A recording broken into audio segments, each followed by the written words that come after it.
And no, capybara tastes like a mix of sardines and salt pork. I did not know that.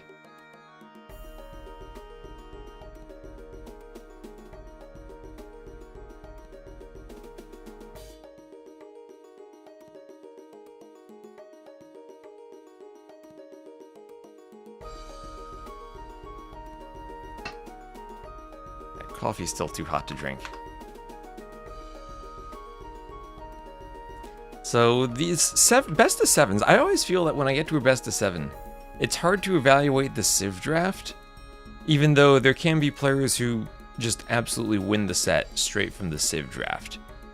But the Wu is the very first pick for Nikov is pretty curious. The first pick's Byzantines, Persians, Wu, Japanese, all hybrid Civs. Then you get farther down the draft and you're wondering where are players going to use the Celts, the Tupi, the Spanish, the Muisa, Mapuchi. Lots of interesting picks there. Vietnamese Armanians for Vinch, so flexible, you can use them in a lot of places too. 5 sets today, Seditious. We'll see how many we cover because they are best of sevens. And if we do, potentially have 35 games from all 5 best of sevens that all go to the 90-minute time limit. I think that might actually be more Age of Empires than we can cover in a day. So we'll do our best. Yeah, it might be Celts and Monte Pasquale. That's how Nikov played against Lucho the other day.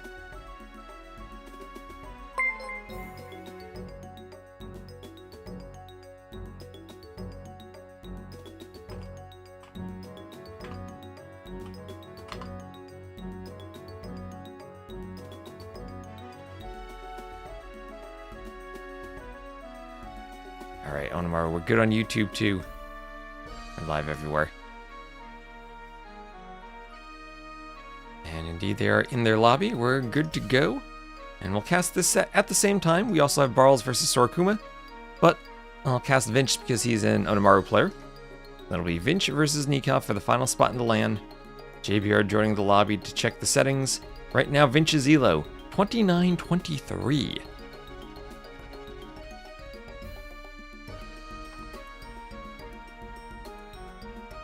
And while we have a moment, we can check the brackets and see what they did to get here.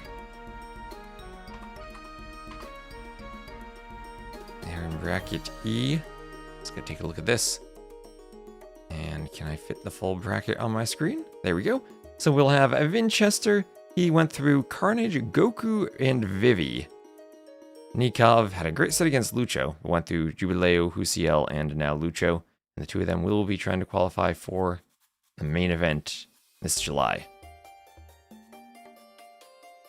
So other sets going on today. We'll have all these finals. They're all best of sevens. We also have Tato versus Running. Sebastian versus Sato. Barles Sorakuma happening live right now. And Dark versus Lewis. Lewis, our other Onamaru player. I'm so confused because the schedule's in my time zone and not in GMT. I'm like, wait a minute. So Dark Lewis will be what we cast next after this one. Unless they overlap too much.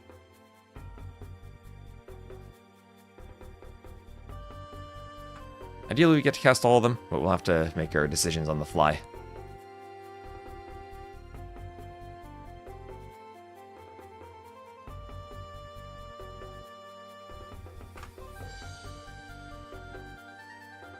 And here we are. And it is indeed Persians for Vinchester and Celts for Nikov. And I take it purple might be a bit difficult. Purple and blue. So we'll put Vinch in red.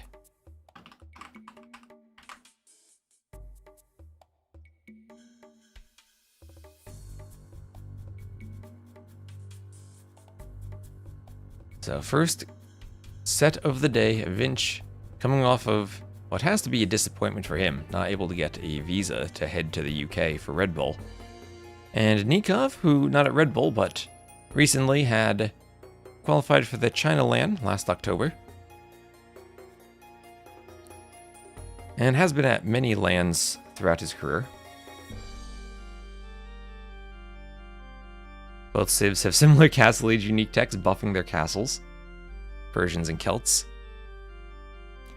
Celts for Nikov, last time he played this, it was full water, mine the stone, land and go woad raiders. I'm sure Vinch will be aware of that. Vinch is always very well prepared. And I'll put Vinch in red. And here we are. Let me also just, for my own sanity, change capture age. You don't see this, but I do. Have the same stats as the overlay. So, Monte Pasquale, both players doing TC on their starting island, neither player going to the mainland. Thank you, Amsterdam, 1275, using your Prime sub for the Onimaru channel.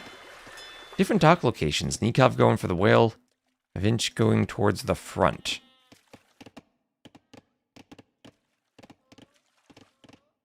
And stone islands, fairly evenly spread out. That whale is kind of... You could dock block to take that whale. Oh, that'd be sick. Dock block and take the whale? On the edge of the map? That'd be amazing. So the islands, thankfully, not touching the edge of the map here. And, of course, this actually spawning probably the most interesting orientation where the hill is at the top. I think the hill direction actually subtly influences whether you can place castles on the side, because usually it's easier to place buildings on the side that's facing you than the side that's facing away. So, cracked terrain up here. Lots of jaguars, lots of black panthers you run into if you try to go all the way to the top. Using the new graphics assets. I struggled to figure out what to put up there, so I just threw a bunch of panthers up there. And it'll be the Pilgrims start for both players. TC and dock. Usually, we see one player going to the mainland and one on an island, but here it looks like both players prefer the islands. Celts will have a decent eco bonus for water maps because they chop the trees faster. What's the value? It is 15% faster. And they'll have a lot of wood. And when you're adding in fishing ships on the whale, I guess the one thing that you need to think about is... how do you get gold if the whale is, or if you're pushed off the dock, or if you're feudal second? But you can stay fully on the island, skip the mining camp, and take the whale. And Viper, thank you very much for the raid on Onimaru's channel. Welcome in, everyone. Make sure you give the channel a follow. Help support the team of the Viper, the current team of the Viper. All up to date and getting ready for the land this July. This is our first qualifier. We'll have 5 today. And Vinch will be Persians against Nikov, and if you like AOK civs, you'll be happy to see Nikov pick the Celts.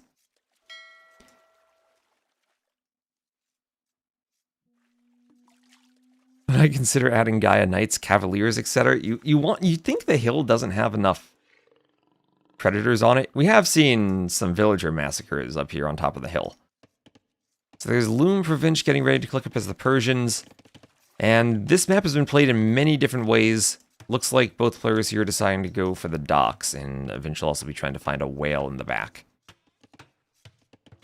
Celts game. Our base excited for the Celts. And they're Feudal Age for Nikov. He's the first to go up, so Vinch will make up some of that time as the Persians with his TC. Won't be up just as fast. Nikov now has to worry he ran out of food by his dock. We'll need another dock for good fish. That one's getting kind of far away. But the whale has 1,000 gold on it, so you can stay on the whale for quite a while. Skip the mining camp. And it looks like that's what both players have done. You start with a lumber camp, you add in the dock, and those are your Dark Age buildings. Vinch transporting to the mainland. Now both players have capybaras, so they can scout and decide where to send their vills. And looks like Vinch is going to be sending for a lumber camp. You do lose a bit of wood if you're... You see Nikov up in res collected because those vills are all on the transport ship walking over here. That might give Nikov a boost on the water. Now, he doesn't have that much wood on his island, only about 4,000 wood left. So 4,000 wood and 900 gold. With that, he'll attempt to go triple docks and win the water. Why are the whales better? In terms of gold income, I think it's actually slower than mining, but here you actually get to skip the mining camp. So if you're staying with a very tight build to click up as fast as you can, taking your home island. Dock and lumber camp are your Dark Age buildings. You don't need a mill, you don't need a mining camp. And you go straight up like Nikov has done, double binax, and he is opening with triple dock fires. Usually, I've been seeing fire plus galley. You open with fires because they'll be the strongest ships tanking arrow fire from the dock, and Vinch is housed. Vinch is housed, and that is horrible for a water map to be housed. Persians can make up some of the difference with their faster production speed. And that is... Maybe this isn't as punishing as it was in the AOC Galley Wars, when being housed meant you're behind in galleys, but the same principle applies. You're behind in ships, simply because you didn't have the house. So triple docks. Nikov will be trying to push under the docks. Galley is also less effective at sniping fishing ships now. It takes 10 arrows instead of 6, like it did in the past. And Rich will try to use the Repairville.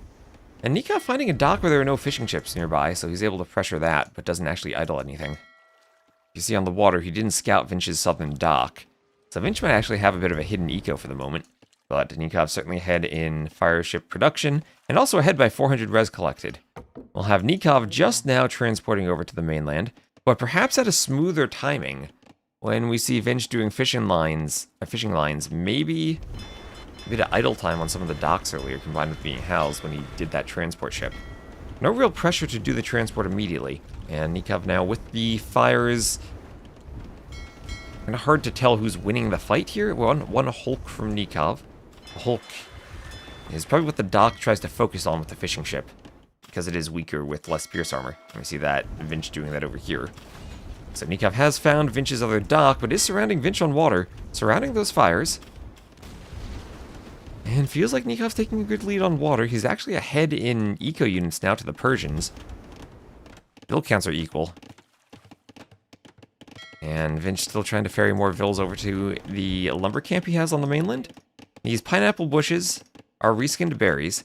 He'll have a couple of javelinas, capybaras if he wants food, and a gold mine if he wants to move to a mining camp.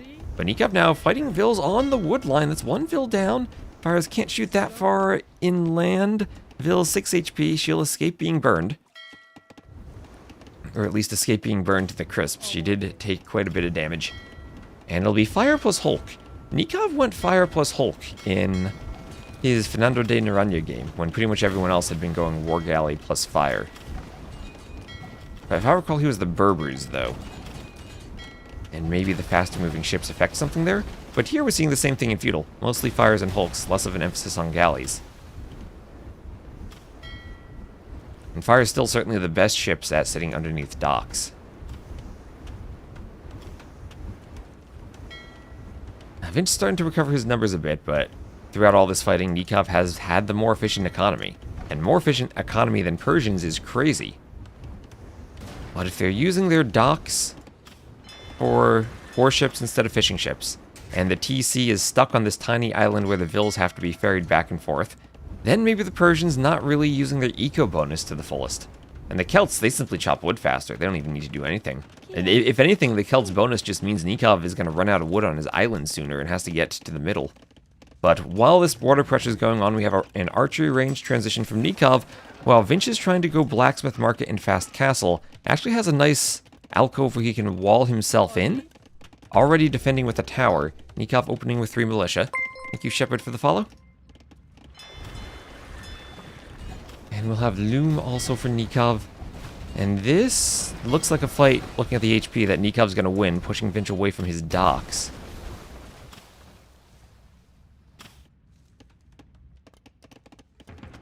And a barracks now for Vinch.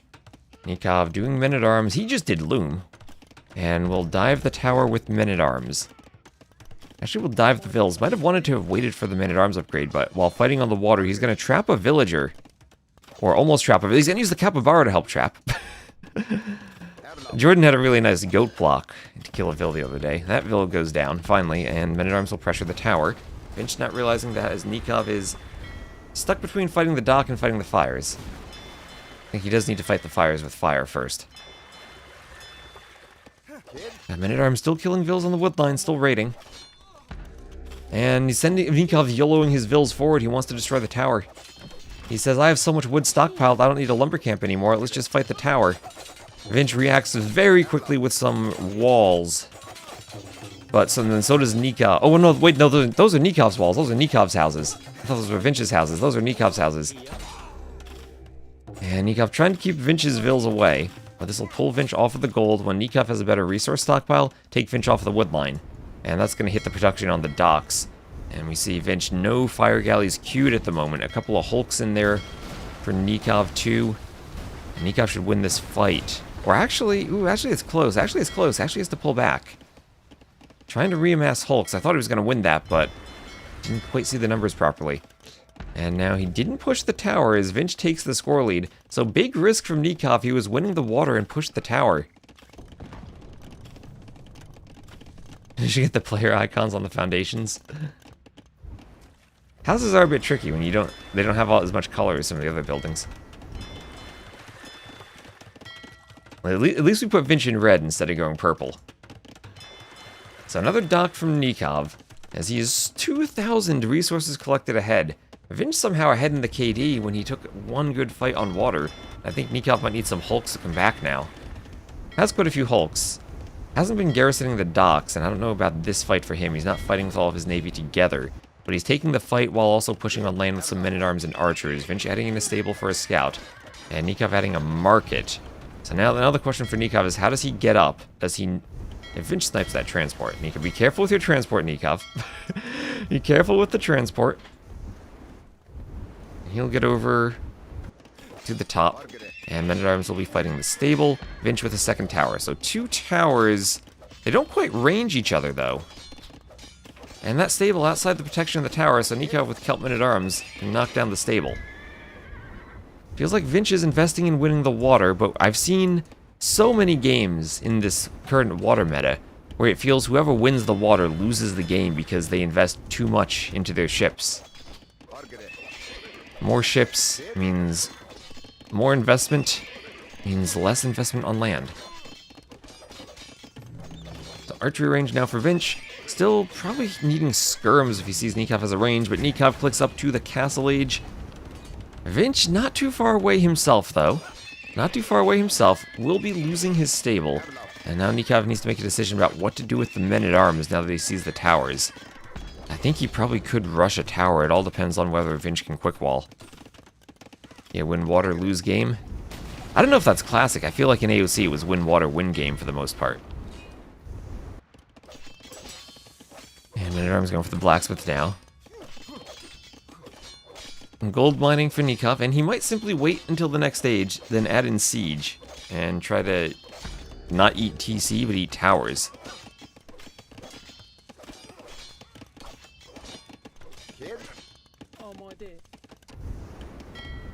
And he will be losing the docks.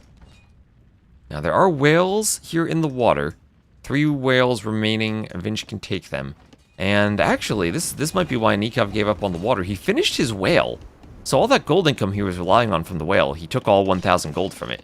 Has to move now to the mainland. There are little pairs of gold tiles across the beach.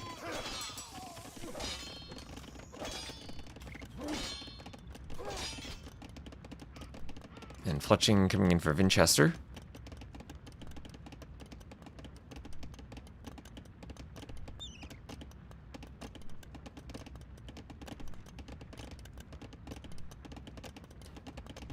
Why it doesn't have gold? It doesn't have anything. It's just a scenery object. To be fair, it does look pretty...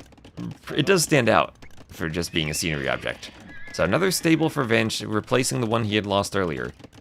Still at almost 2,500 more resources collected for Nikov. And also fewer resources invested into building ships. Has not been spending wood the same way. But now he's going to go medium warship. And actually seeing all of those fires... Seeing all those fires, he could invest into hulks. He could try to push the fires. He has medium warships and gill nets, but now he has war hulks. And with 5 versus 7 fires, with the tech advantage, some of those fires are weak. I think Nikov can engage. Had been trying to reamass his ships to get back on the water, and looks like he will be successful at doing that as he will clean everything from Vinch. Vinch might even want to cancel medium warships at this point. He's losing his entire navy. And meanwhile, he's being raided on land by this Celt knight. Nikov trying to get into the woodline once more. Vinch will be finishing the first of his gold mines on land and needing to move to a second, as Nikov already gets a second TC up. So not going straight for the workshops, not straight for a monastery either. Neither civ particularly good at monks. But the Celts do actually have heresy if they need to defend for monks. Doubt that's going to be useful against the Persians, but always an option Nikov has in his back pocket. You never know how clowny games can get. Why Celts on this map? Wood bonus. Purely because of the wood bonus, I think. That's the start for Nikov. You do the TC on the island, chop wood as fast as you can, and Nikov's build order was stay on the island, don't go to the mainland. So now we'll have wheelbarrow for Nikov. As it's a low HP knight, and not going to heal it up, so maybe a mistake to send the knight to kill archers that were within range of the TC instead of healing them. I'm sure there's a lot to micro at the moment. And it'll be Hulk versus Hulk now. Still some fires for Nikov. Dravidians, Armenians, Huns, I think we've seen all of them picked on this map. But I think it is valuable if you take the Celts, a civ that's usually at the end of a draft, and figure out how to use it. And use it well. So, Nikov trying to use his spears to attract the Jaguars and save his Vils. We'll see how good of a job they do of that. The Jaguar will be blocking the TC a bit. There's a low HP Vil for Nikov, and the Jaguar goes for her and gets the kill. Let's go, Jaguars. Go, Jaguars. He even did the right thing. He sent the spears ahead to try to stop the Jaguars, but they're too hungry. They want the Vils. And Persians was the top pick for Vinch. So raiding with knights, he still has the score lead. And honestly, on this map, I never actually know who is winning. I never know who is winning. I think we just got to go with it. Because Vinch actually gets a TC on the middle too. He's adding in a workshop. And Nikov, I think, playing great on the water. And now we question, is the reinvestment on the water worth it? I was talking about how Vinch had all those fires left over.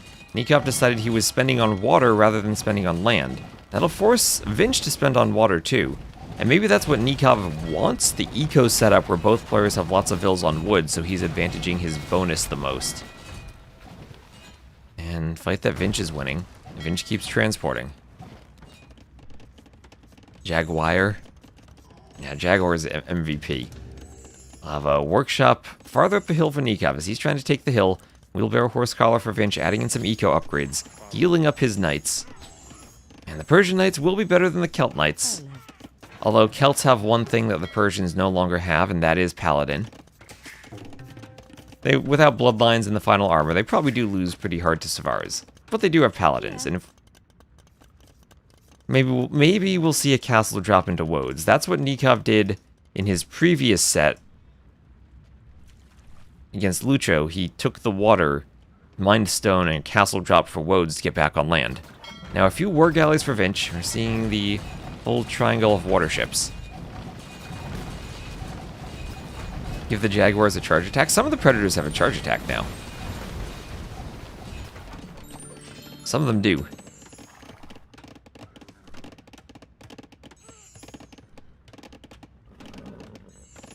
The spears will chase the knight.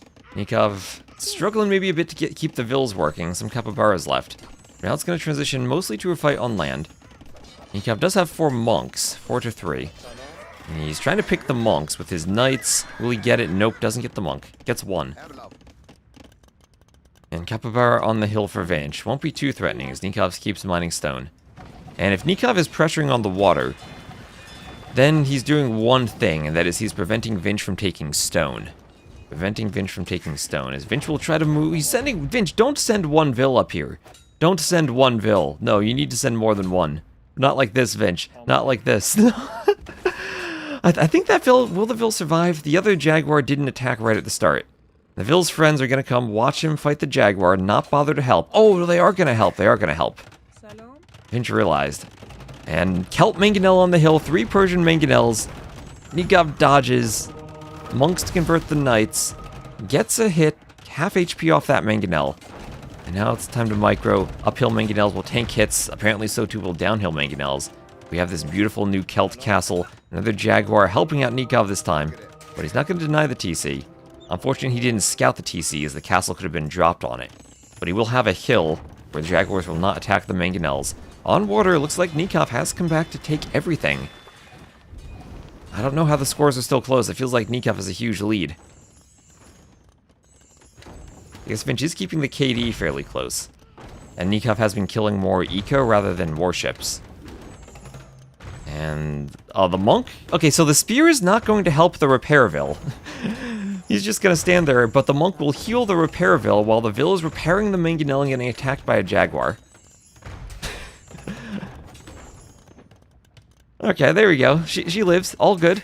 That worked out.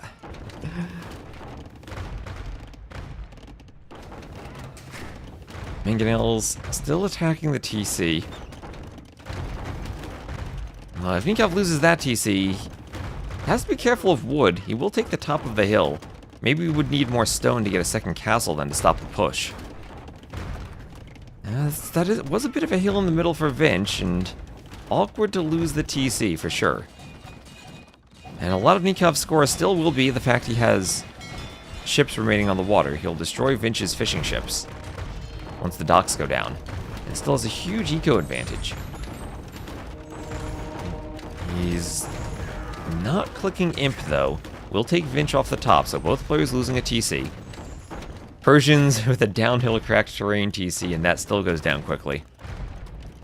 Yeah, cracked terrain plus low ground, exactly. And Nikov got a house wall. Gonna house wall off, make sure that... I don't know, maybe you want to leave this open. Maybe Vinch will try to run and lose Vills to the Black Panthers at the top.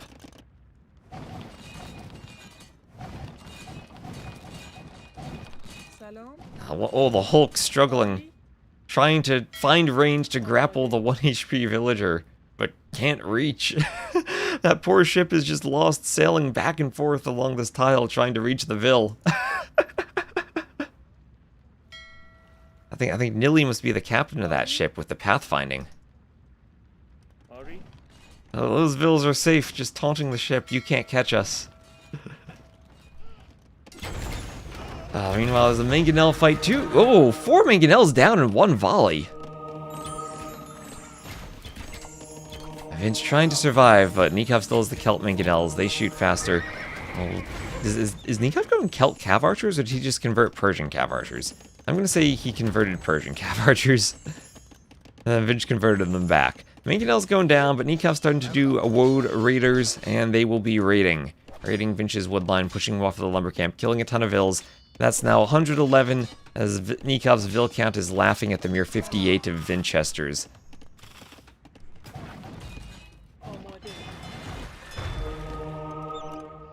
And Vinch trying to convert monks, or trying to convert Vils with his monks. Bloodlines husbandry, and it's looking like the Celts are going to get a victory in game number 1, as the Woad Raiders keep killing more Vils. Desperate for a university is Vinch. Wants maybe ballistics for the cav archers. Woad Raiders can find another gold mine. And Vinch will have to run those Vils away as Nikov gets in for another raid.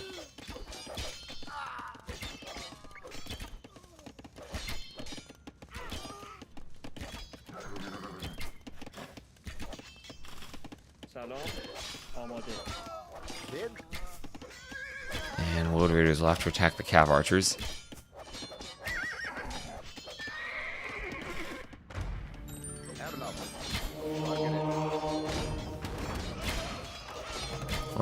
Woad Raiders attacking the manganels, and all the manganels are going to go down. They're so speedy, so fast, they need armor. But fast enough to chase the cav archers away. What is the speed difference there? With husbandry, 1.54 to 1.35. So the Woad Raiders right now are as fast as a knight without husbandry. Oh, don't manganel your own Woad Raiders. Oh, the classic William Wallace, Celts knocking down a red outpost. Oh, those Woad Raiders, they should get a buff for every outpost they destroy. Nikov losing some monks, though. Not on point with the conversions. Yeah, Vinch doesn't have Bodkin. Bodkin coming in just now. This is what good infantry sounds like.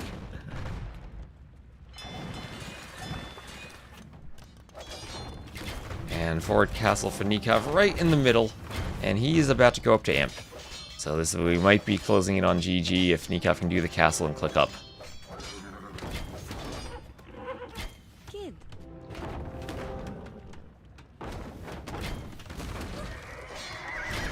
Cav Archer is getting manganelled.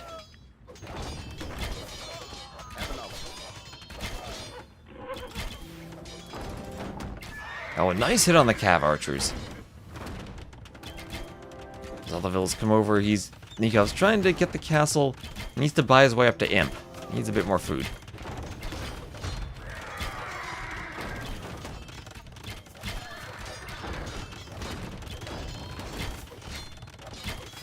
And Cav Archer's going down to manganels.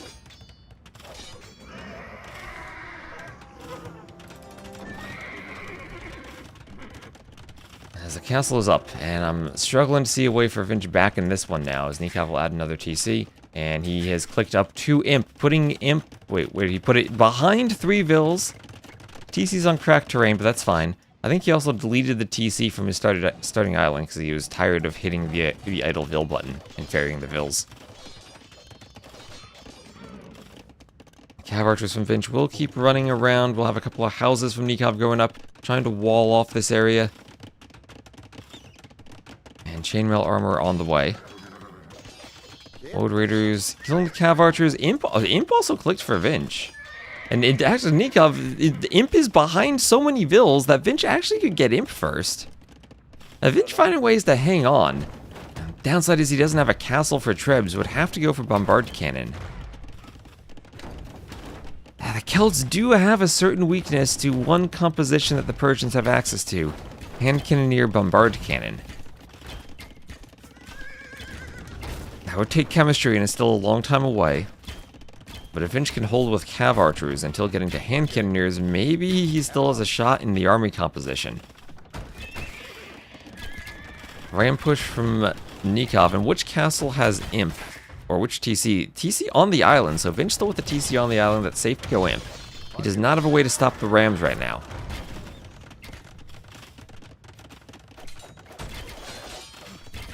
Barrels dropped? I have no idea, that's the other set going on. And Vil in the middle of the TC hit by the manganel.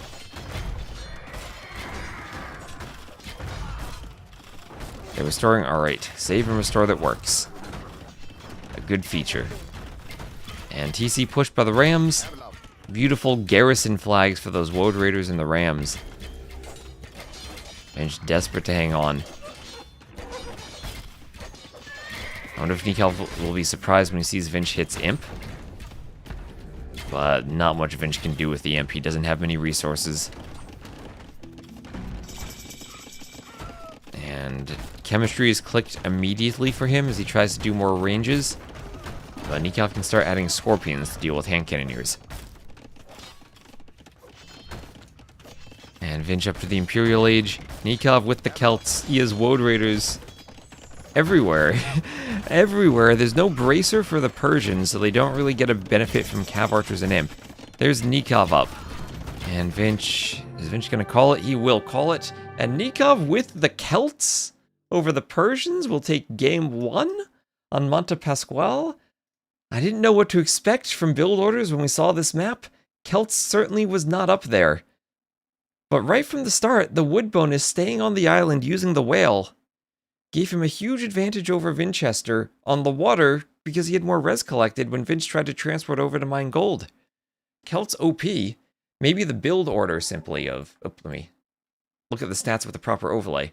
Maybe the build order simply of staying on land was what did it. Or staying on the island without transporting. So Woad Raider Ram is very nice.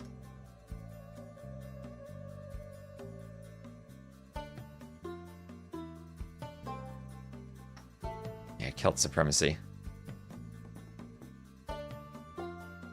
So where are we? That is Nikov taking a win in game 1. Receives Celts over the very first picked Persians of Winchester.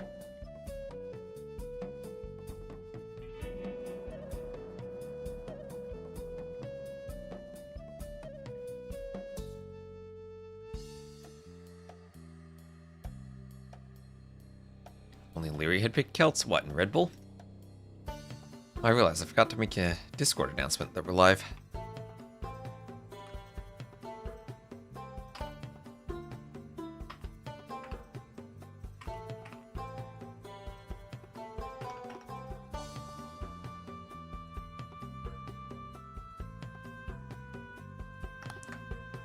And thank you once again, Viper, for the raid to the Onamaru channel.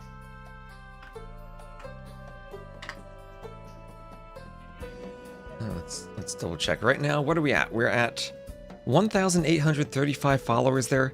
We'd love to get over 2K by the end of these qualifiers. We have the Latin American qualifiers coming up the next 2 days, so come give a follow if you want to help out. Support Onamaru for hosting this event.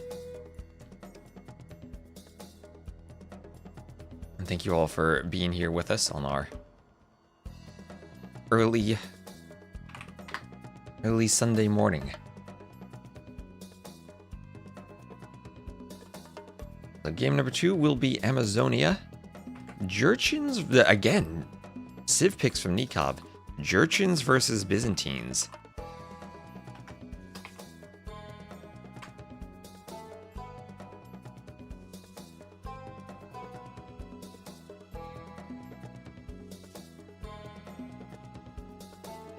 Let me make sure Vinci is red. And here, Amazonia, the Jurchins, I have not seen them picked on this map. The Byzantines I have. The Byzantines are going to go fires and win the water. Nikov will hope that he can maybe lose water and win land, as I've seen so many times on this map. The Jurchins will have the bonus of meat of hunted and livestock animals doesn't decay. So their boars, their livestock animals will not decay. This is a fun map. Hello, ducks. Welcome to the chat. Do I sound different today? I've been casting like 5 days in a row for 8 hours. Maybe my voice is starting to go a bit. You sound just a tiny bit raspier. Let me drink some water then.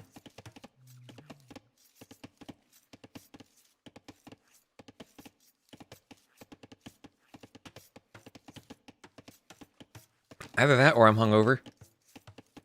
I was up late scripting Black Forest to get a 1v1 version for Warlords last night. Maybe I'm just hungover from that. Black Forest will do that to you. Still no fish boomers on the map? Yeah, still forward docks. I am still hoping one day someone goes for the fish in the back, for the back dock. And the fish boom. Maybe we'll need to incentivize that somehow. Maybe put one oyster in the back so you still get gold if you're there.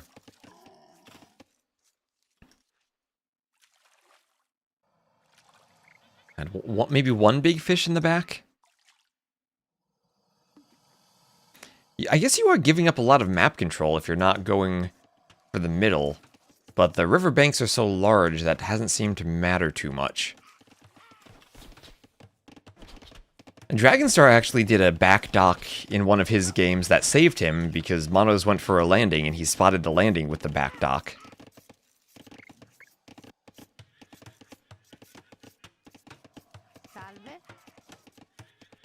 So Vinch sending the Vil forward, luring that Javelina across the bridge.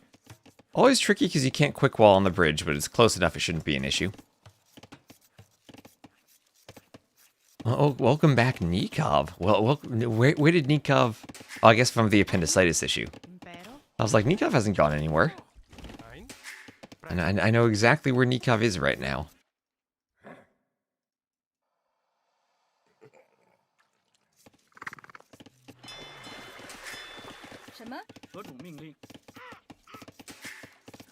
So, Loom now for Vinch, and he's getting ready to click up. Oh, lots of capybaras from Nikov, and he will enjoy the fact that they won't decay. I mean, in fact, Nikov should just kill all of these capybaras right now so that they don't get lamed. Oh, yes, as soon as you get capybaras as the Jurchins, just kill them. Don't let them get lamed. Vinch could run his scout in, the TC could kill them, maybe you lose a bit of food. If us would like to... I do know exactly where Nikov is.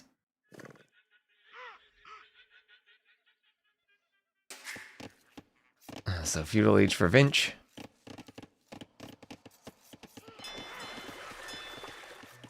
And we'll have Feudal Age for Nikov 2. The wood lines on the edges are very straight. That they are. Maybe I'll do something about that before the main event, make them a bit wibbly.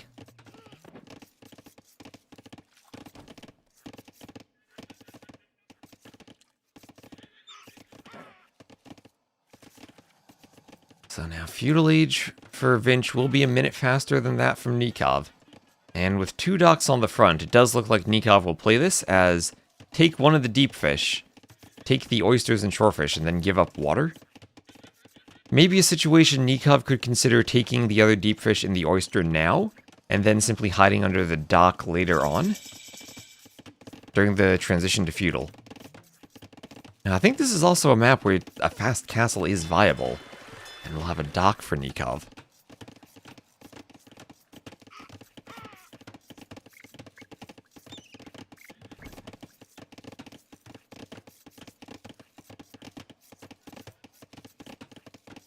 Charles is still holding on versus Sorokuma on this map. This is also a map that can last a while. Kind of interesting that it lasts so long when it's kind of Gold Rush-esque, with all the gold in the middle. Usually you think of Gold Rush as you take the gold and win. But I guess there's enough resource on the outside, even though the tiles are kind of small, that it's not until the late game that this becomes important. So double dock from Nikov, he will see the fire opening from Winchester, and open with Hulks himself to try to counter that. And he can pop the fishing ships in the dock. Wait, did he just teleport from one dock to the other? Wait, did you see that? Did he just jump a 2-tile gap between the docks? Can you do that? Oh yeah, he is! He's jumping back and forth! What? Oh my gosh, dock teleportation! What? That's amazing! Wait, how far can you jump? So what if I have docks that are next to each other but on separate ponds? Can I still hop between them? Fastest way to travel? Yes. I remember many years ago, if you remember when Zero Empires was doing YouTube stuff, he made a video looking at all the unit stats about what was the fastest unit in AoE 2. And someone to troll him made a map with just a line of town centers right next to each other with a gather point set. And he grabbed the fastest unit, I think it was a Cobra car, and had a race. And warped the Villa Cross by jumping through TCs. But okay, so we've now unlocked teleportation between the docks.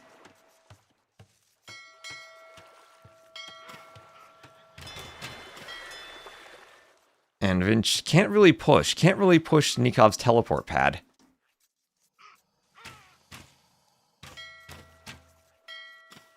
With the galleys, Nikov can't really engage with the Hulks, but he'll get up to the castle age and he's sending Vils over to the side. Probably to do a TC and then to try booming. Scout for Nikov still running around in the south might find the scout from Vinch. Vinch leaving his scout down there. And Nikov actually going scouts, so he has a stable, and prioritizing the scouting on this map. If Vinch doesn't wall the bridges, Nikov will be able to get in. Hello, Sunnyflower, thanks for teleporting over to the chat. All the fires will be attacking the dock, along with a few galleys. We'll have Castle Age on the way for Nikov.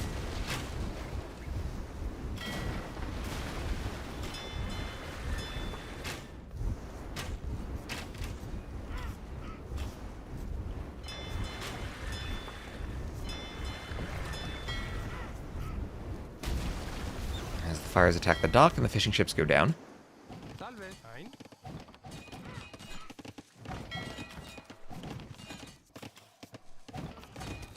And Vinch will be walling the gate. Alright, who in here has played a campaign and walled a gate in the past? Because I'm pretty sure many of these players haven't. Vinch will get the walls. We'll keep the scout out. Yeah, garrisoning is lenient about range. There is usually, you can garrison within one tile. But fishing ships are kind of larger than villagers in area, so maybe the garrison works a bit farther away from them.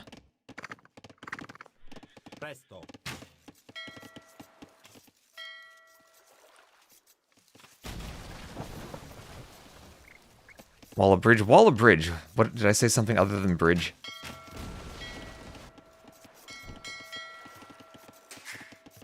Wall, well, I'm sure everyone's walled a gate. Wall of bridge, yes.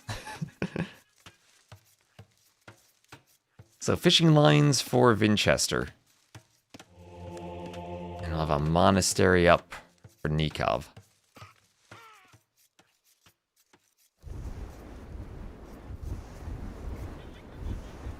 Bridges will prevent Vinch from getting all the way to the back. And the bridge is wide enough that without ballistics, Vils can usually get across. Vinch will need to line up the shots pretty well. And he gets one Vil. Can he get a second? And Nikov might need to micro a bit. But it does get across safely. That's another reason I use the bridges, so you can do a transport ship in the back to get back and forth if you need to. How did they ensure they end where they should be? Lots and lots of actor areas and invisible placeholder objects. It is very, very janky.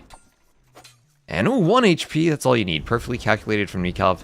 He'll use the capybaras to shield the villagers from the fire. Capybara shield, absorbing the fire, letting the Vil get across. And we'll have Castle Age for Winchester, as Nikov adding in a market himself. Now, res collected, Vinch is ahead. That does happen when you win the water and keep your fish alive. It's kind of like double evacuation in some way.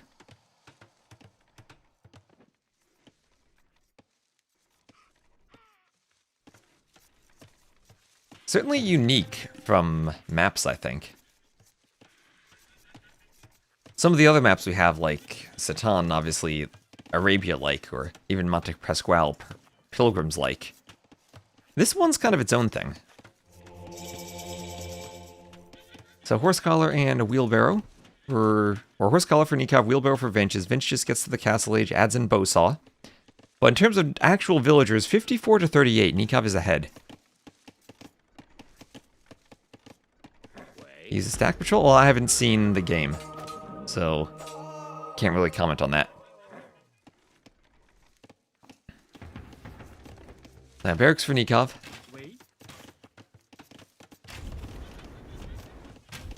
The stack patrol is only disallowed in a very specific situation. And Nikov's Vil tried to quick wall herself. The scouts will kill her. Oh, you're gonna get a time limit in another game. Alright.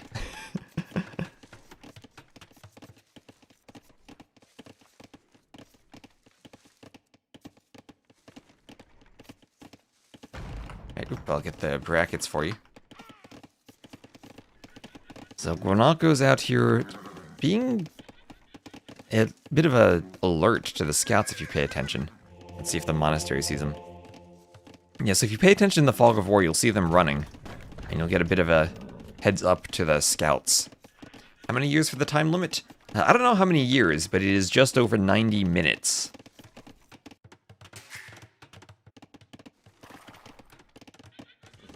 As much of a stats nerd about AoE 2 stuff as I am, I don't actually know the conversion between years to minutes. It might be 1,100, I forget if that was 90 or 75. But this tournament uses a 90-minute limit.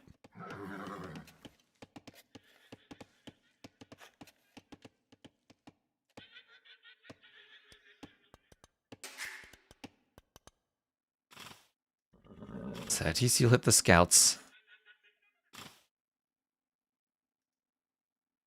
And Nikov can't raid because of the TC. But really far ahead in boom, 71 to 50.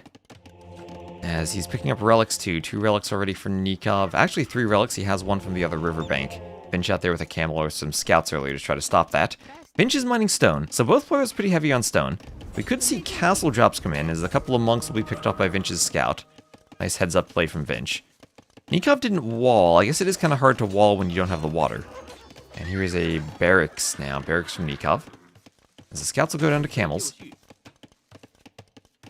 And the camel will try to raid the Fire Lancer.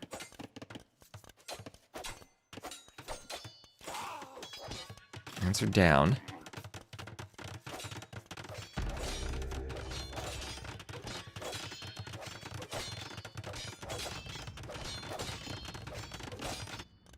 And Nikov will go for a push. He will go for a push. Siege Workshop. And a few Grenadiers, Fire Lancers Workshop. And you'll get rocket carts. So the new units, Grenadier, Rocket Cart, Fire Lancer. Taking the hill, attacking the stone.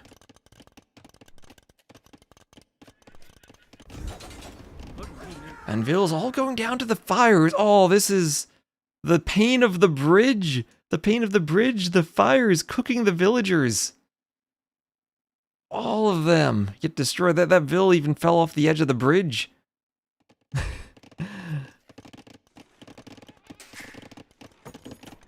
So a mining camp for Nikov and dueling castle drops. Vinch pushing forward for a castle drop. Monk wanting a conversion, pushing the Villes back. That castle foundation will be deleted.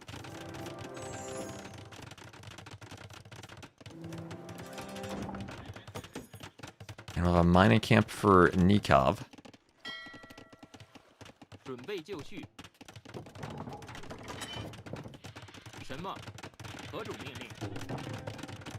As the battering ram will now push the house.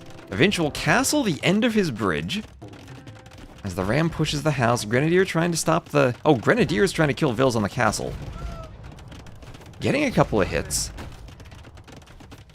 That's now 85 to 70 Villes, so Nikov's still booming. And actually ahead in res collected now. And I don't think I've ever seen Byzantines Jurchens go late game. The Byzantines, I do feel, have a pretty good weakness to Fire Lancers unless they get Cataphracts. But that is exactly what Winchester is doing now, the Cataphract. Byzantine camels in the south still trying to push. Nikov was thinking of redocking, but hard to redock against Byzantines. There's the Iron Pagoda. The regeneration bar there, or the charge bar, is the defensive special ability. Like a melee Shravamschreider, the first melee attack it takes will be taken. Full elite catas. Ornlu! Hello, Ornlu. You had full elite cataphracts, so we might see that again here. Or Ornlu just coming in the chat to brag about the cataphracts. I approve. I approve. Iron Pagoda. Melee Shravamschreider again. They absorb the first melee attack. And then they'll be vulnerable again until the bar recharges. I know Ornlu's brag would have been more successful if he had the emote. I know Ornlu coming to talk about cataphracts does not even having the Capaphract emote. Well, cataphracts will be charging down the Grenadiers. Now the Fire Lancers, they are infantry. The Grenadiers, they are not. They are archers. So no attack bonus, but still... Cav versus Archer, they're squishy and the Cataphracts will take them down. And forward castle now from Nikov, we have Imperial Age for Winchester will be faster by about 2 minutes. Byzantines with that cheaper uptiming. Now Vinch still with the score lead thanks to the KD. Nikov will be ahead in resources collected. And seems like each player trying to hold one bank of the river.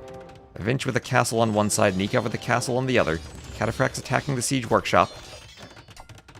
Fire Lancers fighting the camels. Monks won a few conversions on the camels.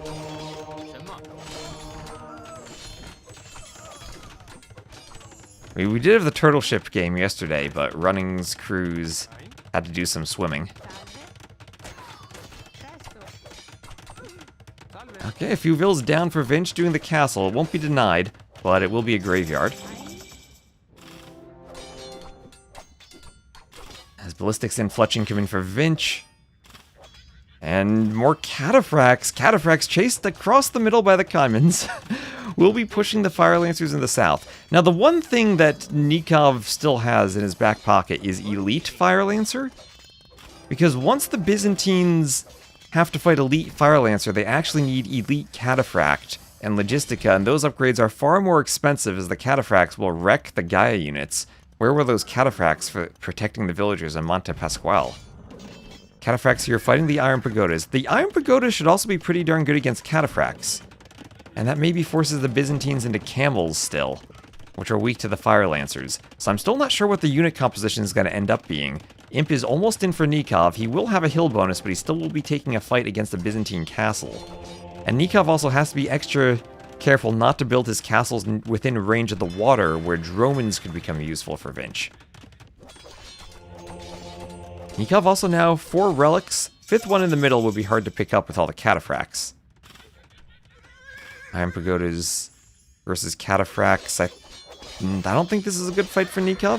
I think 1v1 the Pagodas should win. Maybe I'm completely wrong about that. Maybe I am absolutely wrong about that, as the Pagodas are actually doing work here. And the cataphracts... Cataphracts clearly the weaker unit in that fight. But Nikov didn't have all the numbers he needed. So chemistry for Nikov. Jurchins should be a good late-game civ. They can get bombard cannon, siege engineers, heavy rocket cart, but that's all very expensive. Expensive, and Nikov won't have the gold in the middle. That's maybe a condition for Winchester if he can hold on to the gold. Force Nikov out of gold where he can't make the expensive Jurchen units.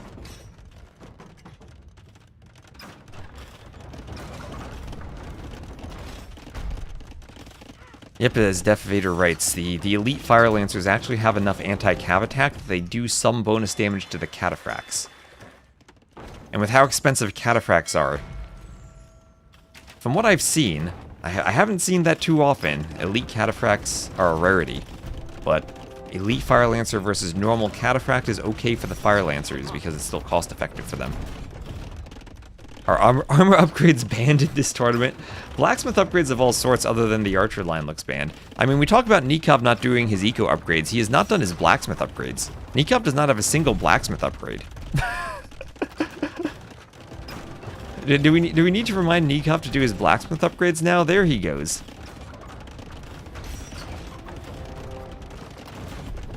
Yeah, once it is elite, the cataphracts will wreck the elite Fire Lancers. But it's the cost of the elite upgrades and Logistica to make it difficult. So bombard cannon attacking the Trebs. Handcart for Nikov.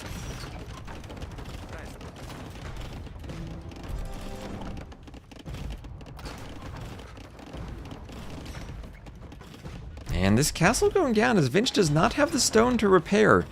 There isn't much stone on the map. And a few Iron Pagodas raiding the other eco where Vinch is not even mining the stone. And that castle will fall. And Vinch in full Exodus mode running across the bridge.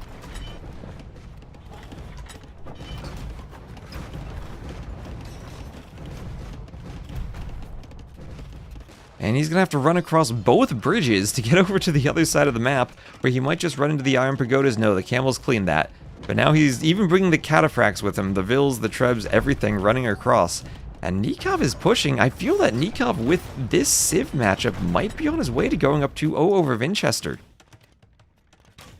And Nikov, wait, did he cancel his armor? Did he lose his blacksmith?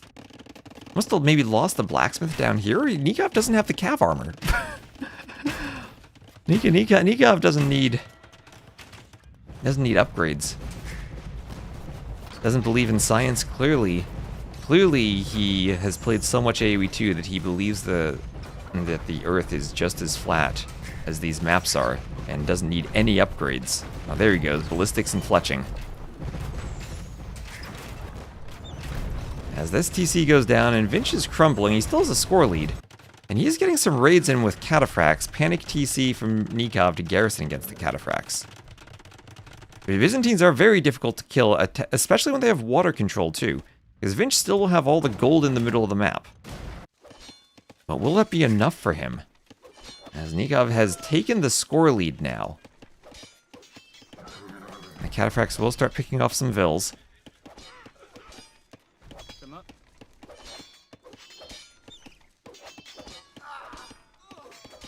And the Vils will go down to cataphracts maybe.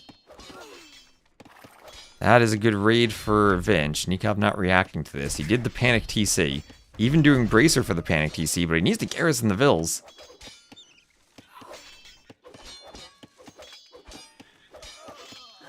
Oh, the Vills hit by cataphracts. Oh, this Nikov not realizing he's being pushed in the south too. But Iron Pagoda's now attacking the trebuchets. 4 trebs gonna go down for Vinch. Cannon destroying the trebs. And at the same time, Nikov, he's Grenadier raiding the middle of Vinch's island. I don't know what those trebs are doing. I think the trebs are going to be destroyed by Vills. And Nikov will just try to get some parting shots off on Vinch's buildings by the time he loses the trebs. So Vinch completely knocked off of the north, only 8 Vills left. Well, he's somewhat reclaiming it, has a few arbs. Nikov trying to push in the south. Vinch still does not have heavy warships, only normal fires on the water. Not taking the gold in the middle. Byzantines still trying to hold on. The Jurchens seem to be a good matchup as Nikov finally garrisons the TC. Elite Iron Pagoda. And those should be able to take great fights against cataphracts. Maybe less so against cheap Byzantine heavy camels, but the Byzantines, they lack bloodlines, and I guess it would be a downside that they lack Blast Furnace, but players don't seem to be doing blacksmith upgrades anyway. Well, here's Elite Iron Pagoda. Nikov doesn't even have bloodlines. Well, sometimes these unique maps mess up your rhythm and you're simply not used to getting the upgrades at the right timing. But still, you gotta be checking everything. Bloodlines is cheap at this stage. Final armor is kind of cheap at this stage. I guess you're maybe still deciding on where you spend your gold. But Nikov would have gold access in the north if he had water access. Has 1 gold mine now. This game, oh, he noticed bloodlines, husbandry, heavy plow, plate barding armor. Nikov doing blacksmith upgrades. I feel like T90 casting low elo legends, yelling at the players to get their blacksmith upgrades. You think Vinch will win? The Byzantines could still outlast in a trash war. I think that's Vinch's win condition, as we're about halfway done.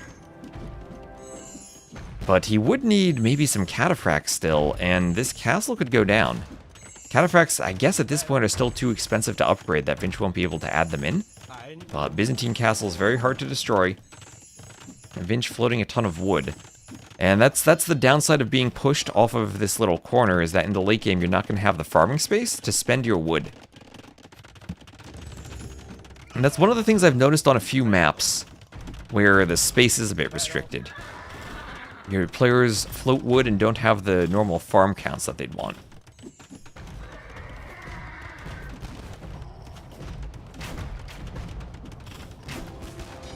And this castle still under pressure. Vinch, low on stone, still has a ton of stone in his corner he could mine, should he want to keep repairing. But right now relying on the market to buy stone. And that'll be somewhat inefficient for him. Still don't have Halb for Nikov, as he's investing into his upgrades. Now Nikov also needs to decide how to spend his gold going forward, what upgrades to invest into in the long run, whether Halb is worth it, whether he just wants to invest gold into Iron Pagodas, into Siege. And if he has all the armor, which he does, can he take this fight under the castle fire against the camels? This will be a tough fight for him. He's adding in light cav now to try to snipe Hussar, or try to snipe Elite Skirm and Arab, getting some cannon shots on the Arbs.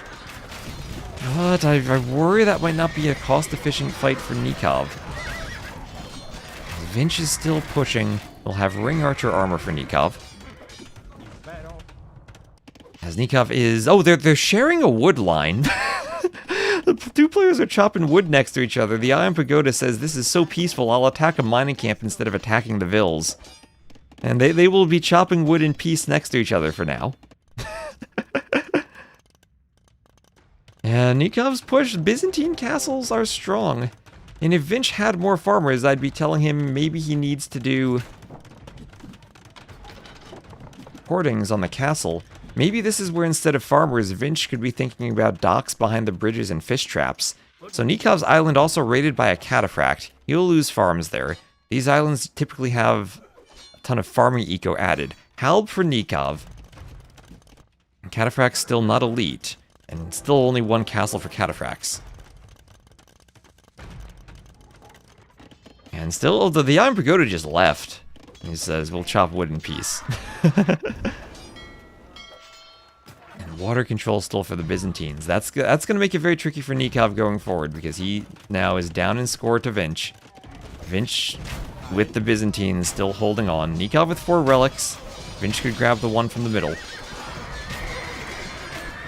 And maybe it's difficult to go for Hussar raids on this map with how restricted it is with the bridges and how easy it is to wall. Nikov's still with 3/4 of the map, but getting to the point where he might be in a trash war against the Byzantines, where Vinch will have all of the gold. And at this point, Nikov without water access can't grab one of the golds. And he's killed so much of Vinch's eco. But Vinch, finally, Nikov realizes the wood line's there. Vinch still trying to hold on. And now Nikov, his only gold access, as he's finished the golds in the back, will be the 4 relics he has. He already has gathered 3,000 relic gold this game. But he's down to 150 pop. And Vinch has 7k wood in the bank. And looking like things are going to start turning in Vinch's favor here.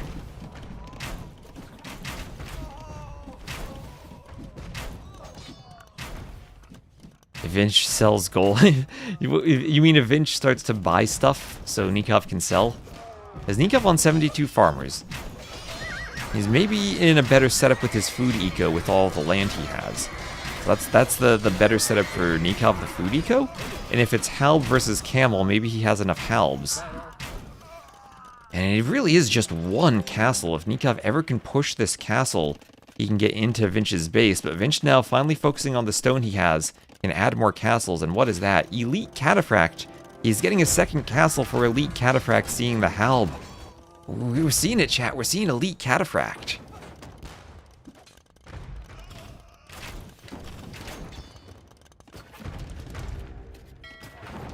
Morgali attacking the siege workshop. Cannon's getting some hits on the Arbs. Skirm still dodging a bit. Yeah, Elite Cataphract for currently 0 Cataphracts. That Cataphract just died. And Logistica. Ooh, we're getting nearly fully upgraded Cataphracts. As Light Cav start to raid the middle for Nikov. Vinch has all the gold in the middle now. Blast Furnace for Nikov. And in terms of upgrades, what, the Cataphracts? I guess they just miss Heresy, Faith, and Devotion. Those are Cataphract upgrades too. Nikov pushing the middle. Besides, he can't push the Byzantine castle on the hill. Maybe he can spam units into the middle and kill some bills. And Vinch is dropping in population a bit. I think the map control could still be okay for Nikov because of the food difference. Vinch has no food. He's trying to add farms, but doesn't have map space for it. And honestly, maybe going to stone walls for his home island and adding in back docks for a fish boom would be the way for Vinch. Because fish traps should be more efficient than farms once you get fishing lines and gill nets. There's some gates up here for Vinch. Fire's attacking a Halb across the bridge. And do we have... Oh, we have Cataphracts. We have Cataphracts. They're in the castle for now. Hoardings finally for the castle. That'll make them all the more difficult to push. And also a castle in the eco for Vinch. So he is set up now with defensive castles. And Nikov will be pushing with Bombard Cannon. It's still tricky to push Byzantine castles. Yeah, those Cataphracts sure pack quite a punch. Ornlu bragging about casting Elite Cataphracts. We have Cataphracts at home.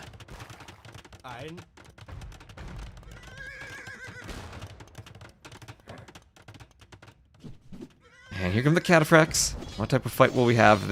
Oh, you don't patrol stack into Logistica. Let's see the HP bar. I see the HP just melt from the splash damage of those Hussars.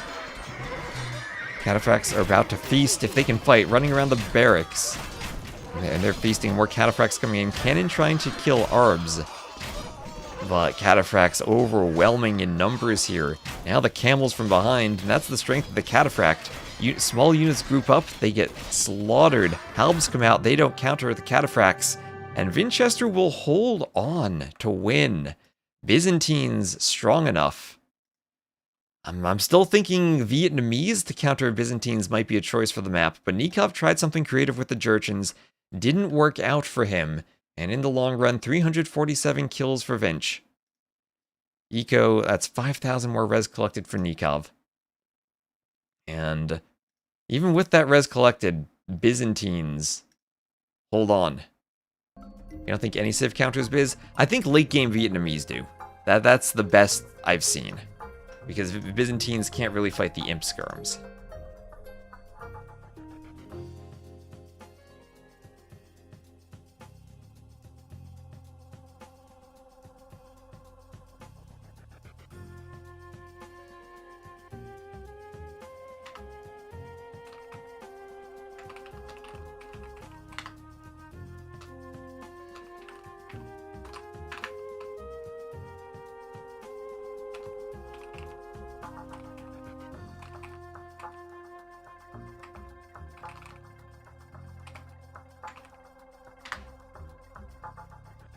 Alright, some admin stuff real quick. And, right, we have Amazonia, 1 Bavinch, winning his home map. Nikov, Jurchins, fairly highly picked, but not nearly as high as the Byzantines. Taking both Byzantines and Vietnamese in the same draft is, I think, really nice for Vinch. We saw that was Degao Tato, Vietnamese holding on.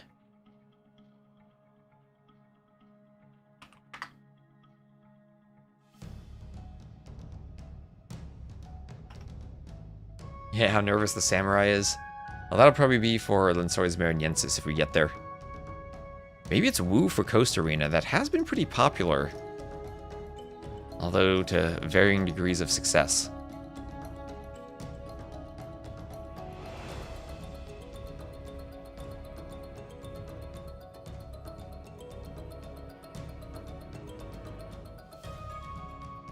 Yeah, with all the gold in the middle, it does give Byzantines an option for cataphracts.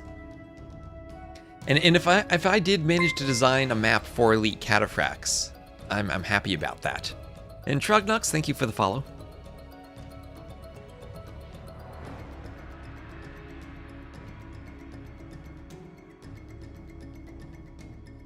And we'll be and everyone can critique my pronunciation. I've been trying to practice this. Satan as the next map. This will be our very open Arabia-like map. Are there other T directions? Not that I'm aware of.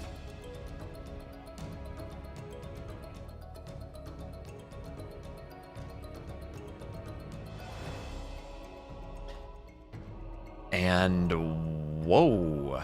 Okay, this is I was expecting Nikov to save the Japanese for Lensois Mariensis. But he's going to use them right here. That samurai need be nervous no more. He'll double check his sword is there, but will be picked by Nikov against the Mapuchi for Vinch. Now I need to remind myself, chat, help me out with the new civs. The Mapuchi, are they the civ with the Bolus Rider? Because we did see running go FC Bolus Riders on this map.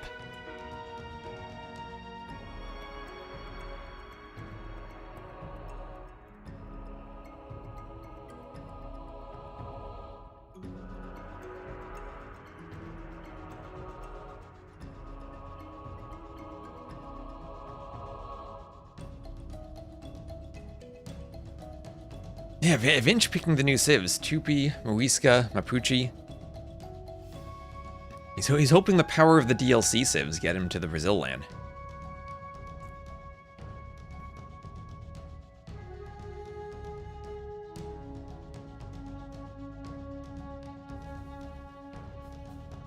So apparently Barl Sorkuma had a game that almost went to the 90-minute time limit on Amazonia. Something I might need to keep in mind for the LAN.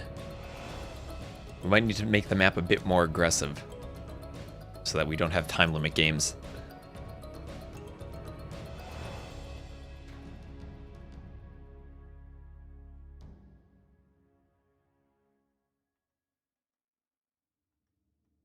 And let's see, are we launching? We are launching in 2 seconds.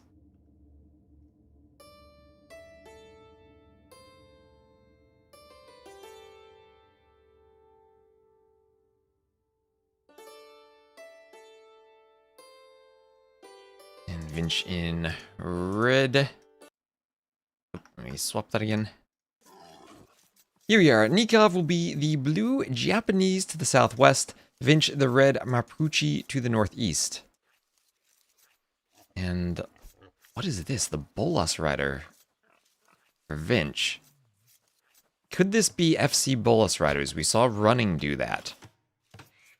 Let's just double check. All the wood lines did spawn.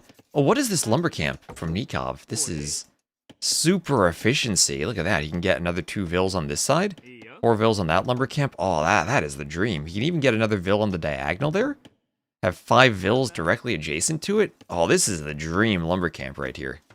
That is amazing. That's beautiful.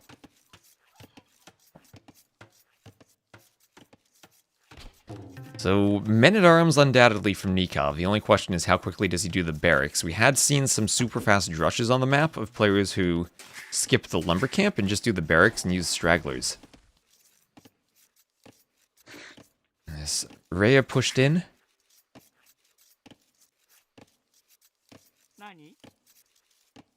And Vills will take that under the TC. We'll have the settlement, nicely positioned settlement for Vinch, ended up with a gold that was close enough to the wood line. So masterpiece settlement placement from him too. Nikov does have a gold that's pretty safe between his 2 wood lines. Is on a hill though, so he would need to tower the hill to keep that safe. Feels like this is a bad map for the Japanese. Well, it's a good map for men-at-arms, and also fairly open, so a good map for cav archers. Remember, Japanese cav archers will have +2 against enemy archers, and that should include the Bolas Riders of Vinch.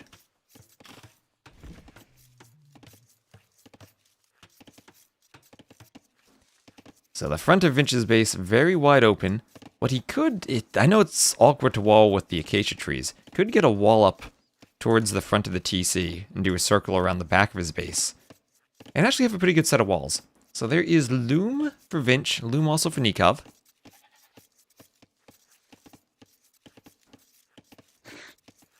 And Araya pushed in by the Champy Scout. What if Vinch goes Champy? Well, then the Japanese go Men-at-Arms, and Men-at-Arms should wreck Champy. I'm not actually sure what Vinch wants to do with the Mapuchi. His settlement bonus is that they can train the spear line and skirmishers. Don't know if training spears against the Japanese will be that important. I guess the slingers could be useful against Japanese infantry.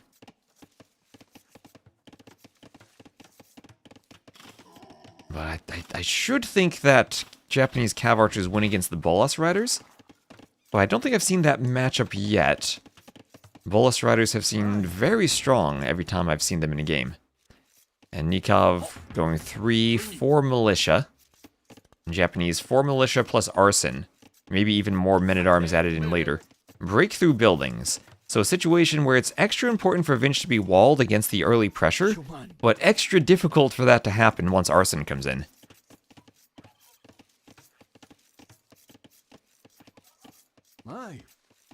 The Champy actually is not a shock infantry. It does not have that armor class like the Eagles do. It is a Eagle Swordsman hybrid. So the extra bonus damage that the men-at-arms would have, the +2, against Eagles, they don't have against the Champies. Now, they still will win, but not as hard as they do against Eagles in a straight-up fight. So Vinch will keep everything walled.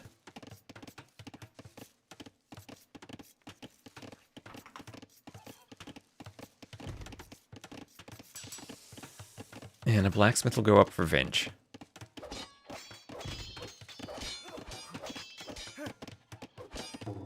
Men-at-arms trying to break the house. And And some repairs. I don't know if they have a hill bonus, but they will have arson in just a moment. And this might not be enough repairs for Vinch. He's trying to get a skirm, a couple of skirms over. The scout from Nikov will attack too. And a second Vil sent from Vinch to repair. Men-at-Arms still going through the house. Vinch needs to send more Vils to repair. A third repair Vil. A fourth repair Vil. The house is very close to going down. Is this enough repair Vils? It's slowly dropping.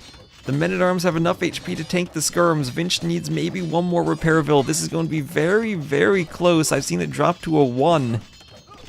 Well, it dropped to single digits. One Man-at-Arms goes down, and the house will stay up. But this is still idling 4 Vils from Winchester.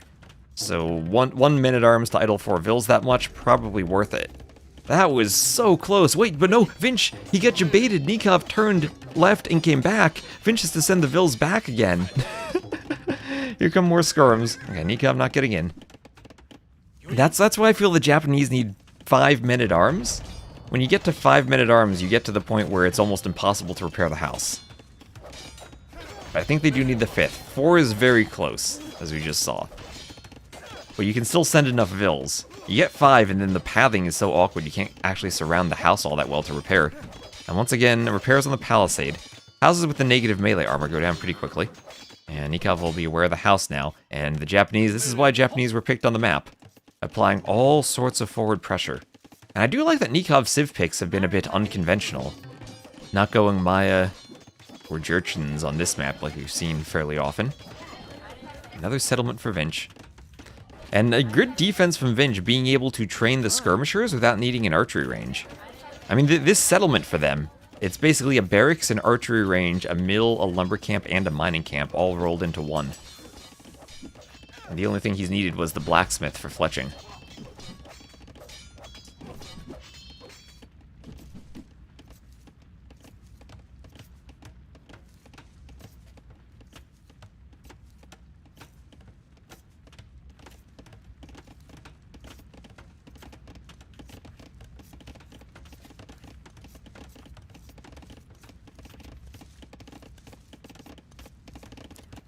There is fletching from Nikov as he's adding archers. So Men-at-Arms plus archer. As he's loses the scout, that's a bit ugly, but forcing Vinch to stay at home with skirms. We all know though, skirm, best unit in the game.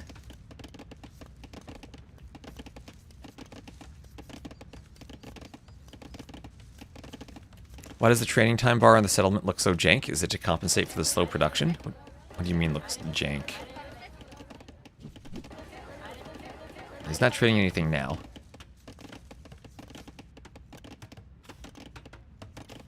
And there's a forward tower from Nikov, and that'll force the skirms to engage the Men-at-Arms.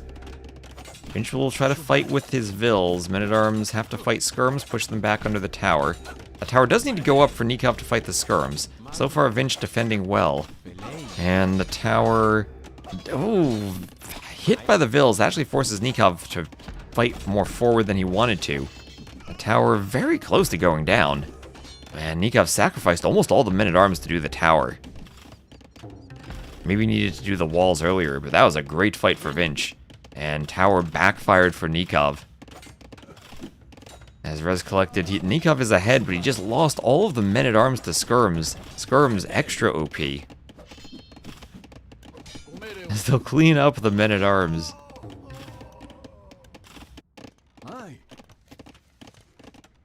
And we'll have another barracks from... Is Nikov going to go double barracks Men-at-Arms against the skirms?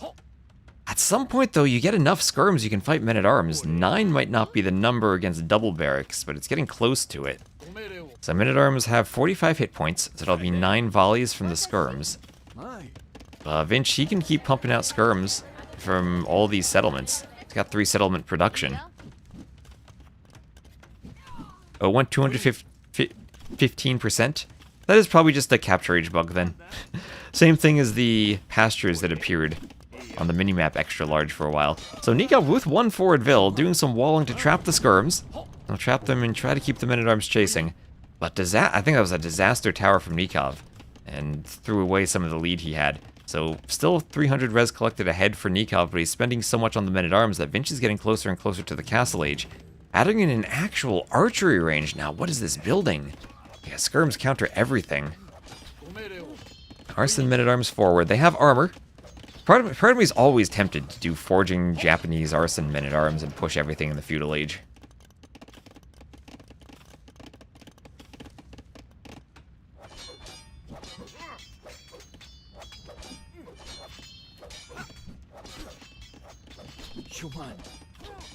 And Nikov, he's getting close to going up, but Vinch is clicked. Vinch is clicked, and we'll get Bolus Riders when he's up. And despite all the men-at-arms, imagine Nikov didn't throw those 6 men-at-arms on the tower, and now had 12, 13 men-at-arms pushing this archery range, or this market. Yeah, I think Nikov overcooked with the tower. Would have been a sick tower had he gotten it up, and maybe he needed to house wall to protect the vills while he was doing it. But he ran into the nemesis of everything, the skirmisher, with his men-at-arms. And there is Castle Age for Vinch. As the palisade goes down and more walls keep coming up behind to keep the men-at-arms out, we'll have Castle Age for Nikov will be 90 seconds behind. 90 seconds behind. Champy Scout's still alive and scouting. And Nikov will have to worry about his gold situation soon. He does have another great gold on that hill like we saw earlier. And his gold at home will be down in one of those pits. Yeah, the Mapuchi are the Cav Civ. Yes, indeed. They are the Civ with the Bolus Rider. And seeing that we have 3 ranges, I expect exactly that is what we'll be seeing. And if Nikov does try to go Japanese Cav Archers, which as we see ranges, he probably will, Vinch will already have the skirmishers to counter that. So there is Bodkin for Vinch.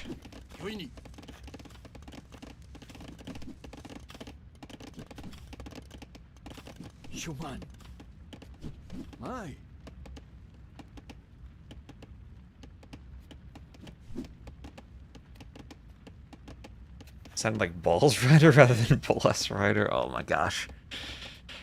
Chat. I'm guessing it's pronounced Bolas. I'm still not 100% sure about that. But that is essentially what they throw.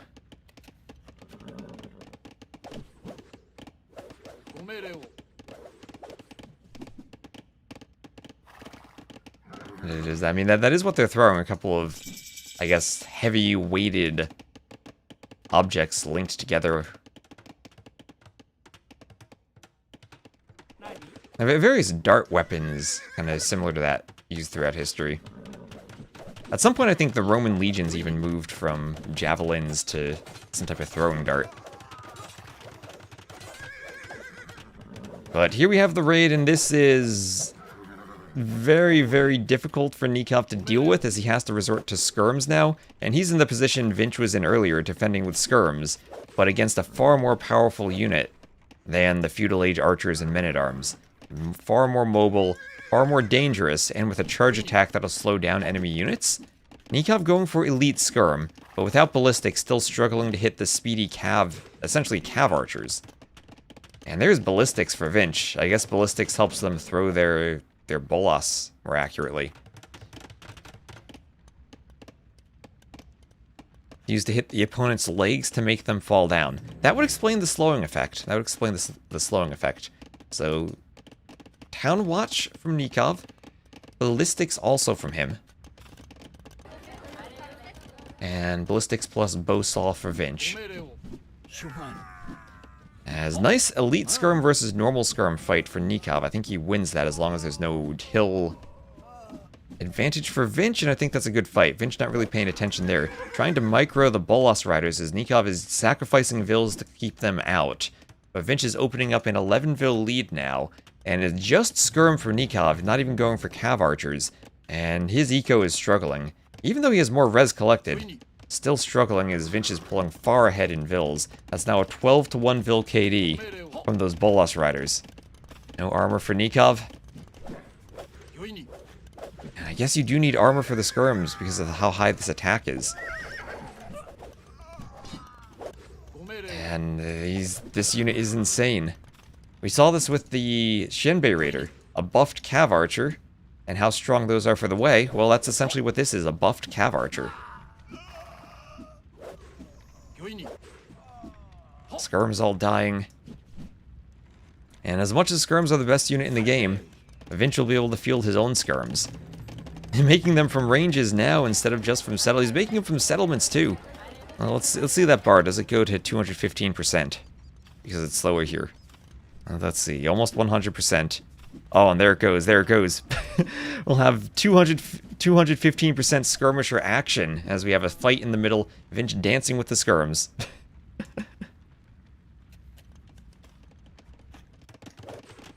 CA with husbandry, 1.5.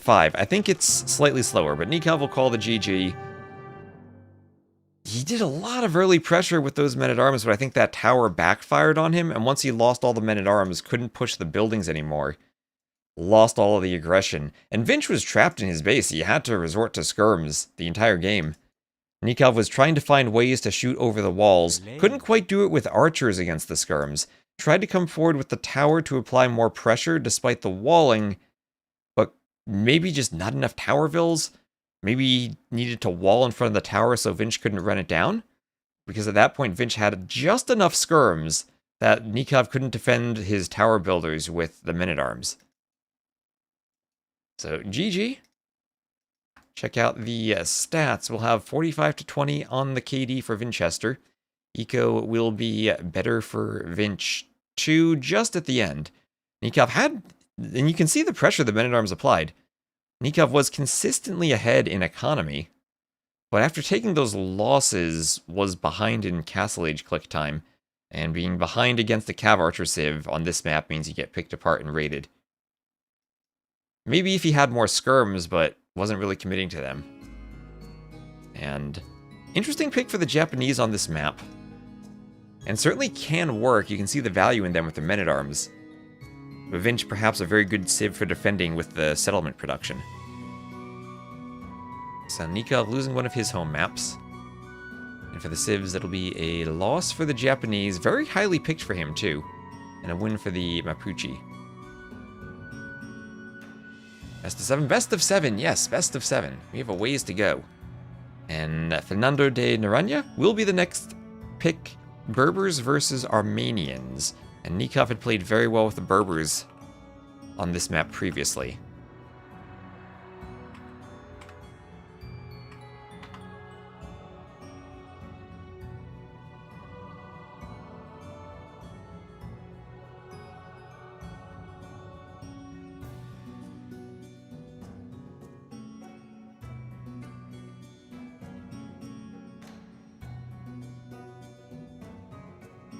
I'm just gonna run and grab myself a quick refill my water before the game starts. I'll be right back.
Alright, yes, Nikov, if he loses, can indeed play the regional qualifier. So here we are, game number 4 in this best of 7, Vinch leading 2-1, Nikov picking a map where he has been very successful in the past. Fernando de Noronha, an islands map, and thank you, NoHo Paladin, for using your Prime sub. Thank you very much. Let's see, an alert will pop up soon, there we go. It's the horde of Genghis Khan! We are doomed! So thank you very much, and we will have a dock up for Vinch on the front. And the best game we've seen on this map, I think, was Tato with the Sicilians going for a donjon rush. But usually, it is fast castle to take the water. There are two different water civs here. Nikov with the Berbers will have ships move 10% faster as a civ bonus. Winchester as the Armenians, Galley Line and Dromans fire an additional projectile. So Galley Line will be very good for Vinch, but perhaps countered by the faster moving Berber fires. Usually, what I've seen on the map is players go Galley plus fire, but Nikov in his set against Lucho went fire plus Hulk. And if you're thinking fires counter the galleys and the Hulks move fast enough to destroy fires, the fires catch the galleys faster, maybe that might be the winning combo again. Vinch is currently number 1 in Elo. Oh, Vinch grinds the ladder. There are some players who grind the ladder, some players who don't. Vinch, I think the only player other than Hera who has been over 3k on the ladder.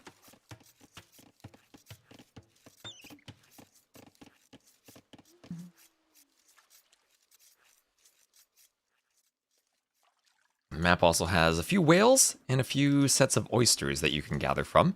So if you want to do a build order again where you skip the mining camp and take the whales, that's possible. Another Javelina now lured in from Nikov. Yes, and remember the Berbers, they have faster fires, not faster firing fires like the Byzantines. And We shoot to kill. how do I say this? Errowan Kenobi. Thank you for using your Prime sub. So Feudal Age for Vinch. And ooh, look at the mining camp. Nikov going for the double mining camp, gold and stone. Always fun to see those. Now, there isn't much gold on the player islands, only 2 tiles or 2 groups of 4, but the whales do make up for that.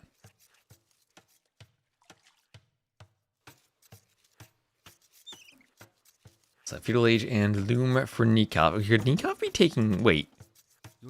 Could Nikov be taking stone?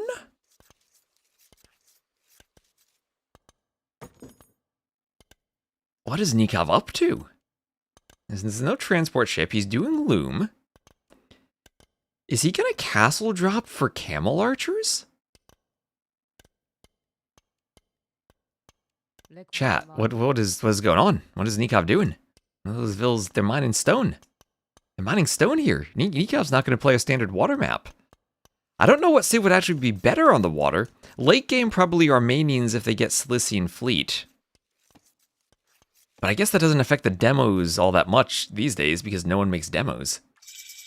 So Vinch is up to Feudal, triple docks, opening with fires. Actually, Vinch not gonna fast castle. He's just gonna play Feudal water with triple docks, an approach that I have not seen be successful on this map. But if Nikov was anticipating a fast castle from Vinch, where he'd then castle drop, maybe the fast Feudal could counter that. So some vills up for Vinch doing houses in the back.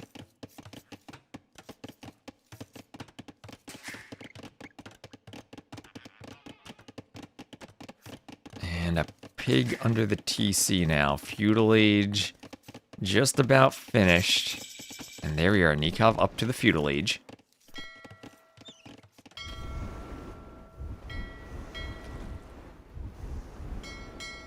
Fire Galley attacking the fishing ships, and Nikov might need to garrison the docks, might need to do a couple of hulks to defend. Blacksmith Market, he's up and he wants a castle drop. Now he should be able to sneak a transport, no matter what. But he will need a transport. So he's ready to click up. He has the eco for it. And if Vinch sees that Nikov isn't fighting on water, he's got to know that something's up.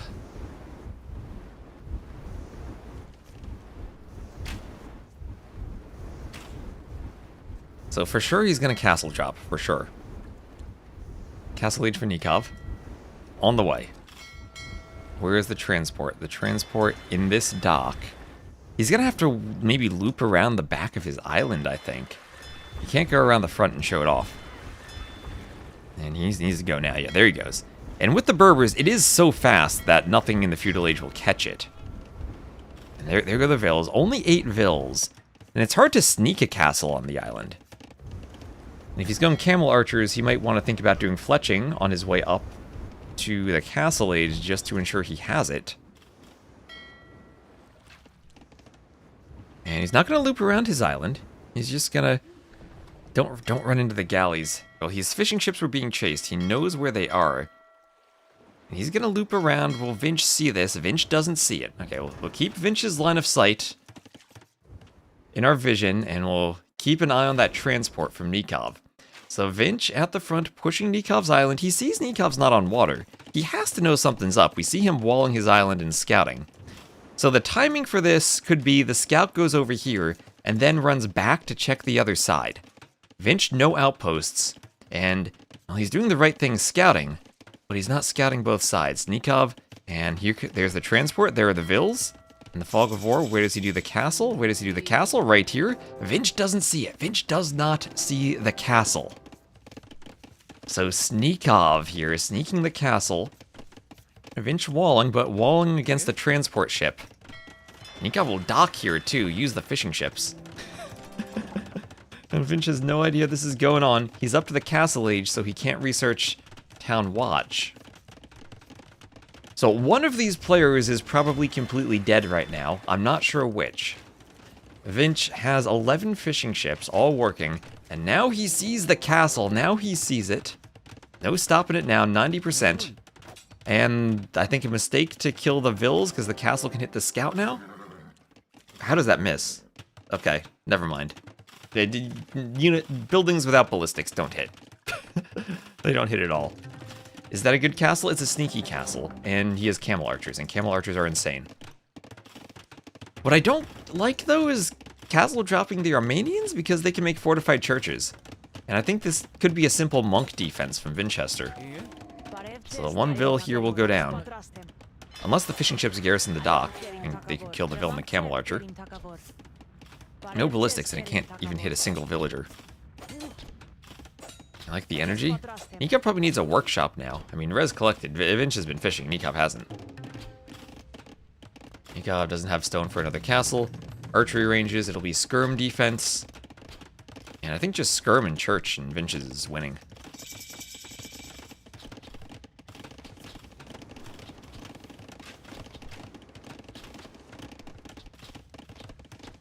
Are skirms going to save the day again? They might. Skirms might be saving the day again. And Bodkin plus a bowsaw in for Vinch. More walling, and Vinch putting some navy in the back wants to prevent the loop around transport ship around the wall. Force Nikov actually to push on land.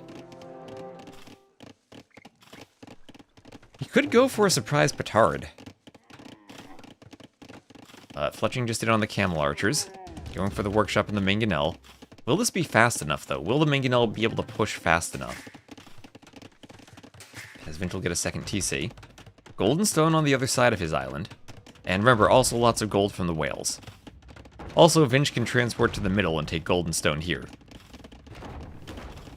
How many petards for a house? I think just one.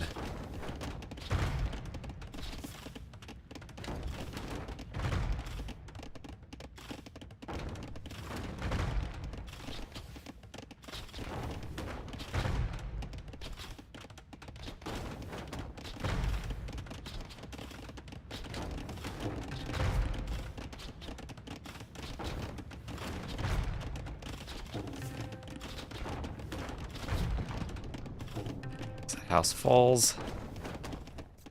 And the fortified church defense is here. Medium warships for Nikov if he's thinking of taking the water. But I don't think this plan worked out against the Armenians. And that's weird. I think Nikov could have simply played water. And Berbers... I don't know the Civ matchup or how well the extra projectile helps the galleys in the current meta, but I feel like Berbers probably have the better shot with their ships. And this is Nikov in desperation, trying to transport around, but that's going to be 3 dead camel archers. Down, sinking to the bottom of the sea. They'll join Running's turtle ships from yesterday. And he's trying to get back with fires now. He's actually getting a really good fight with the fires. Vinch actually losing the water now. It'll be the Dorados feasting on the camel archers tonight. And actually, Vinch now has lost the water. But lost the water when he's already 3k res ahead. And 43 to 42 vills. So at least Nikov's okay on the vill count. And maybe Nikov's not dead. Maybe he's not dead. If he's forcing Vinch to come back on water. To reinvest here.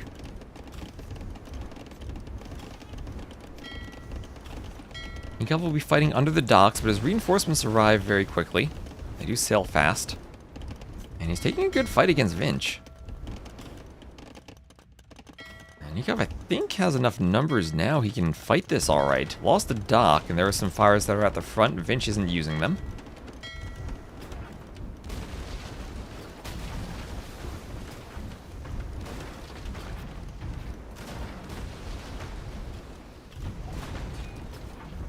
Is Hulks now from both players. Is this enough for Nikov? I think he's still losing the water, and yeah, if he's not taking the water, he's going to call the GG. And that'll be now 3-1 for Vinch. So, interesting strat from Nikov, but didn't work out. And I think Armanians not the civ to do that strat against. Very easy for Vinch simply to wall up. And Vinch now 1 game away from qualifying. Nikov, as someone asked earlier, will be able to play in the qualifier starting tomorrow, if he doesn't qualify today. That was his first home map pick, too.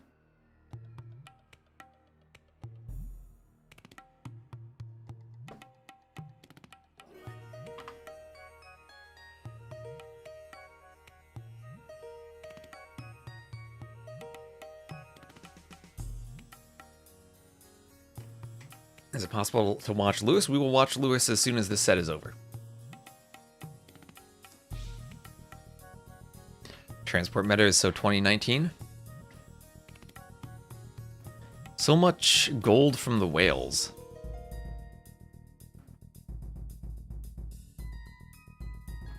I think the gold from the whales also just in general makes landings weaker because you're not going to be denying gold.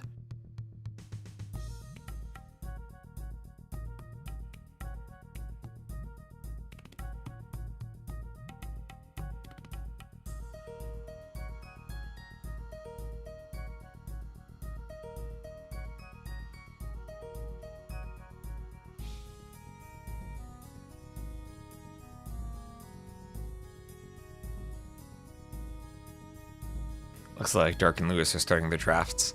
So we'll head to Dark Lewis after this. And then depending on the time, we'll definitely cast Tatar running at the end. We might be able to catch another set. So Barles and Sorokuma are playing right now.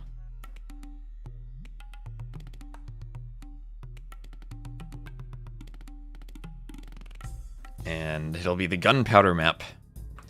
Festa da Polvora. For game number 5, Nikov picking his final home map. It'll be the Tupi for Vinch against the Khmer for Nikov.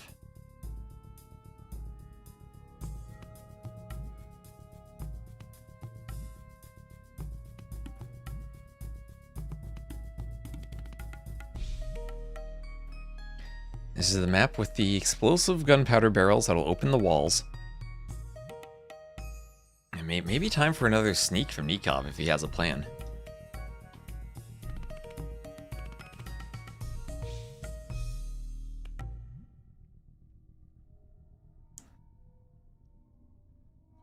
Khmer hiding in houses could be nice. Yeah, Tupi match point. We had seen Vietnamese on this map a few times.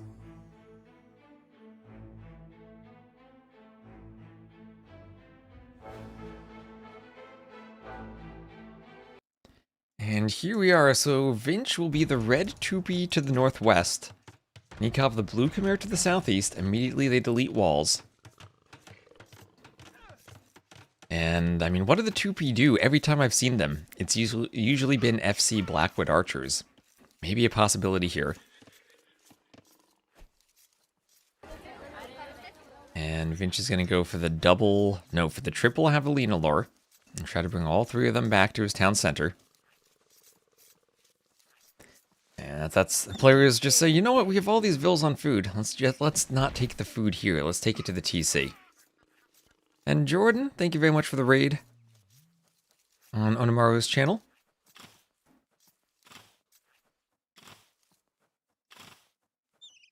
As we have Winchester potentially on the verge of qualifying. Up 3-1 over Nikov and luring in his Javelinas. Nikov also going to do the same thing, lure them to the TC. So if you're not already, be sure to give the Onamaru channel a follow. Appreciate all the followers we've gotten. As we're closing in on our final 5 participants in the land from today, and then one more on Tuesday. As Nikov will have a successful Javelina lore. No real risk now, you just shoot him with the TC. And Vinch has looked quite strong. The one win for Nikov was of all civ Celts. Celts on our transport ship map on Mont Pasquale. And one more Javelina for Nikov. Could always take it at the mill, but I guess there's so much hunt. You take the hunt there.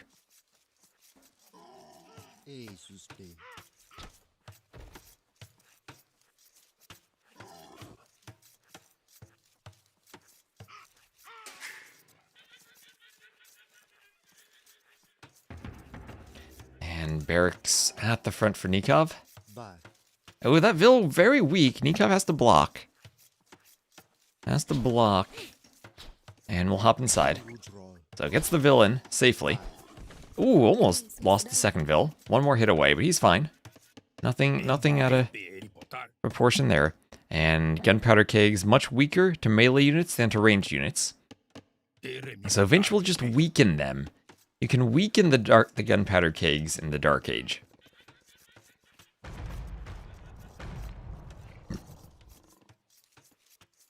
Well, the regionals should be pretty intense. We have Hart, Degau, potentially Nikov, and then if Sebastian loses today, he'd be there.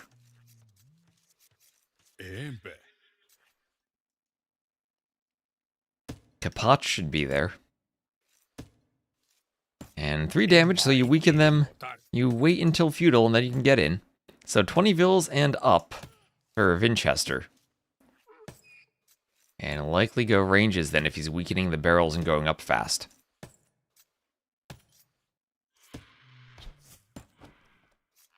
Okay, ooh, pulls back 3 HP. Timed it right. You always gotta worry, maybe they forget. Maybe they forget. He says it's like when you leave a Vil alluring your boar and you forget about it. So Vinch gonna re-wall over here. Not going to wall up and make a passage the way Nikov has. A lot of players have been doing that, making the passages so they can walk around the forests.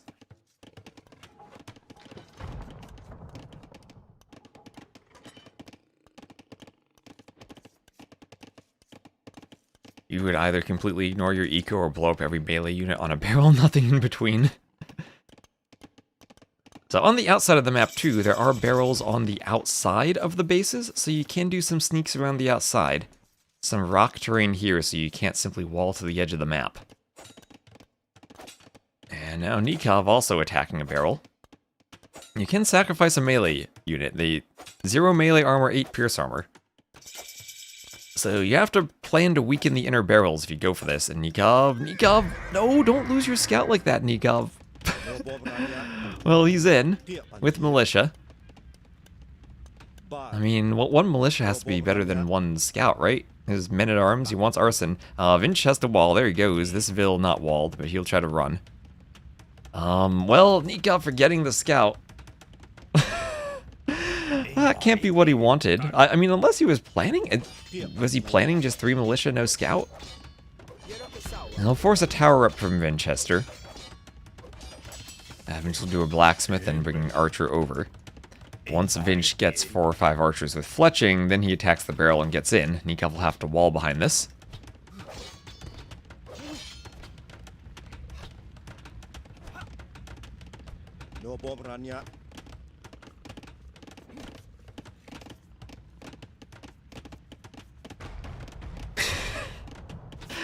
I still don't know if that's the right strat. This was his home map. Did he test that in practice and it worked at some point? So, fletching horse collar. And archers, whenever they want, breaking through that barrel, but not through the walls behind it. Well, I mean, maybe it doesn't make sense to sacrifice a militia if he wants the attack bonus against buildings from arson and men-at-arms. So Champy and Archer both go down. Skirms picking off archers. Nice defense from the skirms from Nikov. Not enough skirms yet to fight the men-at-arms.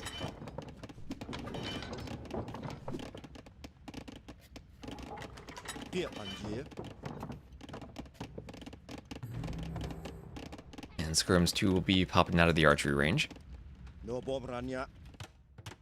And another defensive tower from Vinch, just worried about Nikov potentially breaking in through here. But no damage to the front barrels yet.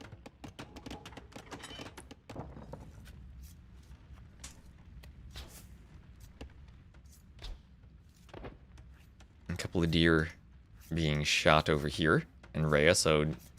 I like how Nikov made a zoo for his for his Quinacos. He just penned them in.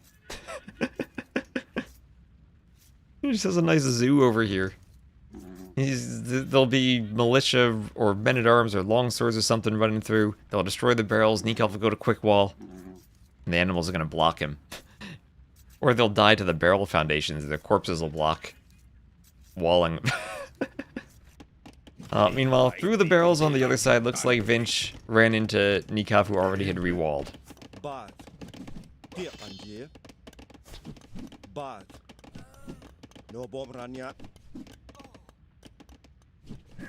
And that skirm will be picked off. Both skirms picked off as they run away. And overall, KD still in favor of Nikov, actually. One of those deaths being his scout, of course.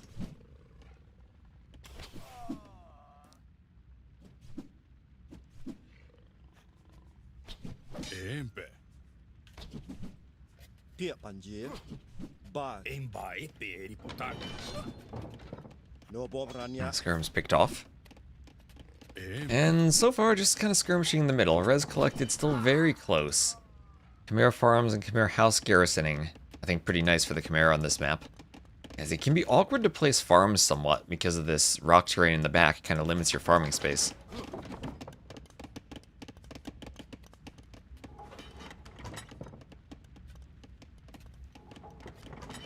And wheelbarrow for Vinch. 18 farmers, and he'll probably look to click up after wheelbarrow finishes, as he keeps amassing more skirms. So the question is, will Vinch take stone? Over here he has maintained the walls, still has the stone mine. Actually, this is very open. That barrel goes down and there's a hole. It's a very weak barrel from the other one that exploded already.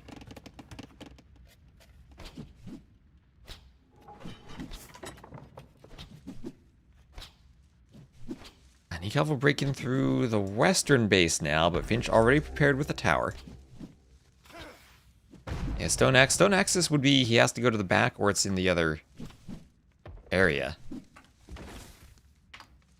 Here's the bracket. As the skirms decide, hey, they don't want to break through. They'll have to get back and castle age for Nikov. They're making me do my work.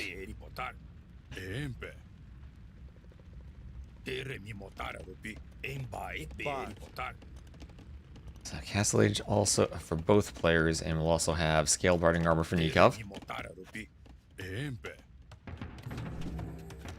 That's double barracks. Ooh, it'll be champies. Champies for Vinch. Okay, Nikov will clear the skirms, but he'll be on skirms, and can he scout this? He won't be able to see it. His Champy runner has already a barracks, so triple barracks Champy from Vinch. Seeing Nikov's on the skirms already. Nikov doing cav armor. If he adds in scouts, then Champy should be okay. And if he adds in knights or elephants, then it shouldn't be difficult for Vinch to add in the spear line.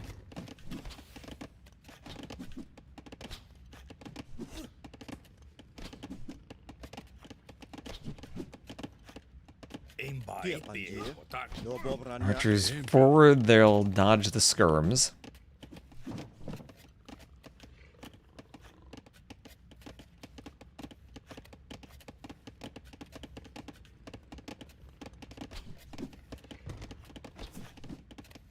And gold mining for Nikov.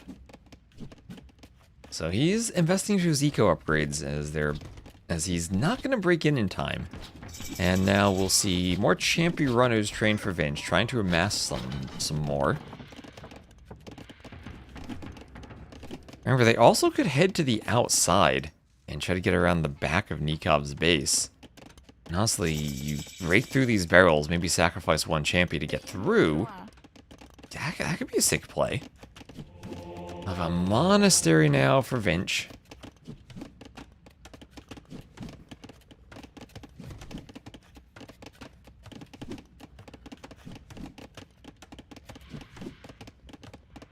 Is the gate fortified palisade? It is a fort gate. It is a custom scenario object that we threw in as the gate for the fortified palisade wall. There isn't actually a fortified palisade gate. So we stole one from the campaigns to use, so we didn't need to use a stone gate or a normal palisade gate. That would be a weak spot.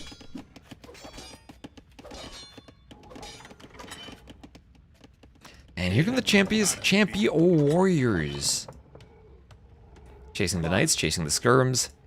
And Nikov now pushed back, but could maybe just go knights. If he goes double stable knights, he could probably fight this.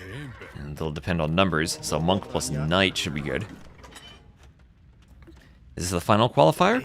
We have 5 sets today. The winner of each will qualify, and then the Latin American qualifier Monday and Tuesday. So monk picked off by the archers. Wheelbarrow for Nikov. Another TC for Vinch in the gold stone area. That's where Nikov did his TC, right next to the barrels. The barrels won't destroy a TC, don't worry about that. And arson now for Vinchester.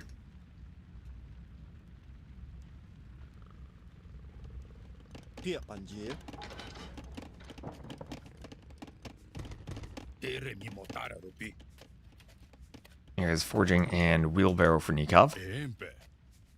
And it'll be a 3rd TC for Vinch. Now, if Vinch is gonna boom on 3 TCs behind this push, that would be crazy. He needs a really good eco for that. Nikov doesn't even need to fight this. He could simply wall it off. Vinch isn't gonna push in. And Vinch has been there for Onomaru boot camps in the past, so I think he should be able to. I can't answer that for certain for him, though.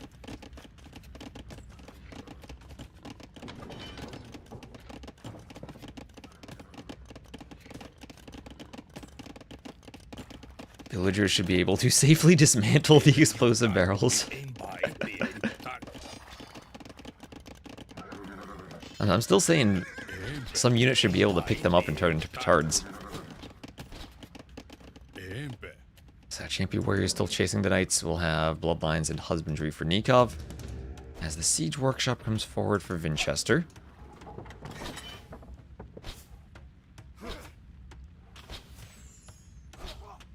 Knights will... Ooh, I don't know. I don't really know the relative strength of the champion warrior against the knight, or how many knights are really needed.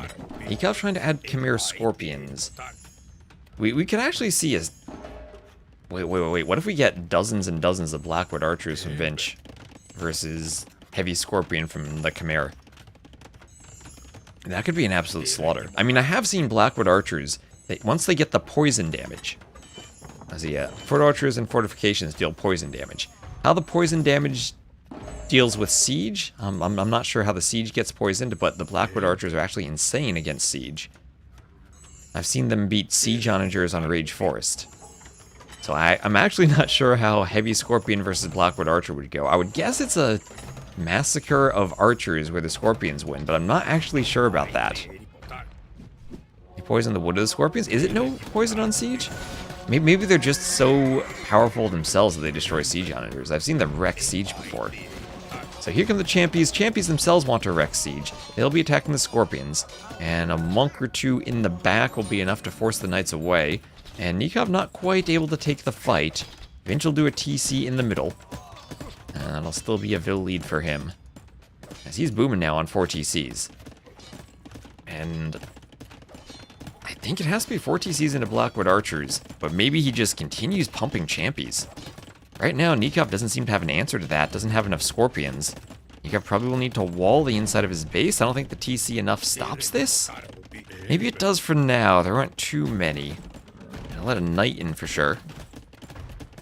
And there's a lot of Champies. He's on 19 Champies, triple barracks, and there's the Stone Gate. Stone Gate from Nikov. Or Champies pushing through the houses. Nikov may be concerned with his home base, not realizing the Champions are breaking in on the side. Pikemen also seeing the cap. Oh, we have Knights. Knights go through the barrel on the outside. But already a TC there for Vinch, so not much chance for raiding.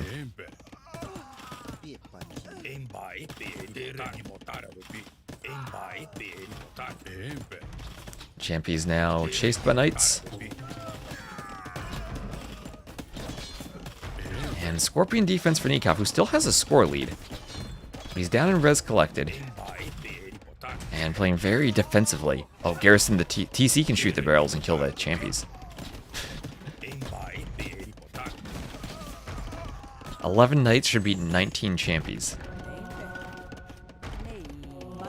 I think one monk changes that completely.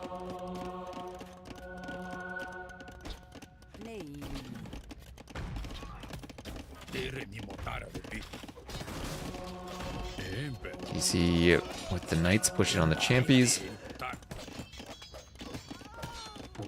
And there are houses, 1, 2 houses.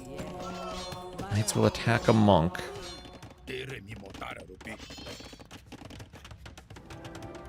And castle going up for Vinch.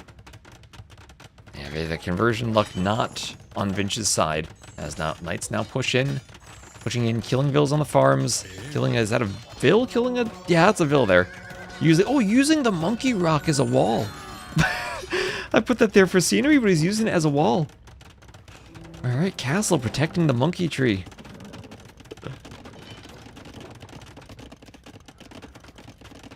Nikov's still with the score lead, but I feel that Vinch is in a winning position unless the Khmer Scorpions hard counter the Tupi, which they very well might. Nikov's still in the back trying to look for spots where he can raid. Would be able to break in here if it's not open.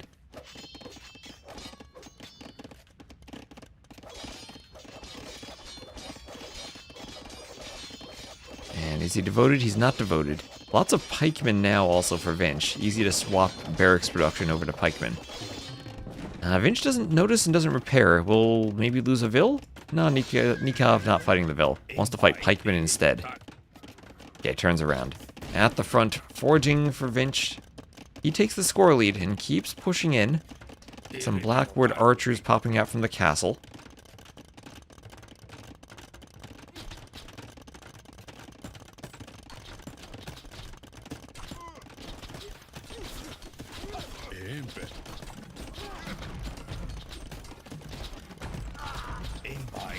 Archers here fighting the Blackwood archers. Or Scorpions fighting them. Repairs for the Vils, so these Blackwood archers will be killed.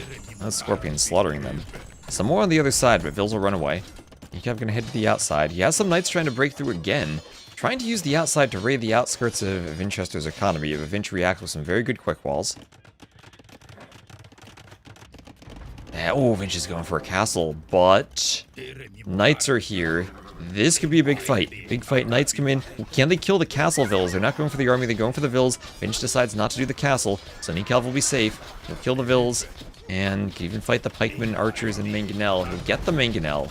Doesn't want to fight under the castle. But with the Scorpions, he'll be... Oh, look at that stack. Look, they have 4 Scorpions on a tile there. Oh, like 5 Scorpions on a tile. The Omega Scorpion against that outpost. Nikov wants his own castle, but Vinch clicks up to Imp first. Ahead by 3,000 resources collected. And Nikov's hopes still rely on the Khmer having a better unit composition with the Scorpions. What siege do the Tupi have? They have Onager without siege engineers. I don't think the Tupi have a single unit that can fight Khmer heavy Scorpions. The Scorpions outrange the Onagers. And I think Nikov might be fine simply to amass Scorpions and hold, but contingent upon getting Imp and getting Heavy Scorpion. His eco is almost there. He has enough Knights to keep the manganels away for now.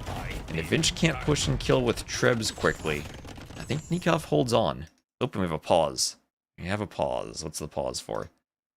Vinch needs a second. Start the game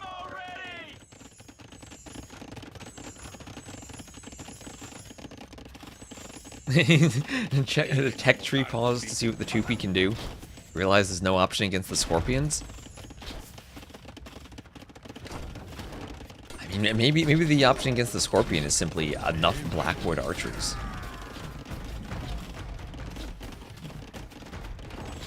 But they really have nothing against the Scorpion. These Blackwood archers are like the 20 HP. They're the perfect Scorpion target. He was looking at the tech tree just like I am. And if you avoid the Scorps and raid the sides, that could be the way. That could be the way. Blackwood archers and champions raiding around the sides. Here's Nikov up to Imp. Imp in a safe TC.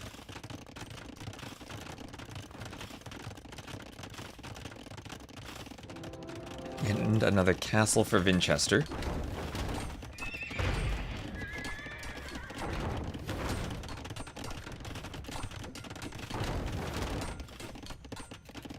Look at that patrol. Look at those Scorpions. Oh, that is beautiful. Patrolling units are just so majestic in AoE 2. Look at them go. Oh, that's amazing. Anyway, at the front, here come the Blackwood archers. Nikov Imp in 1 minute, trying to hold. I think he still has this based on the civs.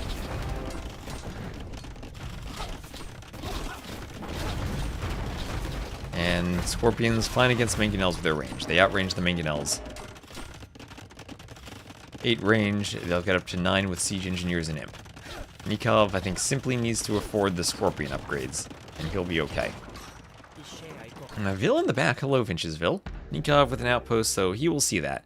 Nikov with good vision at the back of his base. Oh, Nikov with the Knight raid. Nikov getting in with the Knights. Vinch has 1 monk and a few pikemen here, but he'll have to run all of those Vils back to the TC. He's got 140 Vils. I will lose quite a few to the raid. He has a huge eco lead. But still with the civs. I don't know, these Scorpions seem so threatening now. Plate mail armor for Vinch. What does he do? Champion Siege Tower? That actually might be the best option. Champion Siege Tower. Champion Ram, maybe. What are their Rams like? They do have Siege Ram. And maybe a slow Treb push with no Siege Engineers. Nikov's still raiding with Knights. They'll probably get cleaned by the pikemen. But he can get out. Vinch heading to the side now. Outpost for Vinch. A couple of pikes on the side. Nikov outposting 2. Great use of the outposts for map vision. And now after those raids, Nikov pulling ahead in Vils. Heavy Scorpion is expensive though. Was made cheaper recently. But Nikov needs to afford that. Needs siege engineers. Good thing is it's only food and wood, so he doesn't need gold for it. And here are, is that elite? Nope, no elite Blackwood archer yet for Vinch. All those res ahead and he still can't afford it. And oh, here they come. Here's the fight. Elite Champion Warrior with 8 Pierce Armor, doing decently against the Scorpions. Nikov's gonna call the GG. He's gonna call the GG. He can't kill the Champions with normal Scorpions. He needs Heavy Scorpion. And the timing on the fight from Vinch, Nikov losing the castles. And what a fight that maybe if Nikov has all the upgrades is a slaughter against Champions. The Champions right now at this moment can push the Scorpions. And Vinch will qualify for the LAN. Vinch will qualify. I wasn't sure how that would go, but right now, it is 8 Pierce Armor for the Elite Champions, 11 attack for the Scorpions. Nikov floating a ton of wood. What is hard on this map is getting enough farms out because of this rock terrain, and Nikov maybe floating too much wood, didn't add enough farms. A bit slower to Imp, didn't get the techs, and couldn't fight the Champions there. At the same time, the imp timing meant that triple castle treb production was here for Vinch, and the Tupi economy. I mean, they don't really have an eco boost other than they get res back from dead units. Plus 25 of each resource at the start. That's nice. But the Khmer with their farming economy, probably the better long-term eco boost too. So Vinch will qualify, and as far as I know, should be good with his visa situation. So that's 109 to 64 KD for Nikov, who will have a chance still to qualify in the Latin American qualifier. But that's looking pretty loaded now with Nikov, Degao, Hart, Kapach too. And potentially Sebastian, who still is playing today, who might qualify. I think it's Sebastian Sato, which could go either way. So we have faster castle for Nikov, couldn't really get too much from it. See, Eco was neck and neck for a while. I still think if Nikov gets the heavy Scorpion, he's fine, but I guess this eco difference was too big for him to get there in time. Interview him. Is Vinch up for an interview? We can do an interview.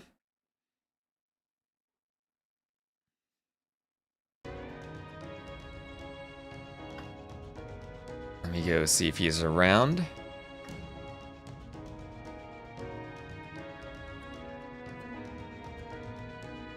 Let me just... Is he still in a voice channel? Yes. Alright, let me just update the overlay and hop into the voice channel with him.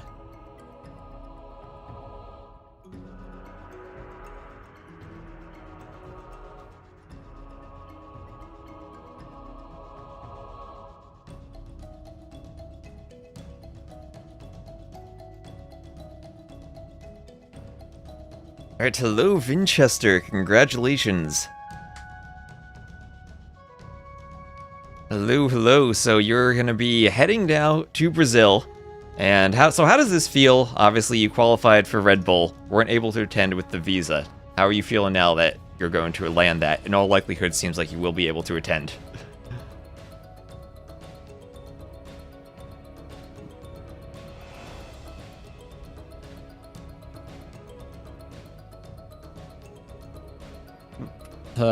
The best thing can happen for the esports player is to play on the LAN in a big stage. So yeah, looking forward for it. Really happy that I qualified again. All right, and this set started out against Nikov. You played. We'll go through the games real quick. On Monte Pascual, you had Persians against Celts. What did you think when you saw that Celts pick?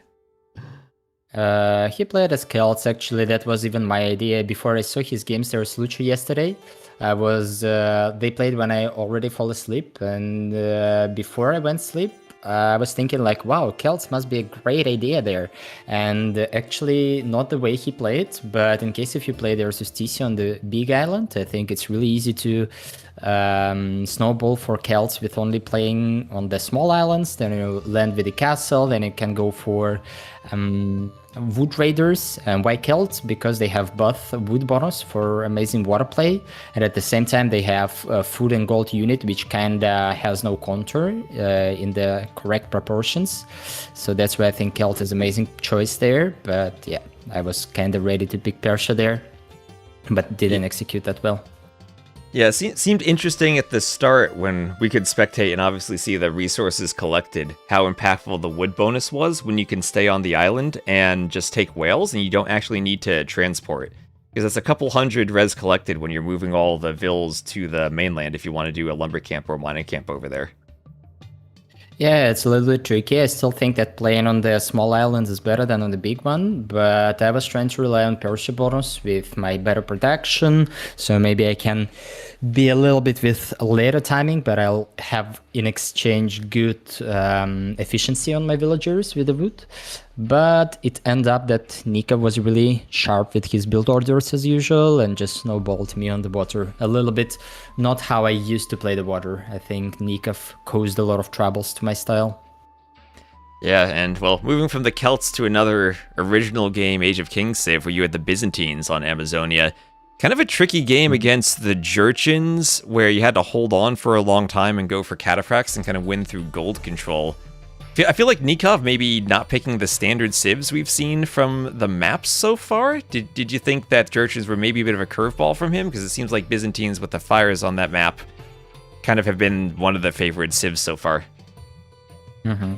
Well, I had the approach, which I already done a couple times, and I think Byzantines one of the best civ for that. So the question was how Nikov wanted to counter it, because Jurchens has a lot of good potential, like Fire Lancer, Grenadiers, can be Lightcav into CA, boom, whatever. There was a lot of options. So when I saw he's going up late, and I think he was going up late and he had dock in the middle, I thought that maybe he will do some land pressure, so I started to make barrack. That's a little bit disrupted my build order, I would say. So yeah, I think his counter was not the best, but my game was not smoothest as well. Well, of course, when I survived with the castle and I could kill a couple times his bomber cannons, I think there was no chance for him to win because, yeah, cataphracts first of all, but in general, I'm just Byzantine with infinite gold at that point, so it's going to be really hard to play against. Yeah, always hard to push Byzantines in the late game. We did see, I don't know if you saw Tato de Gal, where that was a Vietnamese civ that pushed the Byzantines. I don't know if there are many civs that can fight Byzantines in late game, but it seems like on that map, finding a counter kind of is hard. Exactly. I saw you saying Vietnamese can counter Byzantines, or maybe not you. I don't know why I know that. Did you say that on stream recently? Yeah, I think it should. That's what we saw. Yeah, I think it was yesterday. Tato managed to. It was one of those games you lose the water and hold on late with Vietnamese. Well, until you go for elephants, cataphracts destroy. Cataphracts skirm should destroy Vietnamese, because cataphracts basically with stack patrolling is insane. So. Yeah, they're very strong with the stack patrolling too. Yeah. So I would say like Byzantine is amazing with Fire Lancer and Skirm, of course, but I had a game in TTL, there's a Sio, where I went for cataphracts and Vietnamese just die instantly. So it's a little bit tricky saying that Vietnamese pure counter to Byzantine, a little bit. Yeah, there's a lot of situational dependent too. If you can, like, the cataphracts are really expensive to upgrade. And getting to them. Sometimes on that map, you can hold on long enough to get to the upgrades like we've been seeing. But it's very map dependent too, I think. Yeah. And then moving on, we had another maybe non-standard civ pick on Satan, where Nikov went Japanese. You had, I think, Linsari Mariniensis as one of your maps where we'd been seeing the Japanese a lot, but he used them on a very aggressive map. We've seen some men-at-arms, and you went for the Mapuchi for that settlement skirm defense. Yeah, I think this map is kind of made for men-at-arms aggression. A lot of people play like that. Like, that's one of the reasons why Romans were banned for him, because I guess he really likes the strategy. Japanese is nice because he kind of sneaks it from the hybrid maps as well. The only downside that you can't pick Japanese as your second pick on the land map. But besides that, Japanese are really good, and I think he was like 1 second away from getting in with his men-at-arms. That was really fortunate for me that fletching kick in, villagers in time, and with fletching I was able to take the 4th man-at-arm, so there was not enough damage to take down the house. So there were a little moment which was luckier for me, but in general I think game mostly depended from me, because with the tower he will never really push me hard until he get tower creep on his own, and with the skirms, if I'll micro correctly, then probably I will win most of the feudal fights if he goes for men-at-arms and archers or skirms, whatever. Yeah, that's pretty much what we saw. That house got down. It was under 20 hit points, so you just barely repaired it and killed that 4th man-at-arm in time. And then there was that tower fight later on where you tried to come forward and had a lot of men-at-arms, but you pulled your vills to rush the tower and had enough skirms to keep the men-at-arms away from your vills to stop the tower. Yeah, basically it's hard for him to micro there. He did really good job with the house in front of his tower, because if I would always be in the range of my tower, then men-at-arms would do nothing to my villagers. I mean, they can, of course, not nothing. They hit really fast, and he took 1 or 2 vills there, but still he would take huge amount of damage from the tower, and then skirms are able to finish them. I think he didn't have +1 defense at that point on them. If he would have +1 defense, then maybe he would try to take more in those fights there. But it's gonna be a different game anyway, so. Yeah, and then moving on to our islands map that was Berbers against Armenians, and he doesn't go for water at all. He just goes for the castle drop, which you're maybe a bit late scouting the castle drop, but I'm sure you knew something was up when you saw him not going for water. Not something. I was kind of confident it's going to be castle drop. Goku played exactly the same in this qualifier against me, so there is a castle drop strategies in the air on that map for sure. Usually that's done with Malay, like in the previous qual, Prisma won their Susito, a game like that. I watched it because it was just before my match, so I was aware of that. And when I saw that there is no first of all, he was really weird with the fish movement, and then he didn't went for hook. I knew that it should be the landing. I was trying to control in the transport, but to be honest, I mostly focused on the right-hand side. But at the same time, I saw that my wall on my base are really going well. So even if he would castle drop, there won't be a really good position. I'll be able to localize landing. This is the first thing you should do on the islands, and then defend somehow. The only thing I was worried about when he started to play water heavily, and this is something what surprised me, to be honest. I kind of stopped the land production in time, I think. I didn't overcommit, but at the same time I had 2 TC while he was focusing on the water play with having Berber bonus. Well, I don't have a big Armenians Galimas, so there were chances for him. But yeah, to be honest, I'm a little bit happy that he resigned, but I'm sure that I had a significant lead. Yeah, you had a great eco lead because he wasn't really fishing as much as you were. Yeah, but what do you think of that? Mm. What do you think of that Civ matchup? Because Berbers obviously have the faster moving ships. I've seen on that map a lot of players play War Galley Hulk, but I think I saw yesterday Nikov play Hulk plus fire with the Berbers that move faster. And the comparison would be Armenians shoot an extra projectile from their galley line. Have you played that before? Do you have a feel for how that would maybe have worked out if Nikov hadn't gone for the landing and just went pure water? I used to play Berbers myself. I think they are decent on water, but at the same time they have nothing special. So I would say they are slow compared to other Civs. And on this particular meta, it's really hard to come back on the water. So if we would just play pure water, my strategy would be to have a massive army advantage because I have more resources, and then it doesn't matter how fast you run from me, I still have a better navy.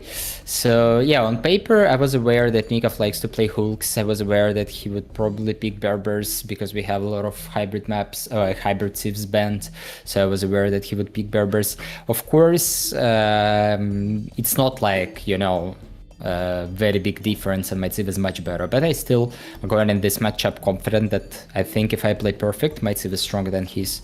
And yeah, talking about hooks, I don't think that hooks are very good in that meta, but I must admit that Persians, their Celts, he was really good with not letting me, as I said, to play water the way I likes to play, with the galleys and fire galleys. So Nikov is one of the players who successfully goes for hooks, I think. No one else from what I've seen. Yeah, and that first game is the same thing I'd been seeing from him in the previous set. It was Hulk plus fire, where I feel most other players have been going galleys.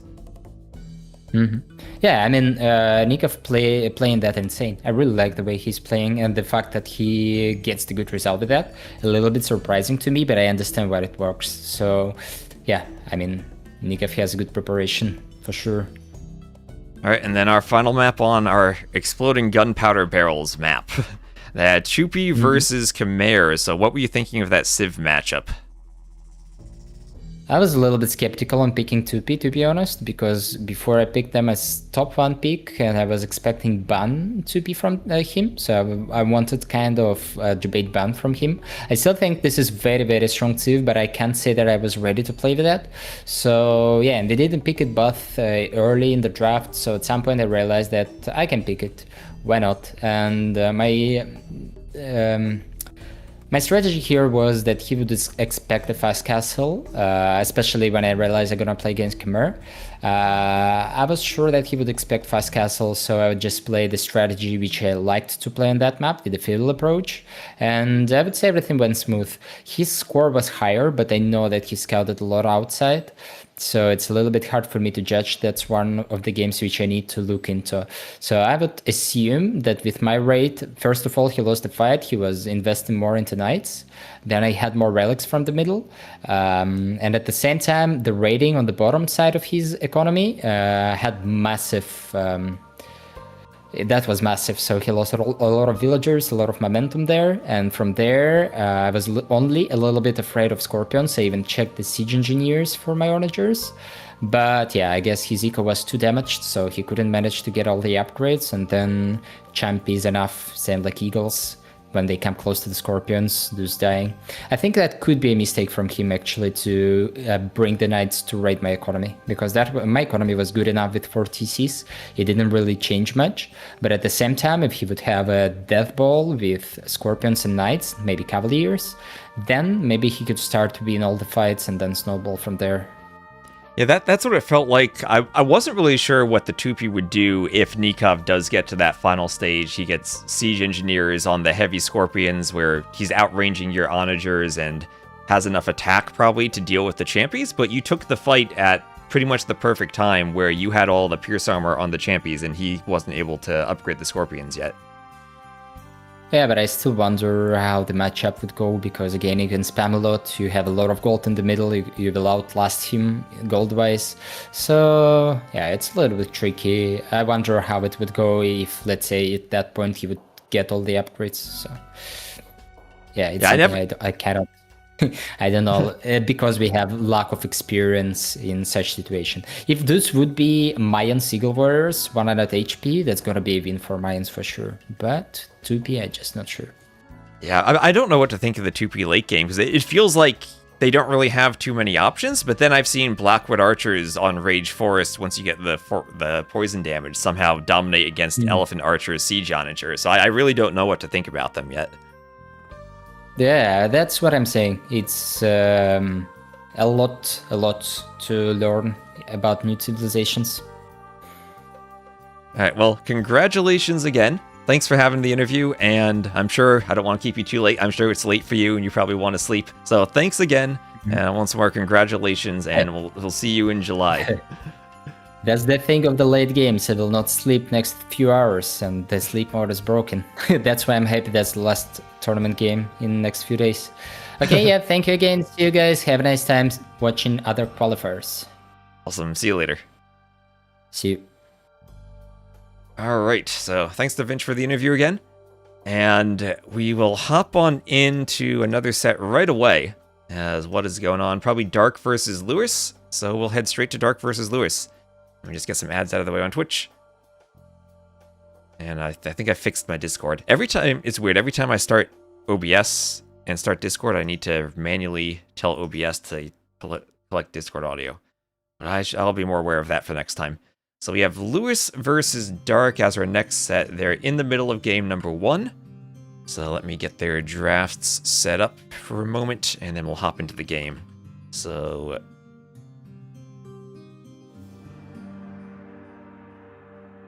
Lewis versus Dark. And update the stream title too.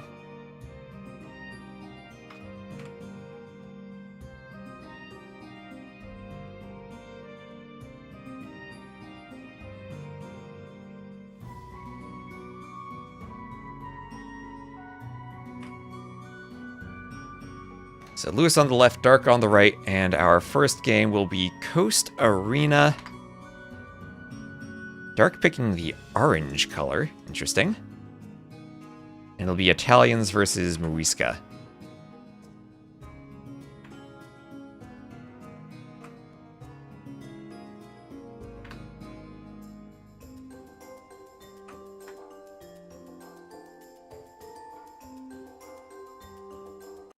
And we'll speed on up to live time.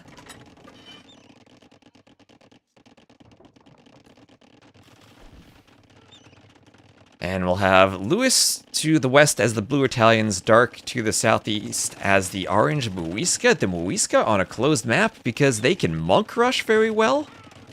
I don't think they have anything particularly special on the water. They miss shipwright in the late game. So both of these players, it will be their last chance to qualify. Nikov still can play in the Latin American qualifier tomorrow. So, fishing lines, fish boom for Dark, same thing for Lewis. And Dark going forward Vils, looks like he is indeed going for the Monk Rush. Lewis will attempt to counter that with a defensive castle. So there is the monastery, there's the castle. Castle will be directly on top of the monastery, which can be a bit annoying, but then you just do a monastery in the back. You fall back.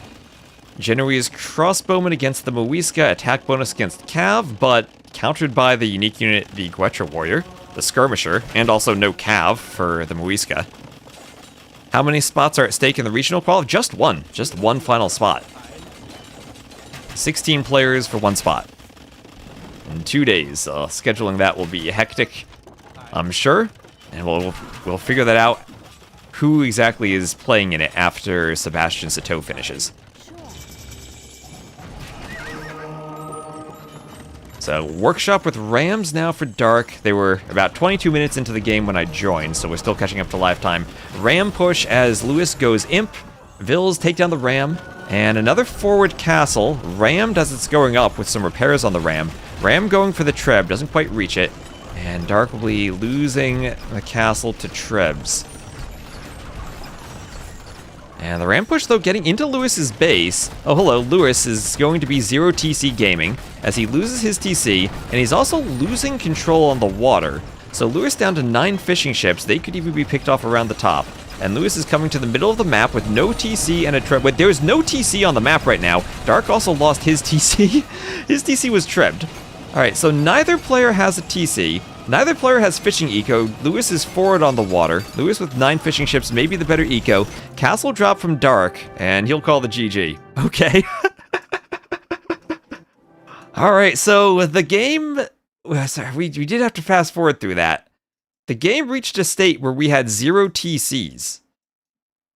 No TCs at all. Dark with the Desperation Castle drop, but Lewis able to go imp faster as the Italians.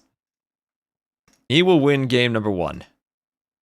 Alright, capture age blinks a bit. We'll have 108 to 105 military for Dark. Had a military lead, but went for the ram push and couldn't quite push enough.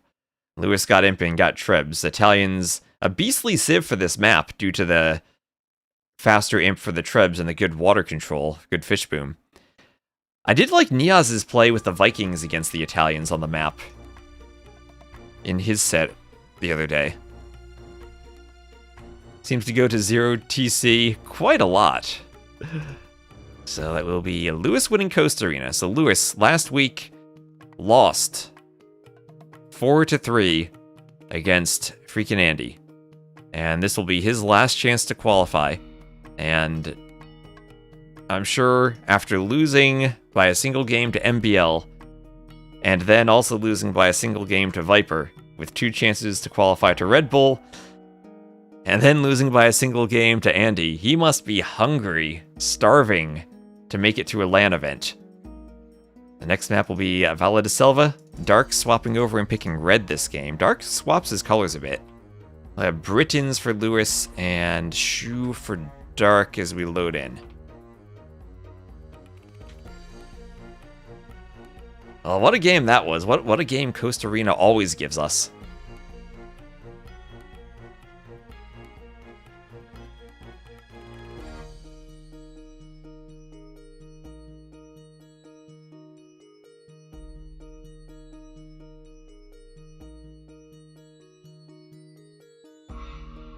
And as we're loading in, we can take a quick look at this bracket.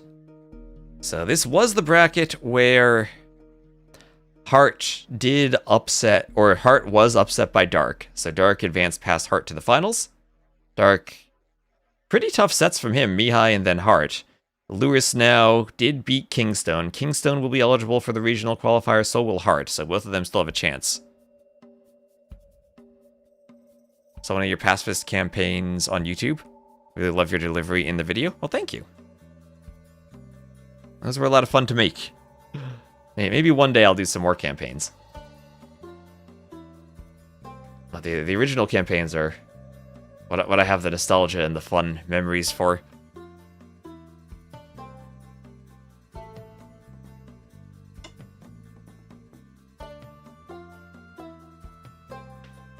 There's actually an AoE1 campaign I'd really like to do, Pacifist.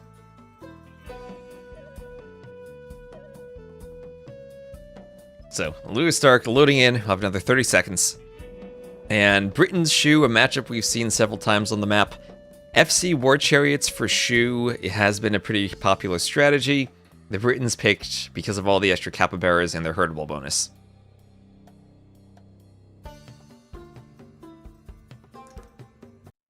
And here we are, Valle de Selva, the Jungle Valley. Lewis will be the blue Britons, he'll be to the northwest.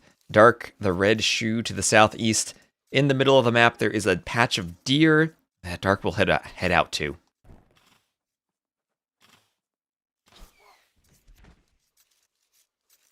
Deer now getting pushed in from Dark.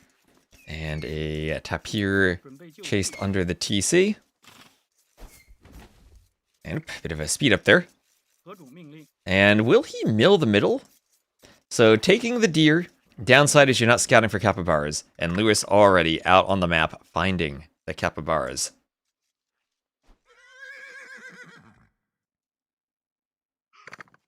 Grabbing them from the corners.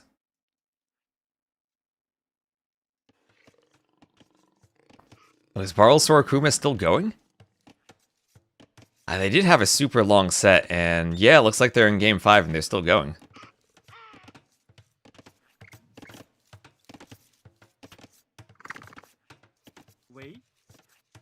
Now for that set, I don't know if Sorokuma has ever actually been to a large LAN event. Not to my memory. Balls, I believe, has before. It would be one heck of an accomplishment from Sorokuma, who has been improving his play a lot over the past year. And who upset Doubt in the semifinals of that bracket.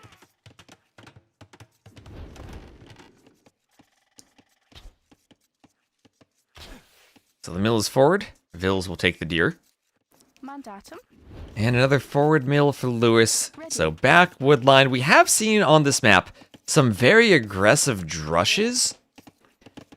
I don't feel that they've been particularly effective. They're usually able to be walled out.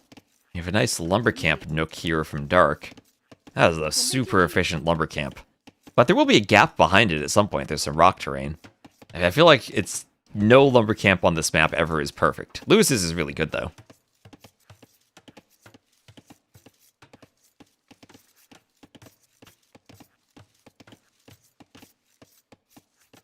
Yay.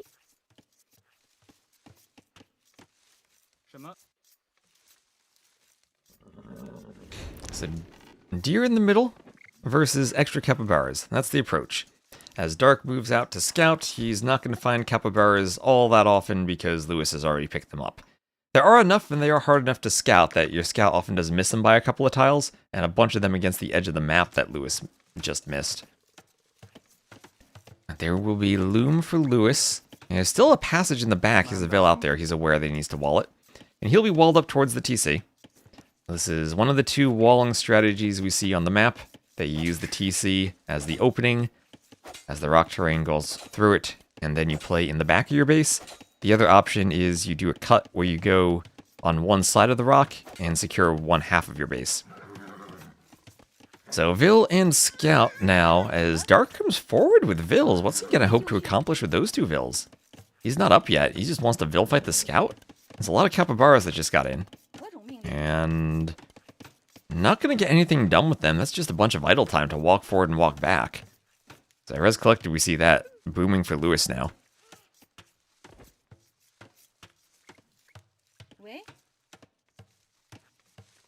And Lewis will be a minute faster to go up, and with 20 Vils, 20 Vils with Loom, and a Barracks, this might be Feudal Age play from him. With all those capybaras, I don't know if it's possible for him to FC off of this. He wants a Barracks, a range, and a Blacksmith. That's a lot of investment, and yeah, not going to be an FC if he's sending Vils to fight. Don't think he'd be able to click up in time if he does that. More deer from Dark in the middle, but not nearly as many capybaras under the TC. We only have 4 capybaras there for him. A few more he's picking up, but Lewis right now, not many capybaras because he's been taking them more quickly as the Britons. Looking for a Vil fight in the middle. There, no Loom! We have Feudal Age clicked for Dark, but no Loom for Dark. He also showed that what were those forward vills doing without Loom? He will get back to the TC. Lewis lost enough scout HP he didn't want to block. Lewis will take the deer in the middle too. His vills are there, why not? And there's an archery range for him. So Dark will likely be fast castling. Probably 1 vill and Loom in Feudal. 3 on gold, so we should be able to afford Loom. As he gets more capybaras, feels like Lewis, if you look at the scouting, has been just missing capybaras here and there. So mark it up now for Dark as the scout winds around a bit.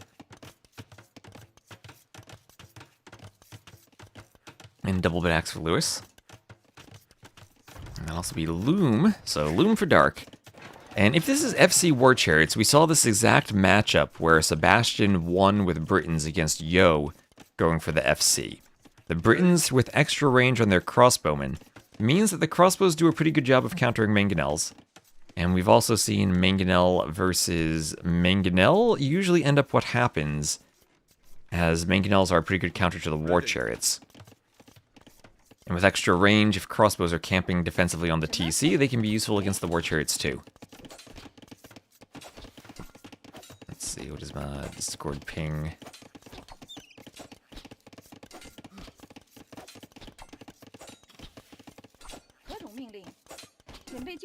And we'll have Castle Age for Dark.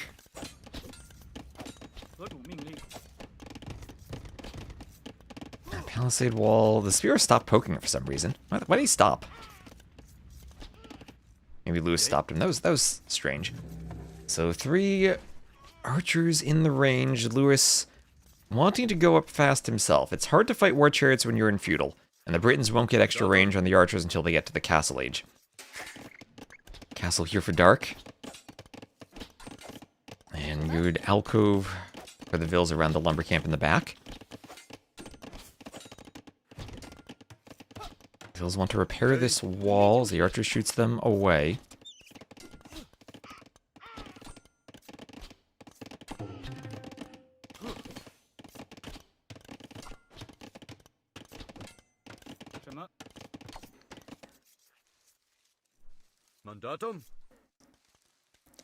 And that'll be fletching plus Castle Age both. For Lewis, fletching for the archers, and looks like it'll be crossbow bodkin for him. Here's the first workshop for Dark. He has wood to put down a second. Did sell his stone on his way up. Both players did. And that's a second forward workshop. Maybe a bit forward now with the archers there. He's going for it, though. He's committing. He says, I'll have 1 workshop, I'll have a war chariot, then I'll go for it. So Lewis a minute away from getting extra range on his archers. And, okay, 3rd workshop, why not? 3 workshop war chariots, that's the way to go. Okay, no, he's deleting the front one. Deleting the front one, getting the wood back.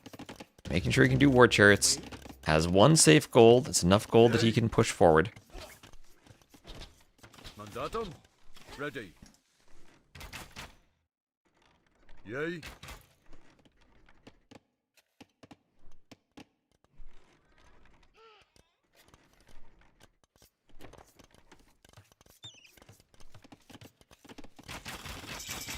And gotta be careful of the TC. So there's Lewis, archers healing in the TC, doing his own workshop.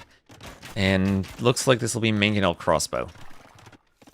Mandatum. And with the extra range, archers can now keep Dark off of that back gold. So Dark will have to go forward to the front gold. Those capybaras to take. So does Lewis. So not much farm investment so far, but Lewis, when he has to go farms, will be difficult to add them in the way he's walled his base. Houses in the blacksmith taking up a lot of what could have been farm space, since those buildings weren't forward. Oh, we finally saw Barrels use the barrels to take out 20 vills. Our base, we saw someone use the barrels? I just got some Discord PM about barrels, so maybe they've finally been used.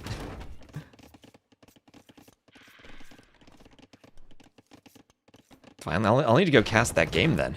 Yay. Here we have Lewis dodging the manganels. Nice attack ground on the scout from Dark. And now the manganels will wreck the war chariots if they connect.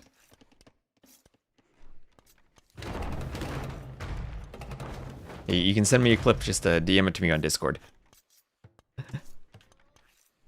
People immediately message me.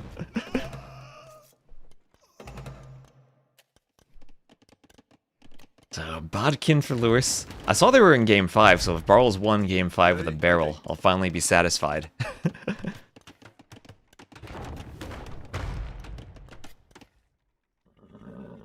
Mandatum. The spear attacking the war chariot. War chariot kills the spear.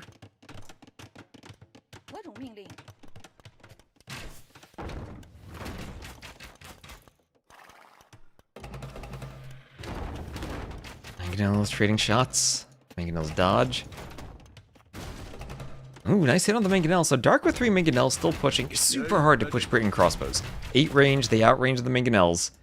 And now with 2 war chariots to prevent the crossbows from charging forward against the Manganels, Lewis will have to go for his own Manganel micro.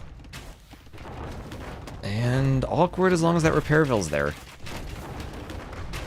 Dark floating wood. Now he needs to be careful to manage his economy. He doesn't have any farms, so relying on the capybaras. He probably wants to start slowly adding in farms. As you worry about idle TC time from him soon, but lots of idle TC time from Lewis. Lewis trying to snipe Manganels. The war chariots take down his Manganel. He loses the workshop, and with needing a second workshop in the back, this has just become so awkward for him. He did manage to slip out to the side to find some gold. Dark has a low HP scout out there who saw it.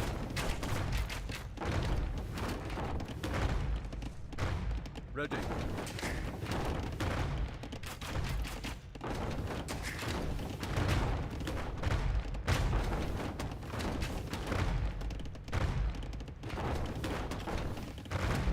Manganel's taking down TC. Manganel hits a Vil, 1 HP Vil. Will die to the spread from the war chariot. Manganel can't hit the crossbows. You think it's GG? I think it's GG soon. I think Lewis has lost too much. I think this push is too strong with the war chariots. And it feels like Lewis did kind of the meta. Sneak out to the side, crossbows extra range, defend with Manganels. But too many Manganels from Dark. You're going 1 workshop Manganel against 2 workshop Manganel. And the war chariots aren't really there to kill the crossbows. They're there to act as a counter to the Britain range, stop them from jumping on the Manganels.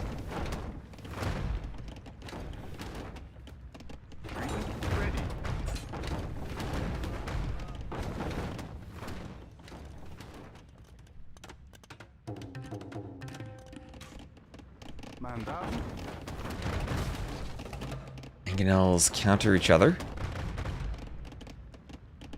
Yeah, Dark beasting this game. Lewis surely does not want to go to another Game 7 in a potential 4-3 set. So Manganels trading off shots against each other. And, oh, nice raid from Lewis. Nice raid from Lewis with crossbows hitting Vils. Vils go down. Dark didn't notice that. All of a sudden, Dark getting his own idle TC time because he doesn't have any farms. And Dark out to the side. Lewis gonna lose Vils to Manganels. Okay, Manganel raid on the mining camp. Lewis doing some houses out here. Dark has not noticed this. Lewis has not noticed this. Neither player noticed. The Manganels attacking Vils. Dark notices now. Lewis. Not like this, Lewis. Oh, no, all the villagers to the Manganels. They're all gonna be shot. Oh. Lewis, no. No, notice this, Lewis. Oh, one Vil left. No, 0 Vils left. 0 Vils left. On the other side, he's trying to micro crossbows. His Manganel micro is so intense for him trying to survive, but all of a sudden it's 20 Vils to 37. If he didn't notice that, he might be thinking, oh, I killed a bunch of Vils on microing Manganels, but no. He has no gold. 0 Vils on anything other than wood. Ready. He's selling wood for gold. Losing crossbows to the Manganels, and not enough crossbows to hit the Repairville. And I think Dark is going to tie this. I don't think there's coming back from 20 Vils and no TC. So, once again, a map with a player with 0 TCs. So, we're 2 for 2 on players hitting 0 TCs in the game so far. What is this map? I think we somehow made a clown map out of an open map.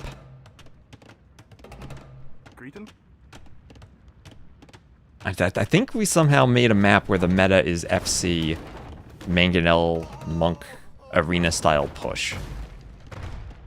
And you don't have stone to defend for a defensive castle, and that's part of what makes this such a strong strategy, is the stone is extra far away. And you're not going to get an FC castle drop. So it's FC with other types of FC strategies shining. So where does Lewis have vills? No more vills up here. He has a few vills on his starting wood line still. He's got a couple of repair vills for manganels. He's got no more gold for repairing manganels. He's almost manganelling his own manganel. And he's moving over here for gold. He's found a gold mine.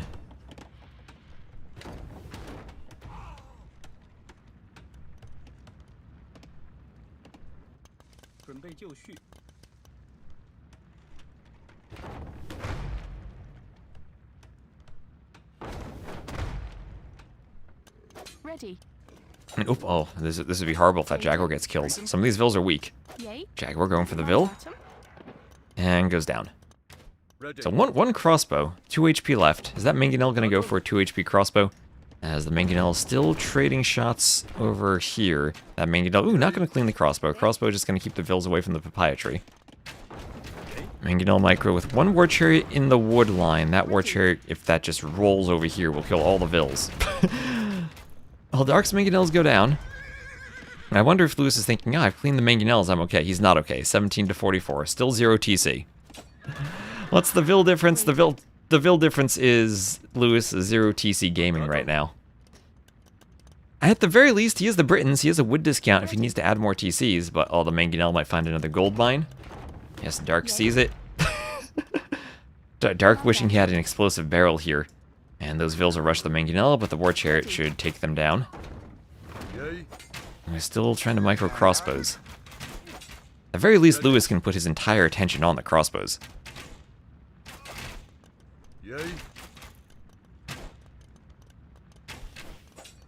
War chariot does have a mid-range, so more manganel micro. Lewis hoping he can win this on manganel micro alone, so he's got 6 vills on wood, 6 on gold.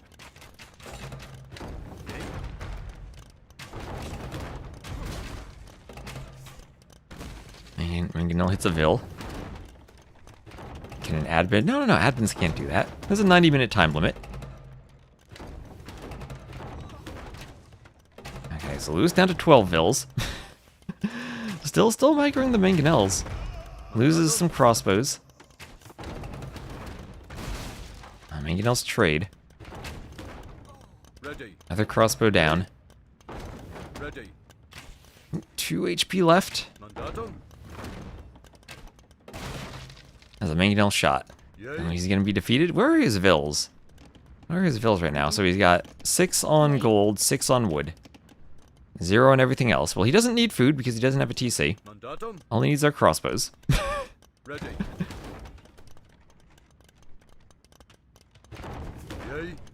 I'll dodge the manganel.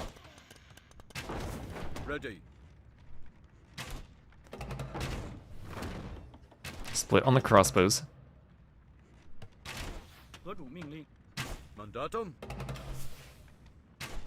Yeah, exactly. You know, TC, he's not making anything that costs food. He's making crossbows and manganels.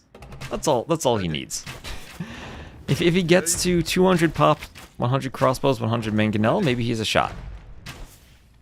Crossbow micro simulator. Yep, he's just... The fewer crossbows he has, the more attention he can pay to them. And the more attention he can pay... He'll need it because he doesn't have ballistics. But it's now 6 crossbows against 4 manganels. There's a split. And to be honest... Oh, he might actually win this. He might actually win... Oh, he has a manganel? There. He's going to win this fight. He's going to win this fight. That war chariot, the biggest threat to the crossbows. That goes down. Lewis has this fight. He's going to take this fight. This is just the type of engagement he needed about 20 minutes ago. Oop, he's still surviving. Loses the manganel. He's fine. There he goes. Dodges. Manganels will go down. Britons are insane. Never micro manganels against Briton crossbows.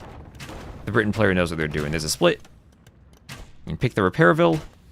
Now more manganels forward, but Lewis still on a roll with his crossbow micro. Slowly but surely. 12 vills, he'll get more crossbows. Oh, there you go. One goes down, but only one. Okay, there's a second. Lewis still, I think, cost-effectively ahead in this fight. Oh, that manganel can't even hit the crossbow. Vils are going to go forward. Oh, Manganel's getting close to the gold mine, though. How can this be the meta on the map? This map is its own beast. I didn't know what I created when I made it, but I love it. Oh, he still has the archery range. Maybe the manganels just, instead of focusing the crossbows, need to hit the archery range. I don't think Lewis can afford another one of those.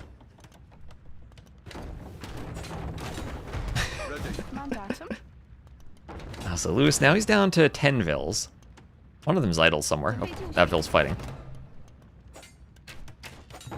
Maybe a ram from Dark to take out the range? Or just a focus fire from Manganels? It's got 200 HP left. There's a GG from Lewis. He finally calls it. So Dark will tie that up 1-to-1 behind the Shu war chariots. We've been seeing that a lot on this map. Jordan died to it. Didn't work Yo versus Sebastian, but seems to be a very, very potent strategy and potentially even counter to the Britons. Alright, so Arbase giving me a barrel explosion. Let's look at this. Alright, we won't have audio for it, but let's just look at the barrel explosion. We got Harris stream here. And Barrels is in the red, shooting the barrel with the skirms. Skirms get hit by some manganels, and they try to... Oh, there's so many Vils there. He's gonna destroy... Is he finally gonna do it with Hussite wagons? He's not... He has to right-click it. Will he destroy the manganels? He finally Finally, someone's gonna use the barrels. He kills 20 Vils. Oh my gosh. Finally. Finally. You have ads. I don't have ads on my channel right now. Oh, I go back in the VOD. I don't see when we have ads on the Onamaru channel. Okay, we'll have to watch that. We'll have to watch that again in the rec. What time is that? That's around 36 minutes into the rec. Now that's what I was hoping for. Maybe players will see that clip and finally realize they can attack the barrels. So Amazonia will be the next map.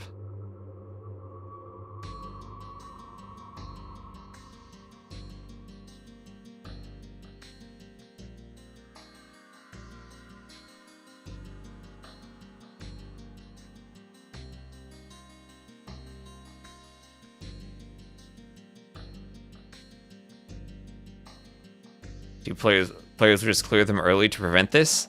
They're gonna have to remember to do that, though. They have enough HP that it's hard to clear them early. Or enough armor.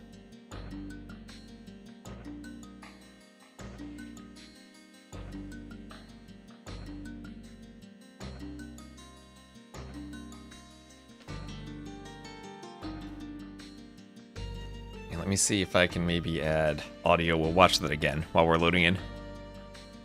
That's over. Here, let me add audio for that. And I need to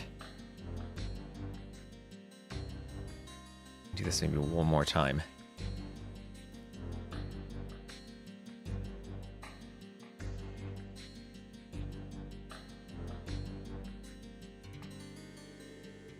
Now I really gotta play with my audio settings in OBS.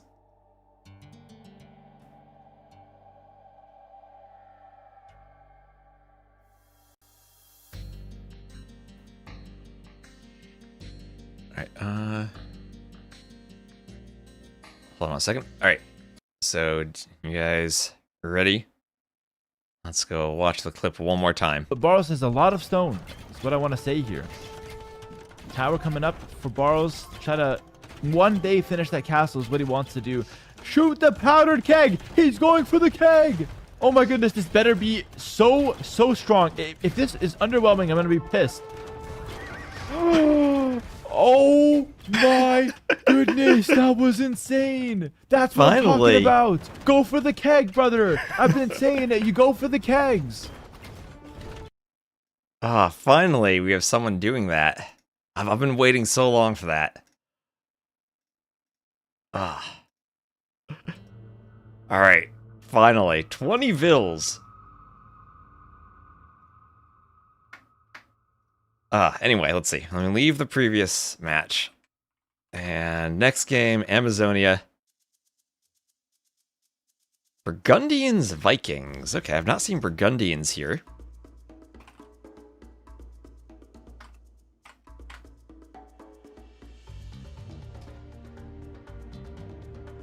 Let me just give a shout out to Hera for using the clip from him.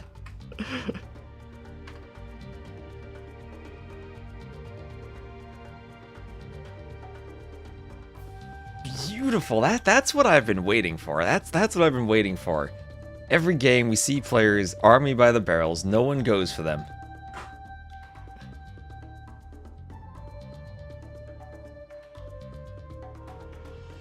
Alright, I'm gonna try to catch up on all the chats.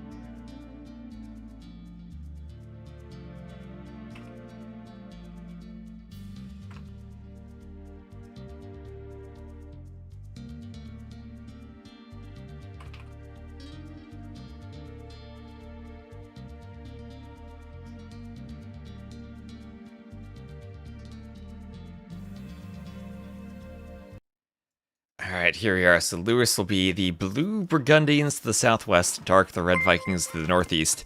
And thank you, Frankie Boy, for the follow. And Burgundians, a civ I haven't seen used on this map. I would love if Lewis does a backdock fish boom with the early eco upgrades for fishing lines and gill nets. Probably not the strategy, but I would love that. I would love to see that. Someday someone has to use the back dock. Yeah.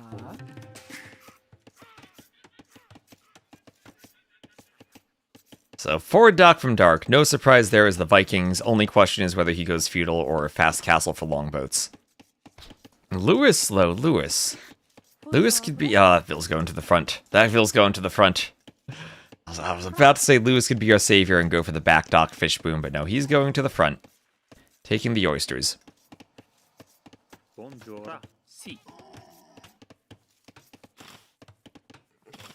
I still have the feeling on this map that there is potential for fish traps in the back due to the limited space you have for farming. So forward dock, and we'll see if the Vill takes the fish or the oysters. Probably the fish early on. We have had some really good matches on this map, but it takes a while for things to develop. It's a bit more of a boomy map. And boom meaning players develop their economy, not as in players destroy the gunpowder kegs. We can have some hope that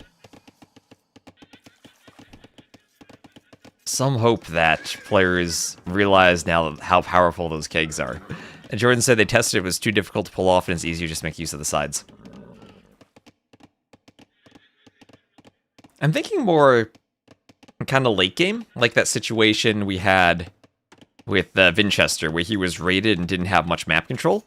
Because the fish traps, the benefit of them is that they're very compact.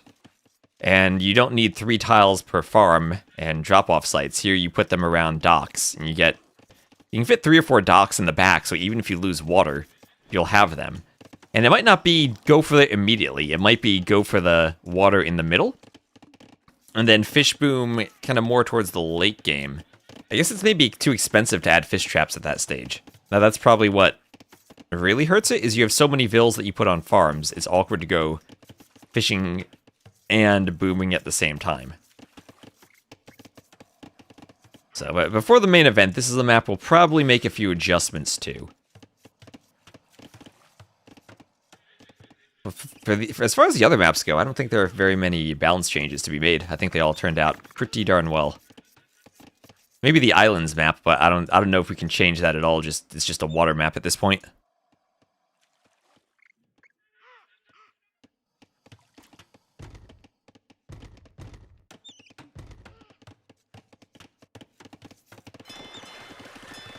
So dock for Lewis.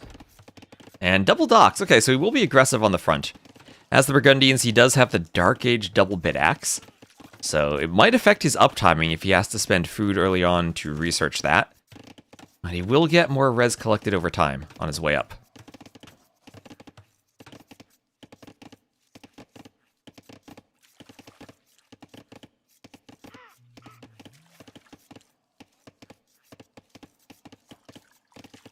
And we see that as Feudal Age comes in first for Dark.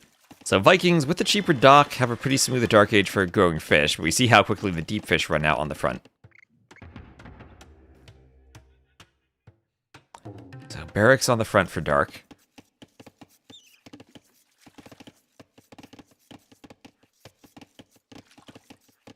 And a loom also for Lewis.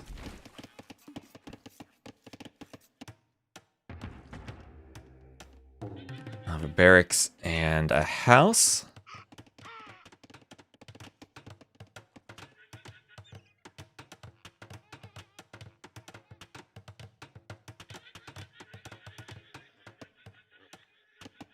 As this line of palisades comes in for Lewis.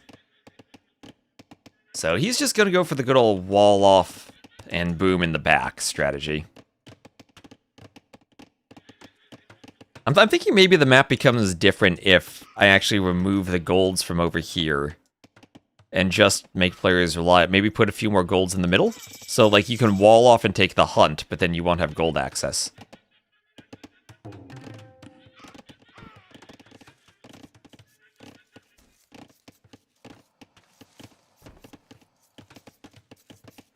What if the bridges start where they are, but they go straight towards the water path in the middle? You mean like towards this area? I can't make bridges run on diagonals. I can only make them go in straight lines. Okay, so Vil goes down for Lewis. Nice snipe from Dark. And Dark's going men-at-arms. Alright, Dark going for men-at-arms, but Lewis isn't on this side. And Lewis already playing the campaign, thinking of walling up the bridge. I was thinking of maybe just making the mangrove shallows connect to the island. But that would change it quite a bit. I was thinking more you have an island and you go to the sides and then there are crossing points.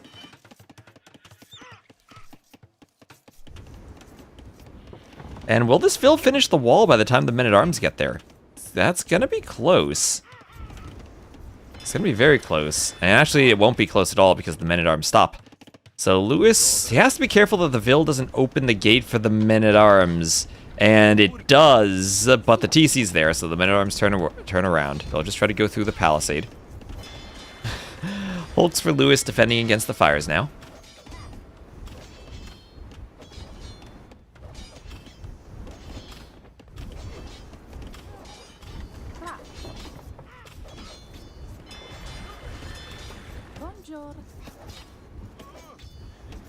And the men-at-arms will try to kill the Vil, but just be a bit disruptive here. Not really accomplishing much thanks to Lewis's walls.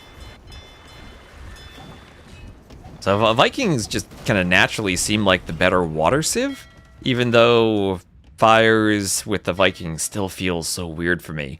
Remember, Vikings have longboats, but they didn't have fires for a long time. That was just changed with the water rework. And Loom now for Dark, who hadn't had Loom yet. Lewis forward with a scout, forward with a Flemish militia. And actually, Lewis could be aggressive here if he goes for Flemish militia. He will want to get on the island. That gate is not finished. Dark is not walled up yet. Dark is not walled up yet. And the scout gets through.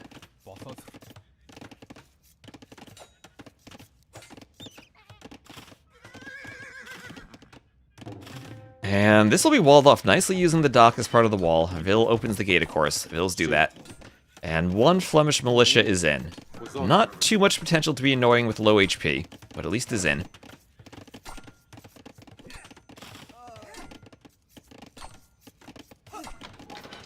Fishing used to be high risk, high reward. Now the risk has disappeared. I don't know if the risk has disappeared, but the risk feels more that it's not in losing your fish, but more in overinvestment into water that actually puts you behind despite having more resources collected.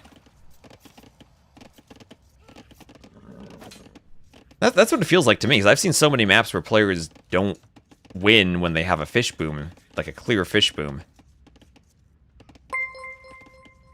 Thank you, Banana, for the follow. I still think that despite the fact that fishing ships on fish traps with full upgrades are faster at collecting food than farmers, it's just more valuable to have the extra vills than it is to have fishing ships. You can swap them between different resources, you can build stuff with them, they have a wider variety of tasks they can do. And smoothing out your eco with only fishing ships is hard enough by itself. But now when you need fishing lines, gill nets, and you need more warships to take the water? Maybe not more, but it feels like you need to go for the combination of ships enough to push docks, and it's harder to push docks. So transport. I feel like transports have been an underutilized aspect of this map. But with water control, it won't be too much of a difference, 45 seconds or so. Dark a bit slower. The scout in the north. The Flemish militia still wandering around the side. There's an outpost up for Dark, as he gets vision of all the vills. And the 2 men-at-arms breaking through the house. Fishing ships attacked by the fires.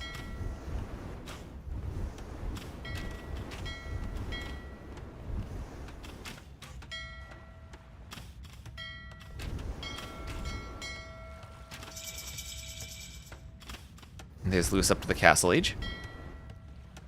So, what will he do? Will he try to stay medium warships? Looks like he will, and he doesn't want to give up the water yet.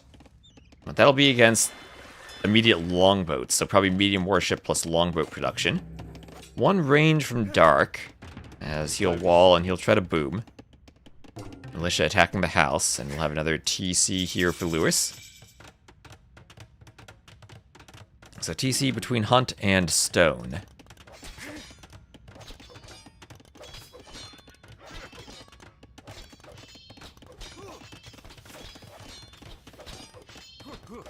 There it is, Bowsaw, gold mining. All the upgrades for Dark. And he's taking a big fight on water, waiting for medium warships, and then will engage, has a longboat. And it's mostly Fire Hulk. Nice job from Lewis to get the Hulks attacking the fires, and the fires chasing the War Galley. And that was the perfect Navy usage from Lewis, but will he still be able to push Vikings with it? I think the only way to beat Vikings is to have overwhelming numbers before they get to longboats now, but the longboats are out. Longboats are out, and longboats are stopping the fires.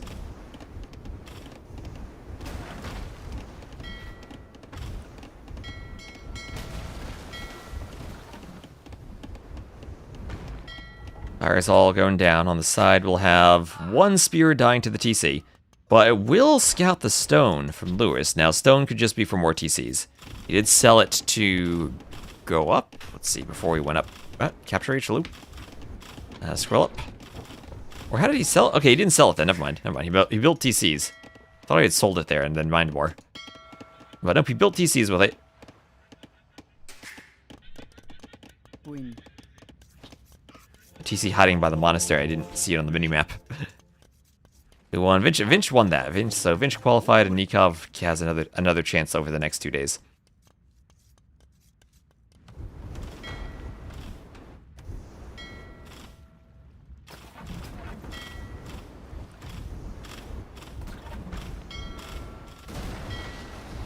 And Dark winning water. So Vikings with longboats now. I still don't know if you can beat longboats on water. I still genuinely have not seen a ship that works. Hulks get absolutely wrecked by them. Fires, I think, still lose to them. Not when they're that outnumbered. And then War Galleys, I think, still lose to them. So I'm genuinely not sure what Lewis could do here against longboats. Lots of Kaimans chasing that spear. Is Dark gonna wolf rush Lewis?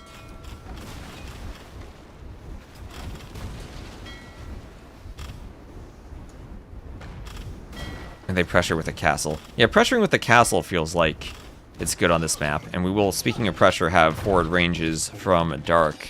As the manganels will push through the house where it's extra walled. Oh my gosh, we have another zoo. Another zoo here with these Guanacos. That one's looking in the window like, hey, I'm stuck here. Can y'all let me in the house? Let me out? Men-at-Arms destroying this house. Archers still in the rear. Bodkin for the archers. And oh, the spear dies. The spear luring in the Caimans was converted. And now the monk going to heal the villager. That Vill's gonna have to fight 3 of these guys. Oh, Lewis sending over a friend to help out the Vill. And he's just gonna stand there like, yeah, I killed one, my work's done. The monk's gonna save that villager. Thwarted by one monk, the Caiman rush from Dark. We'll slow down the wall a bit, I guess. Slow down the monk collecting the relics. I have 3 Caimans chasing an archer. Yeah, from what I've seen on this map, pressure on land can be crucial if you lose the water, but here we're seeing Dark winning the water and staying with 1 TC pressure on land. Lewis will have to go for a tower defense now. If he gets a guard tower, this will be hard to push. But still also options. That transport ship's still there. Manganels could transport to this island to hit the TC. Lewis will lose his last stock.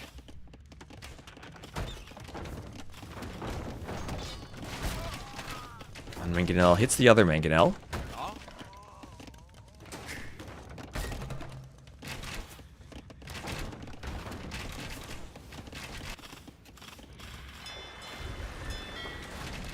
So fires take out the fish as the dock goes down.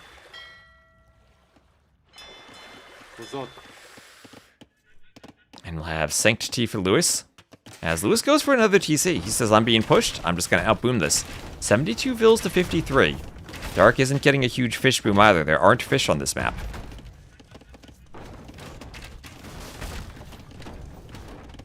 What can Burgundians really do versus Vikings now?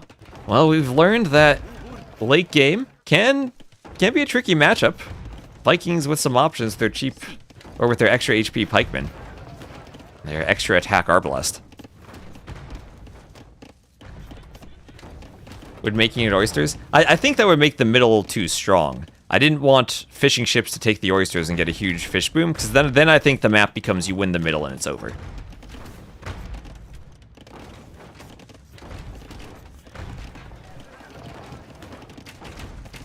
The Revolution? Oh, the Revolution. Will Lewis wait for a score victory and do the Flemish Revolution? Manganel hits the other Manganel. And Lewis still holding. As long as Lewis holds, he will have a better eco eventually, but it still will take time for that to pay off. He has a huge Vill lead, but right now res collected is still pretty equal. And if the Knights can push, that gives Dark a unit that can withstand the tower fire and stop the Manganel defense, because the monastery was destroyed and Lewis doesn't have any monks here to deal with the Knights.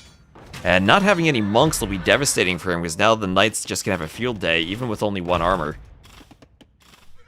Viking Knights, not that good, but because of the free wheelbarrow and handcart, they usually have a good eco for pumping them out. And Lewis didn't wall the bridge. He's trying to go monks against longboats as rams push the castle, but now his starting TC will be pressured. This TC goes down, and maybe Dark then can focus on the southern one. As Dark is still booming. Oh, the castle destroys the transport. I don't think there was anything in it, though. Ram pushing the market as some manganels come over.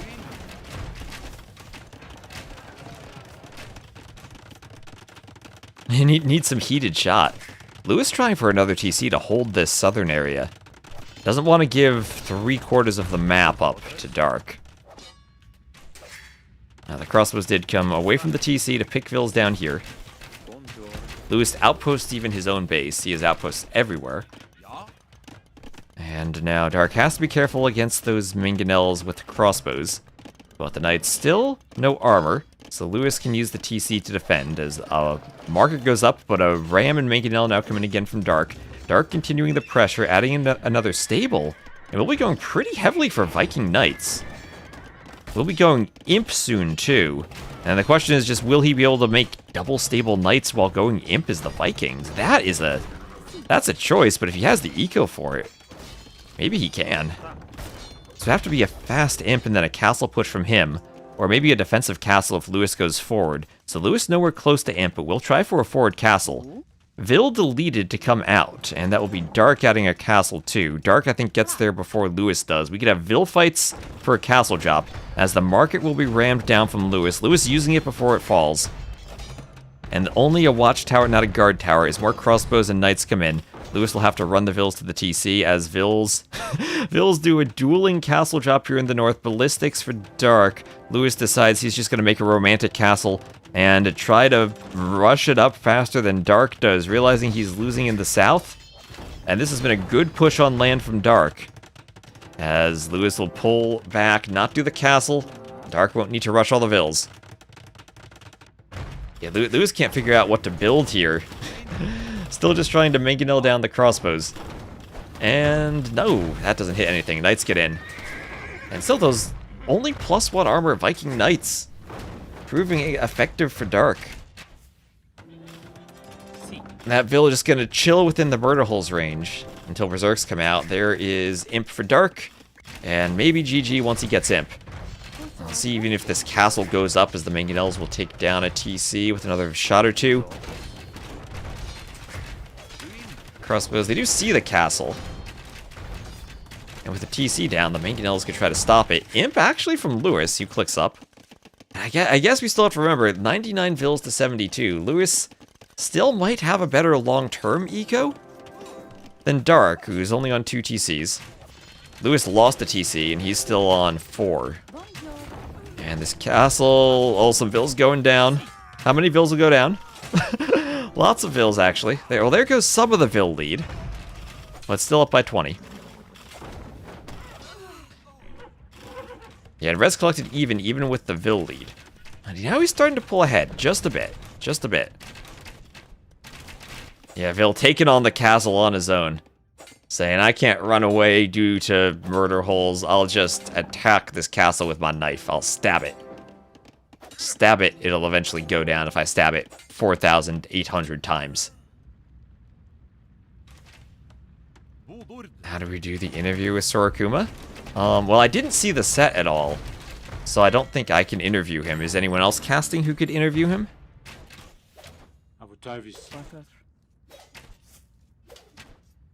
So Imperial Age for Dark. Dave, yeah, maybe ask Dave if he could do an interview then. So, at the same time, Dark runs crossbows into the TC. Runs into the TC as he's taking it down, but... oh, that'll hurt. Burgundian Vineyards now for Lewis, who with this castle, despite losing a TC, still is holding on by a thread to this southern area. Dark up to Imp. And the longboats holding the crossing. As Lewis will be Imp too. Now this is where Dark could do chemistry and adding cannon galleons on the water to take out the castles. Vils will rush the manganel. Will Dark notice this? He has longboats to save it. I don't think he will.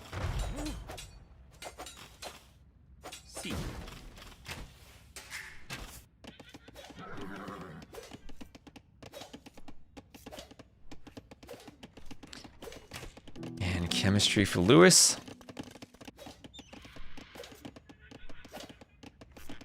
So Dark needs to take out 1 Castilier. What should be fine down here. And Lewis still holding with castle, so Lewis is still going to try to hold for a long-term eco lead. As maybe we'll get some cannon galleons on the pond from Dark. I still think cannon galleon here would be great. They range 2 of these castles. And basically forces the Burgundians into more monks than they might want to make now. I believe it's GG due to map coverage. I don't know about that. It feels so weird that you have just enough resource in the back that the gold in the middle doesn't matter soon enough.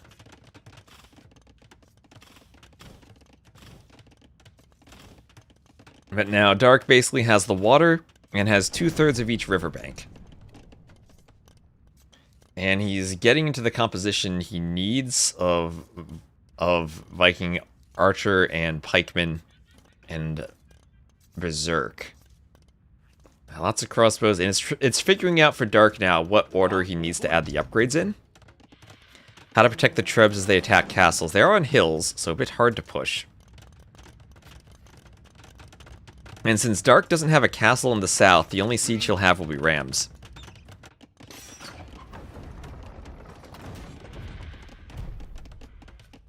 No army from Lewis. Well, he does have bombard cannon. That could be all he needs to defend from Trebs. He's trebbing outposts. Man, Lewis, his focus every game is always on the outposts. I bet that's how Lewis warms up for games. He plays William Wallace 1 just to destroy the outpost. And AoE 2's Virage, thank you for the raid. Welcome in. And there are the cannon taking down the Trebs. That's why I kind of like Cannon Galleon, you can micro more against the cannon. It has fortified wall from Dark, ready for a long game, trying to wall Lewis in the south. Rams attacking the TC.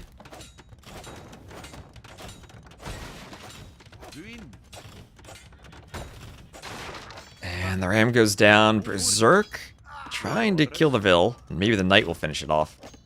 Masonry and Heavy Plow collect for Dark. And Lewis starting to push. Lewis now has 4 bombard cannon. That could be a bit tricky for the Vikings to deal with, but the army numbers are there in force for Dark, and he should push this back. That could be 4 cannon that go down. The skirms will try to stop the crossbowmen. If the Berserk will get a good raid, the cannon will get a good shot. Dark micro is important for him there. And repair Vils on the cannon. And maybe Dark doesn't have the numbers, or doesn't at least have the upgrades for the crossbows. Gold shaft mining.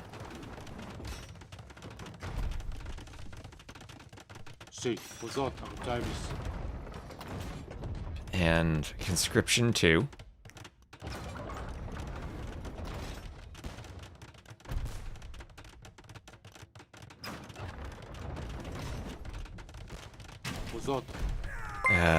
And Lund Bergini, thank you for the follow. Maybe some Cav for Dark with that Fruit Eco to take out Siege. Problem is Viking Cav, you only have 2 armor and you don't have bloodlines. And yeah, he's been using the Knights effectively. But even Skirms then, when you don't have the armor, can pick off Light Cav. No Husbandry too, so they're small, or so they're slow, they don't have Hussar. And he's trying to do hoardings now to hold the castle. Burgundians so strong with the gunpowder push. The castle's filled with crossbowmen. There is Arb. And with that many crossbows, now maybe he can push. Well, it's more skirms for Lewis. Right now, there's no way to take out the skirms. That's always the struggle for the Vikings. If you're not doing your own skirms, how do you take out skirms? Well, he'll Vil fight a Treb. Vil fight the Treb. And he's still trying to hold this castle, as Lewis has some map control in the south. And there's Gambesons and Longswords. So Dark will try to make it a swap for champions. If he does pull it off successfully, he can push this back, but then it's an easy hand cannoneer swap for Lewis. Berserk's that bad? The problem is he only has 1 castle. He only has 1 castle and still needs armor upgrades. And now that there's a castle in the back, Berserks would have to deal with castle fire. So final eco upgrades for Lewis. And Lewis still 118 to 113 Vils. He's managed finally to pull ahead in resources collected. He takes down the castle. Has a bit of momentum. And probably bombard cannon hit the mining camp. Right, and hard to go siege ram against bombard cannon.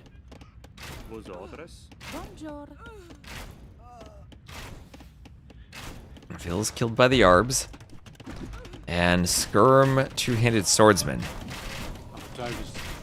Well, that feels like the composition against Skirms, but so far the Skirms have been good enough for Lewis, who gets good cannon shots on the Arbs. Remember, Burgundian gunpowder, 25% extra attack. No demo to deal with the Skirms. Lewis needs gold. Well, Lewis has found some gold, maybe. He may just be getting himself access to gold. There's the cannon galleon, but not microed. Not microed. And if Lewis can get back on water to stop the cannon galleon, still would have to contend with Viking longboats. Now, there are the champions, but Lewis takes the score lead as he's pushing, and the Arbalest so far not doing the job for Dark. Dark running into the good old Vikings late game problem of not having a good composition after their great eco. Yeah, now Lewis still leading with res collected, and I think we're again finding someone who focuses on winning the water, falls behind in the boom, and then dies through a late game composition.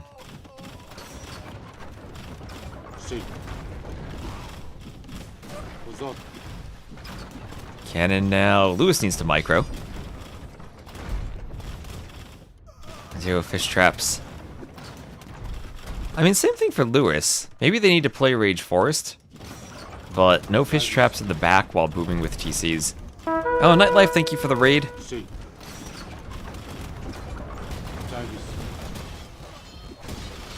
There is Champion for Dark.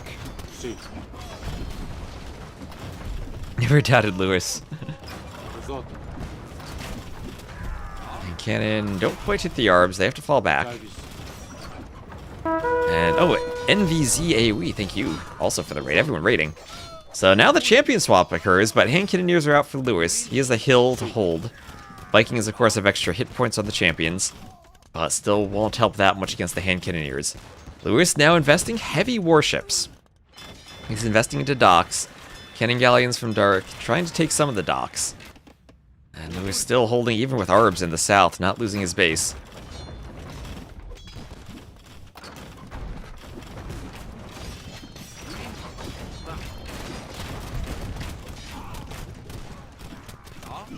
So champions killed by skirms and hand cannoneers.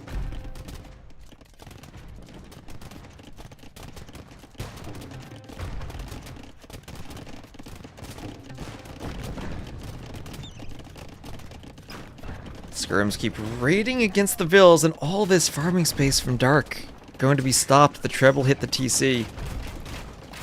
And Dark's falling apart, his eco being raided.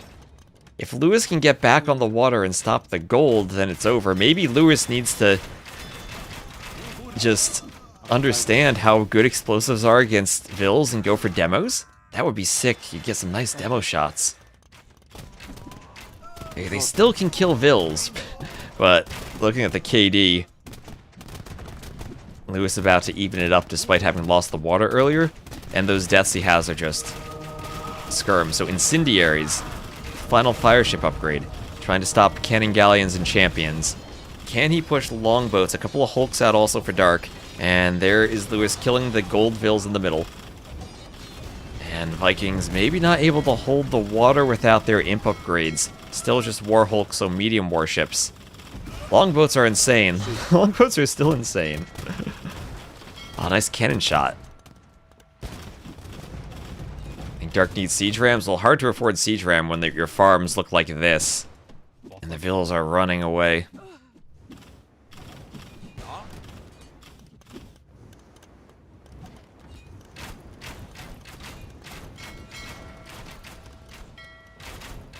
Archers hit the fast fire.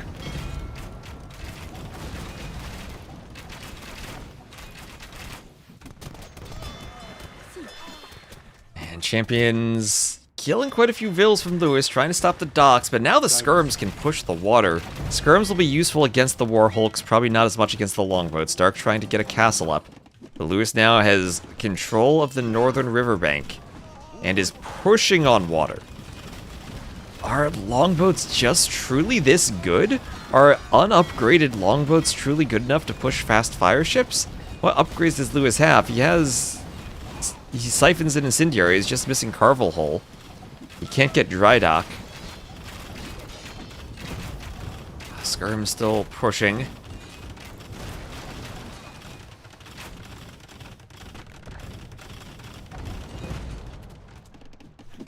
And champions here trying to salvage the farms from Dark. Remember, if this game does go 90 minutes, there's a score victory.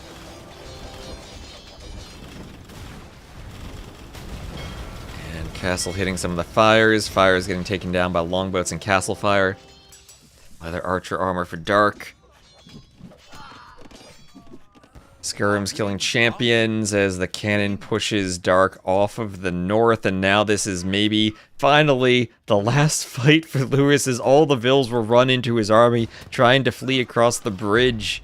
They're not gonna make it. Oh, Dark. 90 Vills already, and that number will fall. Will any of these Vills escape?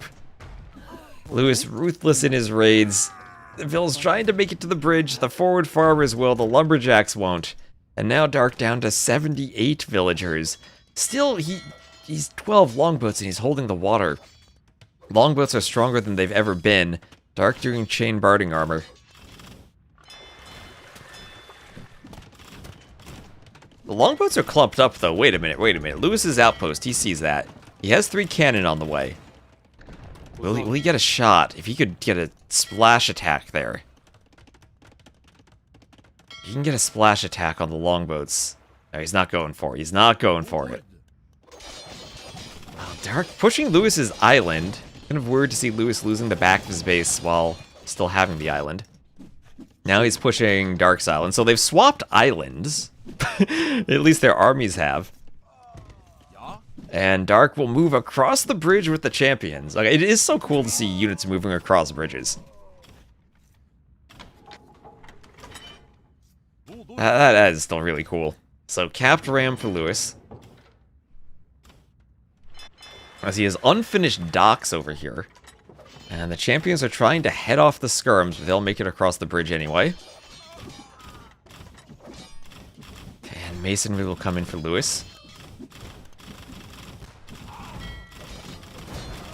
And they'll try to go skirm against longboat. I think the longboats with good pierce armor should win that. Skirms won't get an attack bonus. And now it's a game of Dark has the gold in the middle. Dark still has more map control than Lewis. Dark has not been able to push this castle all game. There is masonry for Lewis.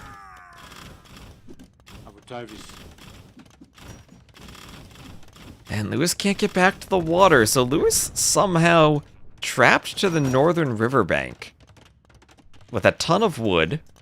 And will the gold and eco collected from Dark be enough for him?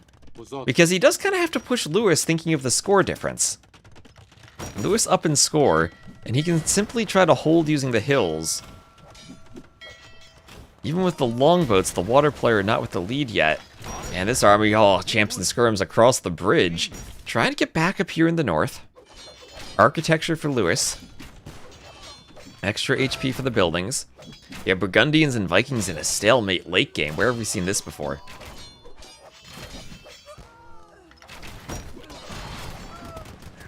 Cannon taking down the champs and skirms.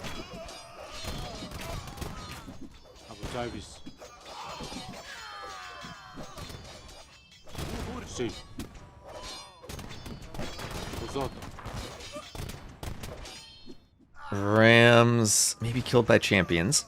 We'll have elite longboat there. Elite longboat from Dark. As he gets cannon galleons. Still needs elite cannon galleon. Oh, what the? Oh, bombard kit behind the blacksmith. Nice shot on the arbs. Lewis hiding behind the blacksmith, going for a sneak shot on the arbs. So this might go to 90 minutes then. We have elite longboat, elite cannon galleon. So will Lewis, if it gets to minute 89, will he click Flemish Revolution? I guess he needs gold for that, so probably not. So who needs to push whom here? Score lead now for Lewis, but all the gold is here. Also 2 to 3 relics with Dark up in relic numbers. Lewis actually would have gold, but can't take it near the coastline. Lewis taking another good fight, and Dark can't afford that. Can't afford to be losing fights on land like that, because that's going to give Lewis more score. Also the point soon where Dark maybe just needs to delete buildings so that Lewis can't destroy them. Should dock the water here and transport? That'd be sick. That would be sick. So stone mining for Dark.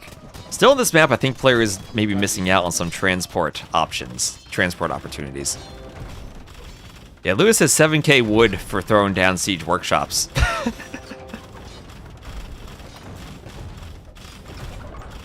Yeah, he's going to be pushed off the water, though. Needs to make sure to delete the castles instead of letting them get trebbed down. I'll try to repair as long as he can. That'll eat into his stone.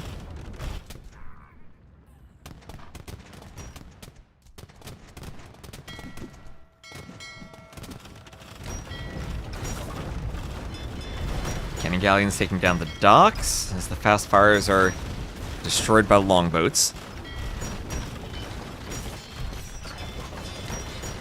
Also just keeping an eye on the sets today. I think pretty soon we're going to have Sebastian and Sato starting. Uzat. Sì. Uzat. And Siege Engineers for Dark. Davis. Uzat. One is running set. That's going to be Rex at the end of the day. Tatar running. Lewis needs monasteries and siege workshops right now. I guess maybe monasteries are more space efficient. So some champions still raiding his eco. Actually, Lewis has gold here. Lewis needs to mine his gold, maybe. He's got 10k wood. He could do a mining camp. But Dark, with all of the gold control, has to fight on this bridge. As the cannon take out the ship there, but with elite longboat now, with their wonderful golden dragon heads. I don't think Lewis can get back on water. And the score is closing a bit. The score is closing a bit as Dark will be able to gather gold and make gold units. And again, he can push the castles, but this time with cannon galleons. And this micro is important. This micro is very important for Dark not to lose the expensive cannon galleons. Not to lose the expensive cannon galleons. Dark, what are you looking at? He's looking at skirmishers. Skirmishers are not that important.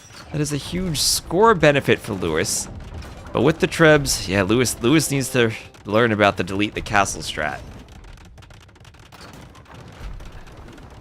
Oh, that was so painful for Dark. I mean, he still has 4 cannon galleons, but imagine he had 7. So Lewis loses the castle. That closes the score.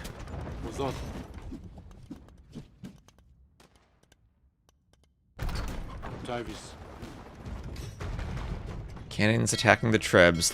Fires come out from the dock. And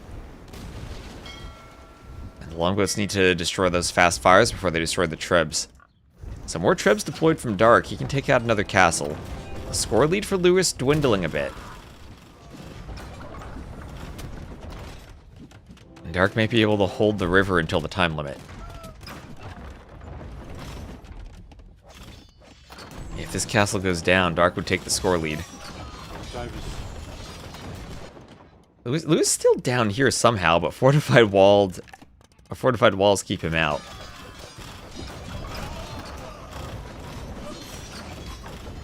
Skirm's going down.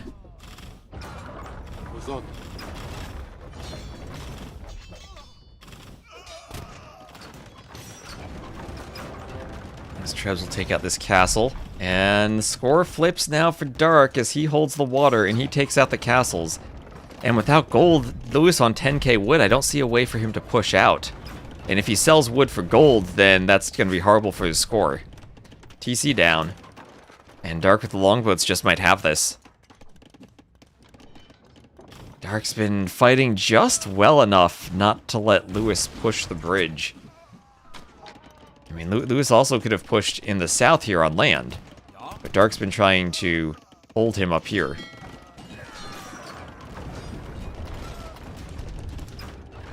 Trying to do bombard cannon, but Vikings late game with the champions might just be enough.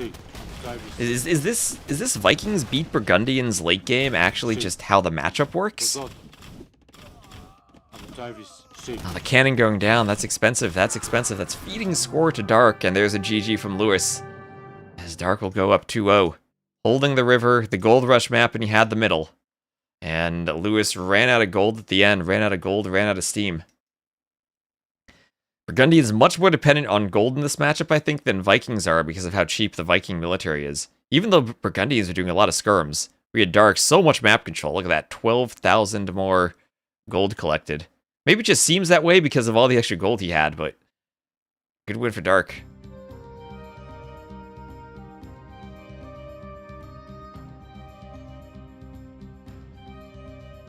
Alright, and there we are. Well, and actually that was Lewis's first map, Amazonia. I hadn't seen Burgundians picked there yet, but good win for Dark. Vikings his first pick too, so I must have been prepared for that. Alright, and I'll be right back as we get ready for game number 4. Lewis will pick the next map.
Alright, so dark up 2-1.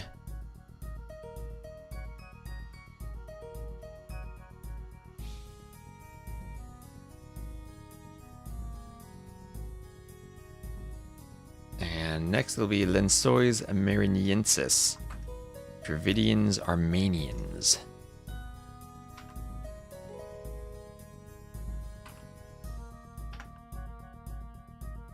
And we have mostly been seeing Japanese on this map, a bit of Lithuanians, but 2 more hybrid civs. We've seen Jurchens quite a bit too. So Armenians, at least similar in the fact that they have the fortified churches.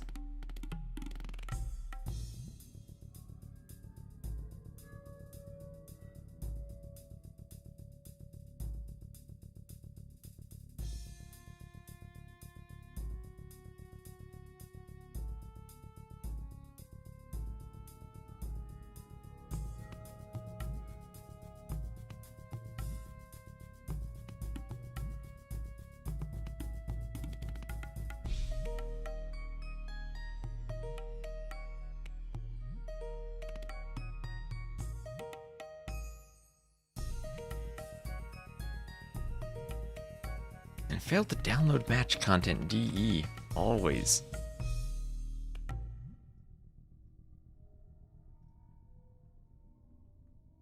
Always failed to download match content. There we go. 1 match is not ticked off on the draft. Let me fix that. Thank you. Didn't do the last one. That was Britons that lost to the Shu.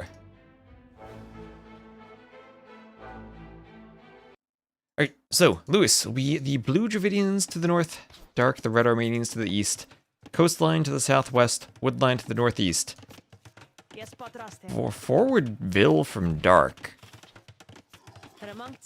What? Dark? Where are you going? What is that Vil doing? Dark, did you not realize what side of the map you're on? Where's that Vil going? What? What? Dark? What?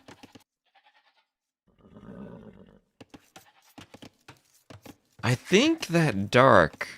No, I mean, he sees the hill. What was that? Why did Dark just YOLO a Vil into Lewis's TC? Sorry. Oh, free Vil, what? What? I don't know what just happened. Just to even the odds.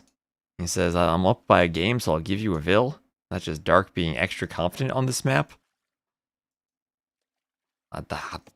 I'm shocked. That was just straight to the TC. I mean, he knows right where the TC is. Imagine the flex if Dark wins this. Did he misclick a rally point and then forget about the Vil, maybe? I mean, I know that's a bug, but... Now he's down by a Vil for some reason.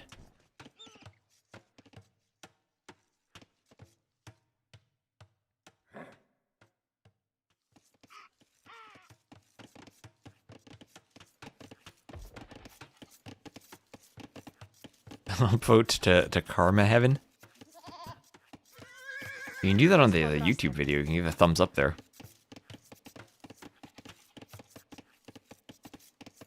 And to waste Lewis's TC arrows. Well, Lewis, great job with the scout, recognizing that Dark's trying to pick up the goats and capturing them. And an early sacrifice for the churches. Maybe if you're playing Aztecs, but he's Armenians.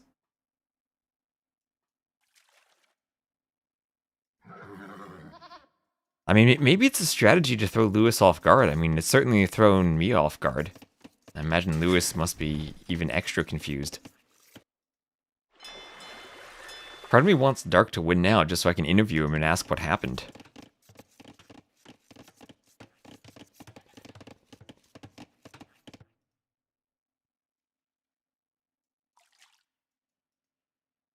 So, fish, snappers, tuna, all the fish out here on the coastline. There will be whales players can take for gold. And no one did an early drush. We had seen a few maps where players go for the barracks in the instant drush and try to get in before these walls go up. Dark's strategy here is really interesting that he's not going all the way to the back wood line with the mule cart. He's taking the close wood line. Which makes sense in the Dark Age for efficiency because you have much less villager walk time.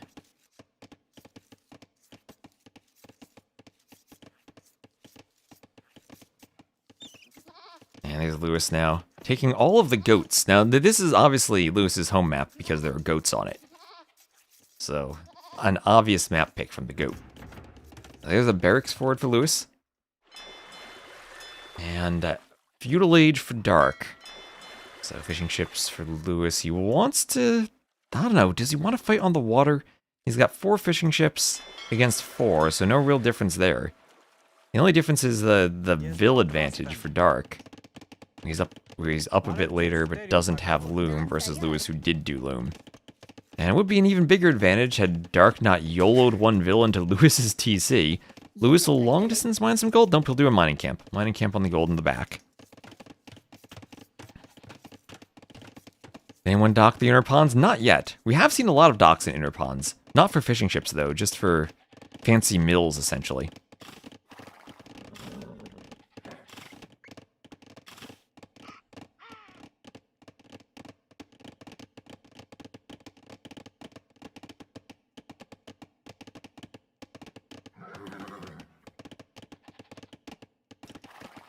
So the scout will run on by through these wood lines.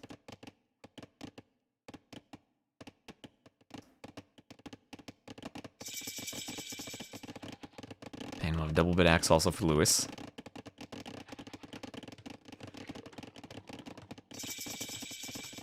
There's Lewis up to Feudal, Dark also up to Feudal, and Dark will send more Vils to the wood line. So hard to be walled in the back on this map, even if you are walled on the front.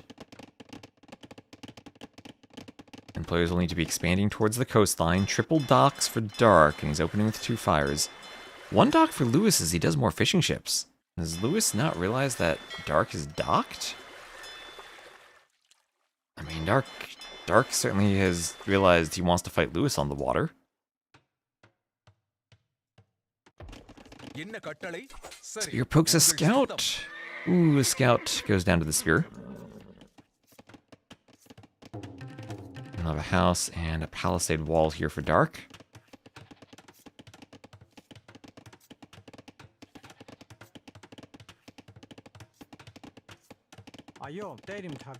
Very low HP scout for Lewis, so shouldn't be able to pick off any vills even if he thinks he wants to. Milcar can head over to gold for Dark. And a few goats back to the TC.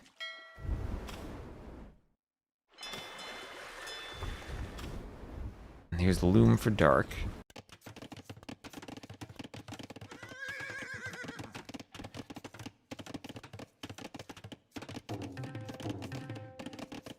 And a house for Dark as more walls come up across the middle. And getting into Lewis's fish is Dark. Dark, no hulks, just playing fires.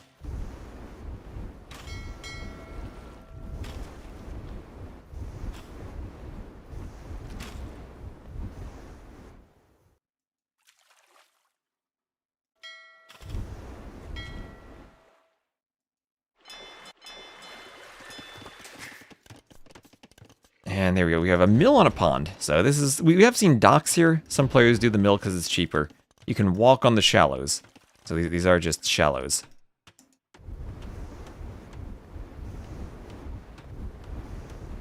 And it feels like Dark has won the water. Lewis still fishing. So I wonder if this is actually the right thing for Dark. He wants to destroy a dock. But in doing so, he's leaving Lewis free to fish. And to click up to the castle age. So the fish do get pretty far from the dock if he wants to go and drop them off.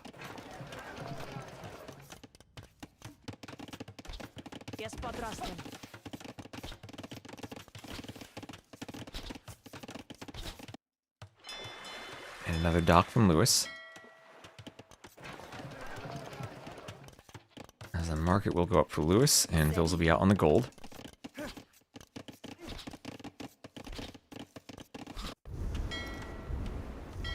Fires now. Lewis coming back on the water a bit, adding more fires. And he can hide in his docks now. Double docks for garrisoning fish. And no one really able to push on land. Fishing lines for Dark. Lewis sneaking? I don't think there's really much room to sneak on the map. You're always kind of expecting someone in the back. Unless he's a Vil somewhere. Trying to get into the fish. I guess maybe that's what you mean. He's just getting the fires into the fish. Well, actually, we'll do a good job of it. Dark hasn't really reacted to this. Dark, not reacting. Dark. Okay, I took him a bit. Ooh, nice block from Lewis. Fishing ship can't hop in the dock.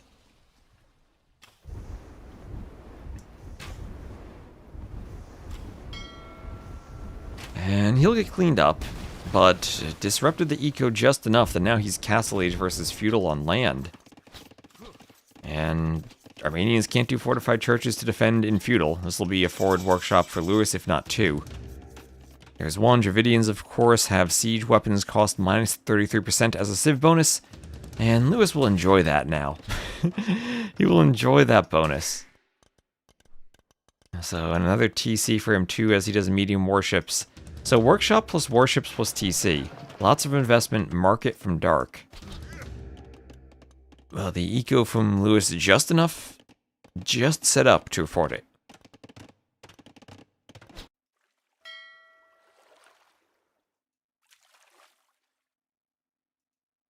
Fires will move back from Lewis, who still is fishing. So he's caused so much disruption on the water that he's kept his fish alive, despite probably having the smaller navy, or at least less initial investment. The sneak on the water worked out for him. And now it'll be a manganel push where there's a bit of a hill for the manganel. And yeah, can reach the TC from the hill. That's Castle Age for Dark. He's adding in a stable. A few archers near the manganel, so it can't be Vil rushed. And he does have another manganel on the way. Medium warships, he's pushing again.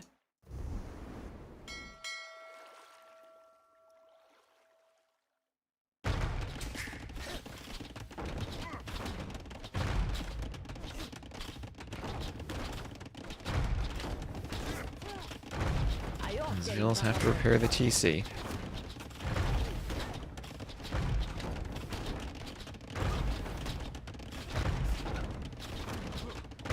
The skill, barding armor, and castle aid for dark.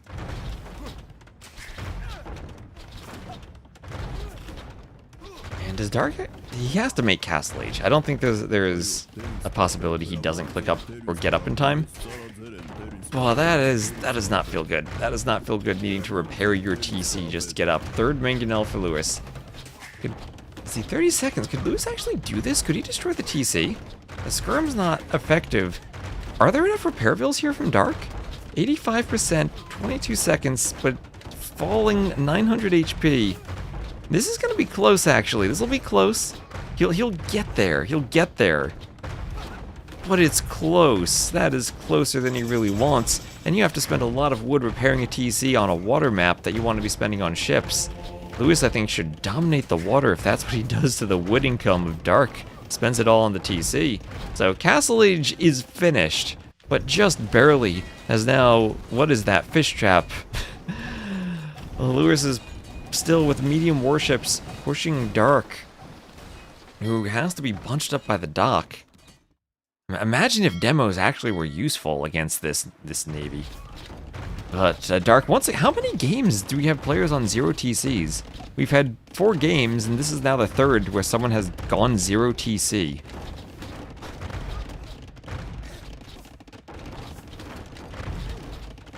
That'll be another outpost here.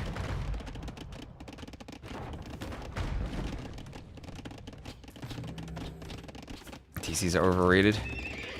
Now, Dark must think so. He's not adding in another one. Still has a fortified church. So his navy investment, too, is insane not to have lost the water to Lewis so far, when Lewis is an age up with the extra upgrades. Which just means he's even less invested on land. Yeah, there's so much 0 TC gaming today. Well, I'm gonna get an emote for that, for 0 TCs.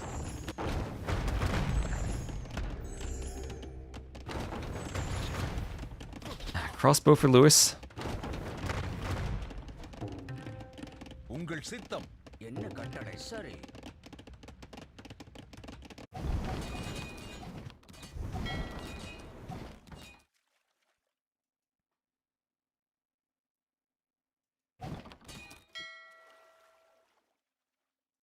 And all these ships forced back. Manganel down. The Manganels keep attacking the fortified church. And losing fortified churches to manganels is rough. They're so easy to repair. Dark could garrison. He's just trying to amass knights now. Lewis will pull ahead 55 to 39. Vils, and he is gonna tie this game up 2 to 2. He's gonna tie this setup. Crazy manganel push from him. But just a weird game from Dark all around, losing that Vil early. But good dock management from Lewis to have the fish boom for the castle age and still... Oh, double manganel kill. Still managed to be up. Oh, Dark with the manganel trades. Okay, that's a 100 HP blacksmith. Will Dark repair the blacksmith?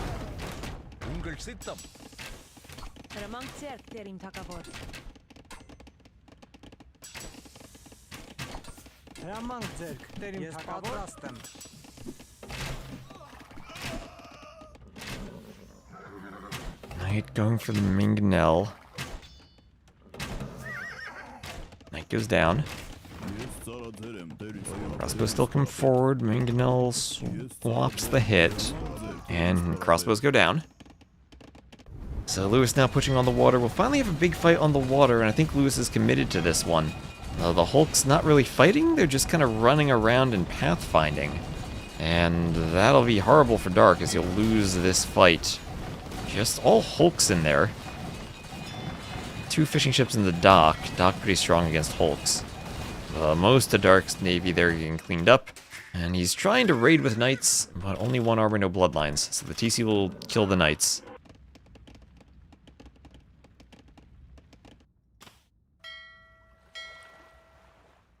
And we have 20 fishing ships somehow for Dark, and that's why he's staying in the game, because he has 20 fishing ships. It's so weird, it feels like Lewis is winning the water, but can't actually stop the fishing. Just so many docks to garrison in. Lewis doesn't have any more fish himself. So the actual villager count, 70 to 40, is horrible for Dark. He's just trying to win with fishing ships instead of a TC. Doesn't even have stone to do another TC. Maybe buy one and put it out here. What is this? What is this game from Dark?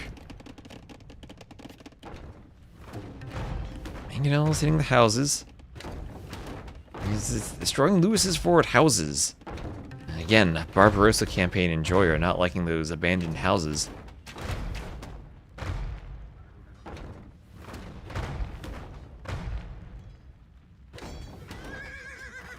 Oh, nice shot on the knight.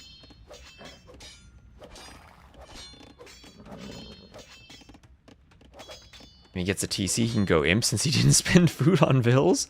Well, he's getting gill nets. He'll have a lot of food from the fish if he doesn't lose them all. This is so crazy how strong the fishing ships are and how hard it is to stop them. And might be another game where Lewis is over-investing onto water when he could just finish Dark off on land. The night raid's still pump it out for Dark.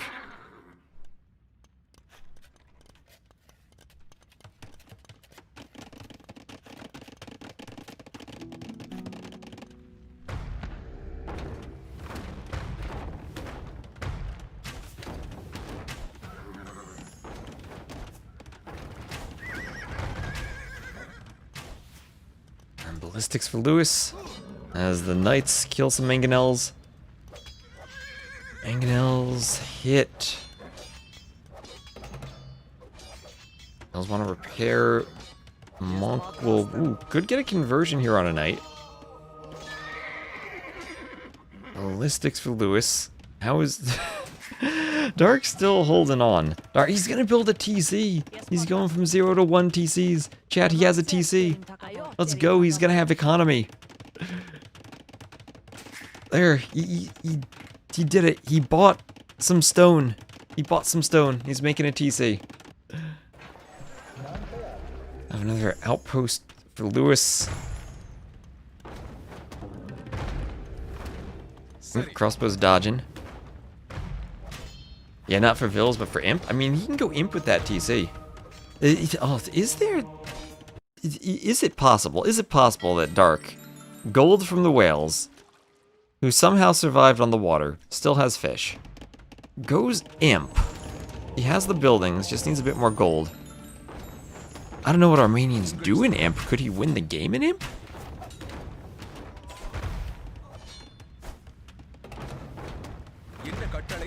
Crossbows microed from Lewis, skirms out. I mean, he has skirms now. You can click Imp. Dark. You're building vills, you need Imp. TC's idled again. There it is. Well, you are correct. No idle time compared to Lewis, 8 minutes to 1 minute because he didn't have a TC. He's gonna make a second TC. So he's got 37 vills, but he has 29 fishing ships. There aren't many fish left. So I don't know how effective the fishing ships will be pretty soon. But Lewis hasn't had eco upgrades. Bowsaw, horse collar, wheelbarrow all just coming in now. He's got 110 vills. Does Lewis know he has a TC? He hasn't scouted the TC, even with all of his outposts. Dark doing another dock in a pond.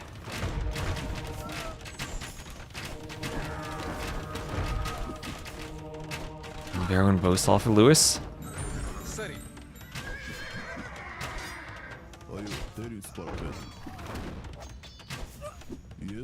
Skirm's going down to crossbows, Vill going down. Knight attacking the manganel, manganel down.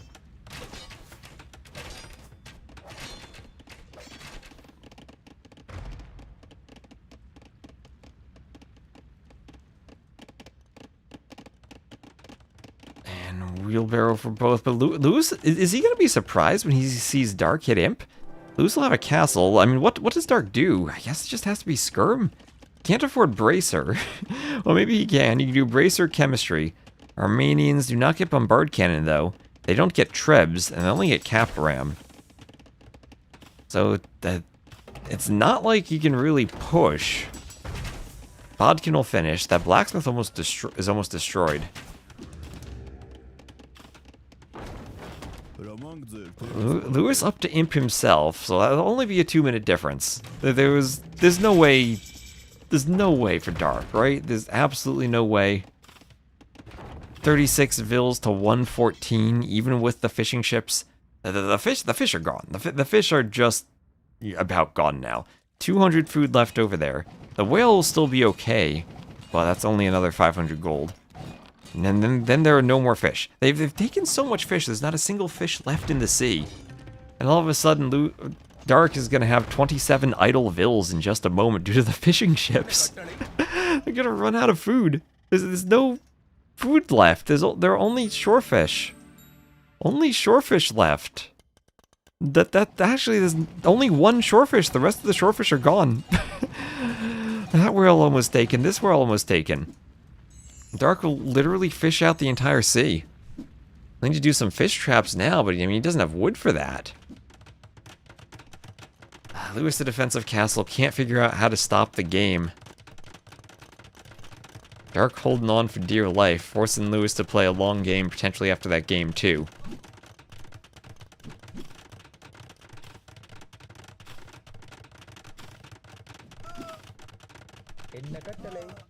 So Skirm's hitting Vils.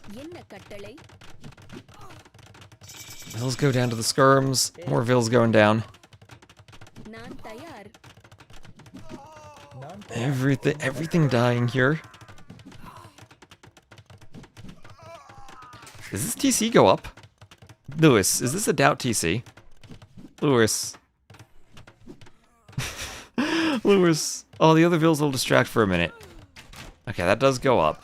Or maybe not. 99. Okay, it's fine. 99%. We have a castle from Dark, who somehow, someway, is holding on, but this is the last of his water. That whale, 100 food left. The shorefish taken. All the fishing ships going idle. And they're literally going to take all of the fish on the map. Literally all of it. 50 food left on the whale. Lewis trying for another TC, just to hold. 47 Vils to 114. Alright, Dark's really going to be clicking that idle Vil button soon, as he has to add fish traps like crazy. And there it is. There's the whale taken. And castle on the dock. So no more access. No more access to anything from the fishing ships other than fish traps. Dark's getting killed. The Skirms against the gold.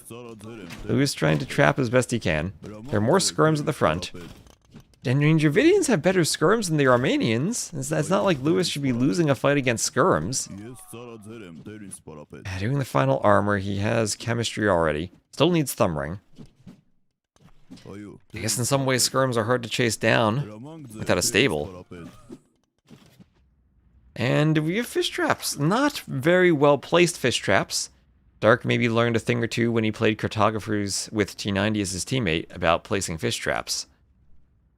But they'll be there. The fishing ships will still be useful.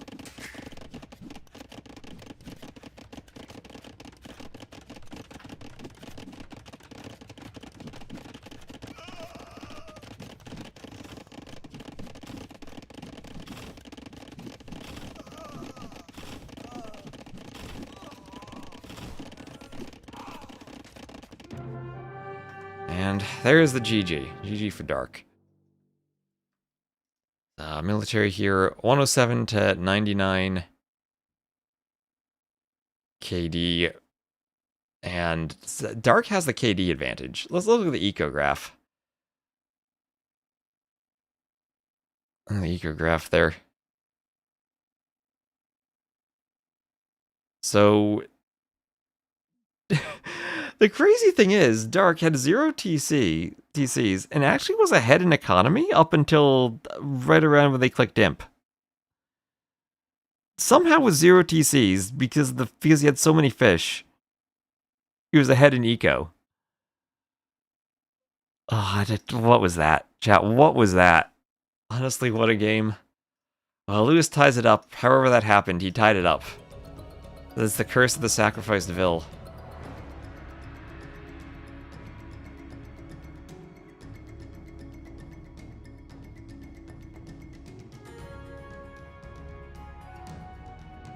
So Lewis ties it up 2-2. What was that?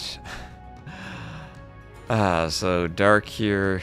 What is that? Armenians losing to Dravidians. Armenians were a top pick for him, but Dark still has the way. Still has his number 2 pick, and also has an extra home map. So if everyone wins their home maps from here on out, that would still be a rough set for Lewis. Yeah, once he had to spend 1k wood on everything. I mean, he fell behind when he lost his TC and played without a TC. But that was certainly something. That was something.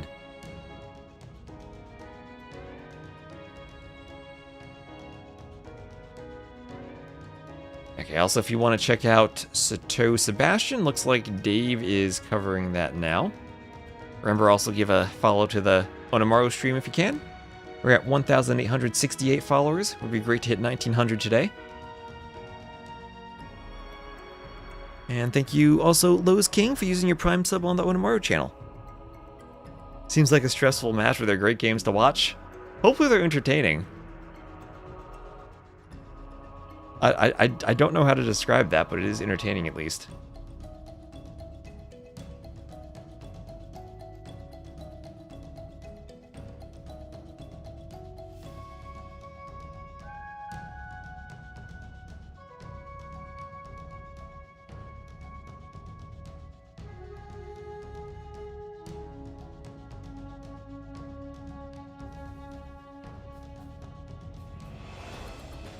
And TGD Run, thank you for the follow.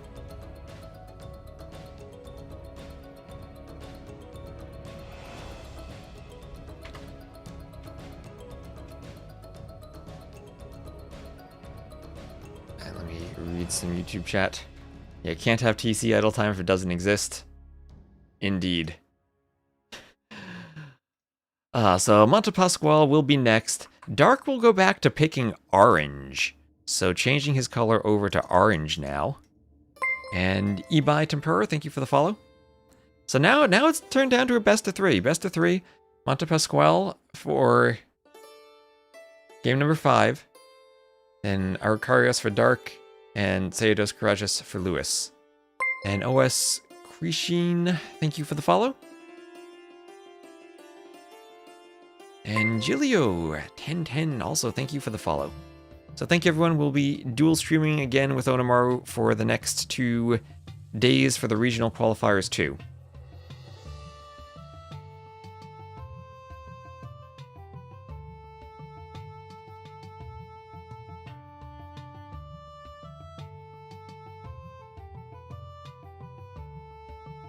And Montepasquale will be Chinese versus Malay. So Chinese for Lewis, Malay for Dark. Why does Dark change his color from red to orange? I don't know. Dark's an orange picker, but then changes out of orange during the set.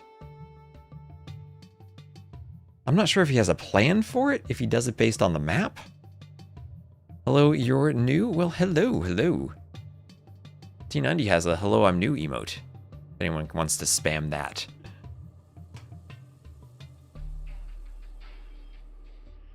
So now best of 3. Lewis, a set.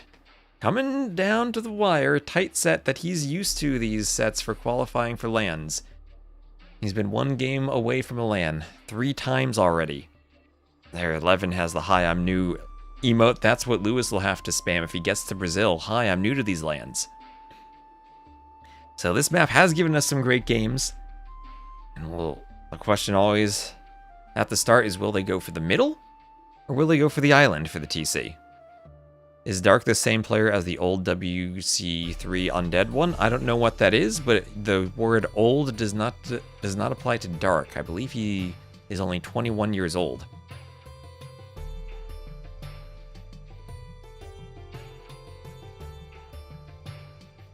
He is a new Dark player.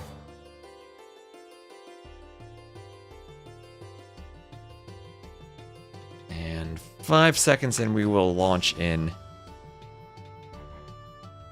Oh, are those all the... I know Tripta's been working on some Onimaru emotes.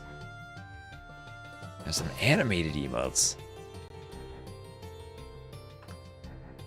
And here we go. Lewis will be the blue Chinese to the west, Dark the orange Malay to the east. And immediately he picks up his 2 capybaras. So he's going to be doing the Mr. Yo strategy of grab your capybaras, don't scout the middle, bring them back to your starting TC, and just play from the starting island. We saw Nikov playing on the starting island himself. And it worked out very well for him. Lewis, as the Chinese, will go for the TC on the mainland, will get 3 extra vills once the TC goes up. Can even bring the sheep over to the mainland if he wants to.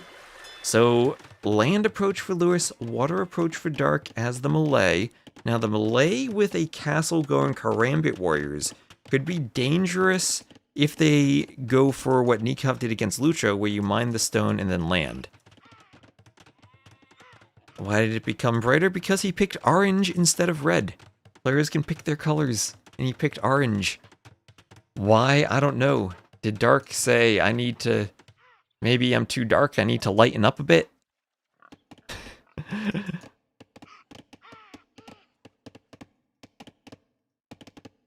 God, he picked orange. I don't know from Dark's point of view if he uses team colors. Because you can always turn on team colors and play blue versus red. Yeah, with Lewis, we can be absolutely sure the entire coastline will be outposted. Lewis might even outpost the top of the hill.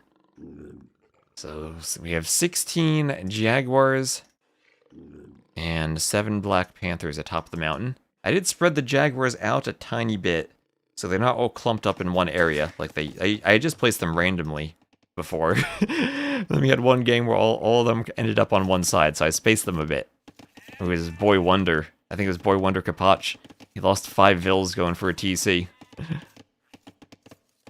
So Lewis up half a villain on the mainland. He'll be maybe a bit behind in fish, but that's about a 3 villager difference from what I've seen, transporting to the mainland to do the TC.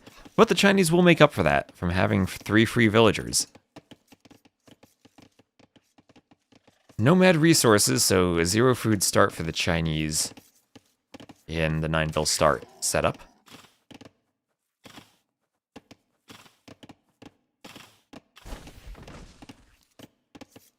And the Javelinas will be taken by the vills. No, the whales don't explode, chat. The whales don't explode. They just sit there and do nothing. A house for Lewis.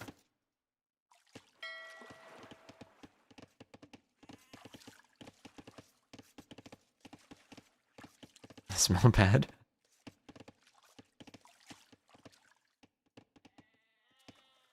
I have not seen the exploding whale video, no. So, if Dark wants to play the same way Nikov did, stay on the island fast feudal water. He's got 2 docks, and he has the whales to do it. Do we only have 3 whales? No, we have 4 whales. Where's the 4th whale? Wait. 1, 2, 3. Oh, there it is, all the way at the bottom. Okay. I was gonna say, I was going crazy. I checked the map over and over to make sure there were 3 whales, or 4 whales all the time. Whales just a bit far to the bottom this time. Just take him with a neutral dock on one of the islands and you're fine.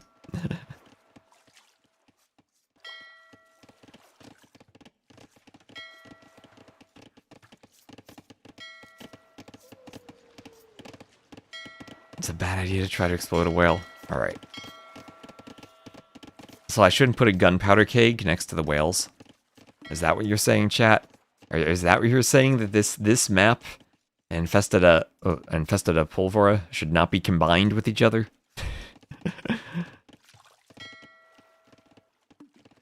I mean, it wouldn't really matter. No one goes for the gunpowder kegs anyway.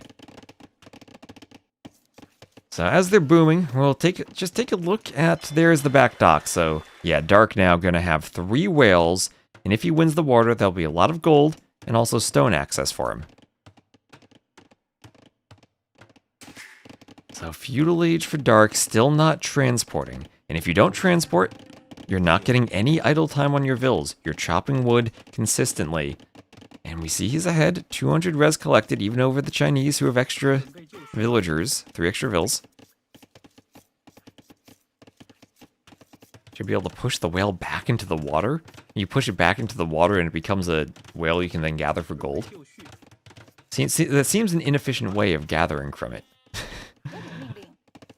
So, Feudal first for Dark. The Malay have a super fast uptime, and Lewis will be 90 seconds behind. There'll be a triple dock opening, probably opening for fire galleys. That's what I've seen every time when you're Feudal faster. You open fire galleys and then can push docks. Actually, 2 fire galleys, fishing lines, and double bit axe. So Dark immediately going for eco upgrades.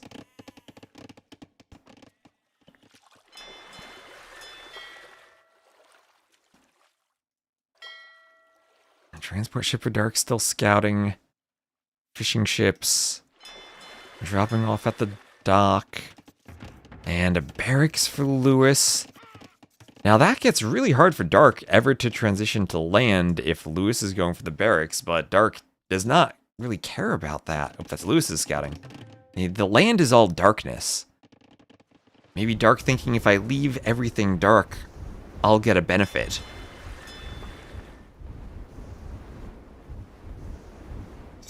But the coast is still shrouded in mystery as Dark even pulled his capybaras back. It'll be, oh, look at that tiny island for the dock. That is so cute. The island didn't even have room to spawn fully, but it'll just dock it. That's all you need, a dock there? That's beautiful. Oh, I love cute little things like that. So, Fire is pushing the dock. Fire is most DPS against the dock and will withstand the arrow fire the most out of all the ships, of course. And now we'll have Castle Age clicked for Lewis. So he will be up faster. And if he doesn't invest into warships, then he doesn't have to really worry about fighting on water. Less investment, fewer problems. And he's just running the fishing ships to the corner. He was hoping that Dark wouldn't be there, but Dark is there. Dark is there. This area is not part of the darkness. A tiny island free real estate.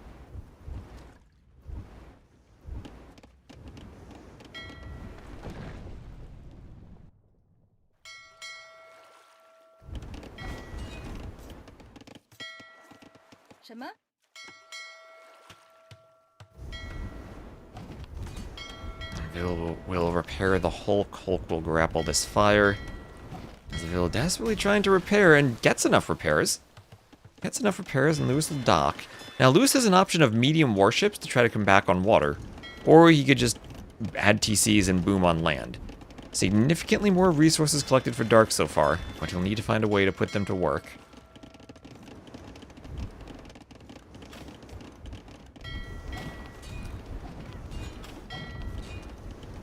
Hulk now attacking the fire galleys.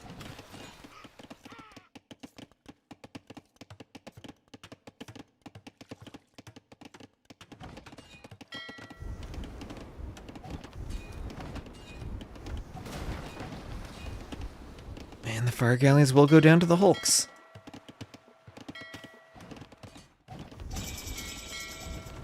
In the Castle Age, will Lewis, now the first investment medium warships, already queuing a Fire Lancer. Not going for medium warships. Isn't getting full land control just better? Well, look at the resources collected difference right now, because Dark has been fishing. He's up by about 2,000 resources collected. So even though getting land might be what you need in the long run, we have seen a couple games, if you see the way Nikov's played the map, where he would castle drop the mainland.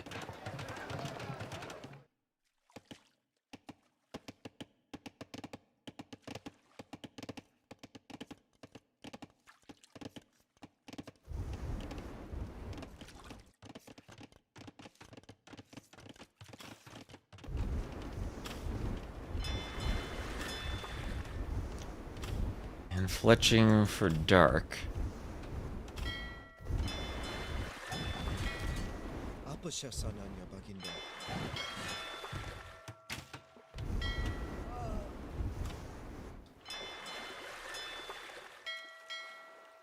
And transport ship coming back for dark. We'll have medium warships for Lewis. Does he think he clicked? I mean, he's the Malay. I think he just wants to boom. I mean, he's not going to go fast imp this map, right? He doesn't have enough whales for that. So he's finished one of the whales. And how much food is or gold is left? Not much, actually. A little over 1k gold. But the fact he has gold on the water lets him go for this approach. Lets him go for the boom approach. Medium warships and bodkin for dark. And I imagine it has to be Mindstone Castle Drop. But if Lewis can get back on the water and prevent that, then maybe he's in a decent spot. Because I don't see anyone on stone yet for dark, and taking the mainland I think would have to be through stone mining. So medium warships. Still trying to harass the fishing ships. There is bow saw for dark. As well, Lewis, he'll sit under the dock, destroy some fishing ships. Oh, nice hopping out to allow room for dark. Dark will now come down with war galleys. You still think maybe dark can win the war in the long run, but the longer that it takes, the more boom Lewis has on land, as with one Fire Lancer, he's now going straight for the hill. He has to fight the Jaguars. He has to fight the Jaguars. Low HP Ville, double teamed by a Jaguar. Fire Lancer not helping. Oh, Lewis. No, not like this. Oh, Lewis loses one Ville. Oh, they're going to triple team the next Ville. Gonna triple team the next Ville. That Ville, he kills one, but he's going to go down to the other two. Or no, he's beasting. He's killed two Jaguars. Oh, he's spin moving, doing some spin moves on the house. Walling himself in.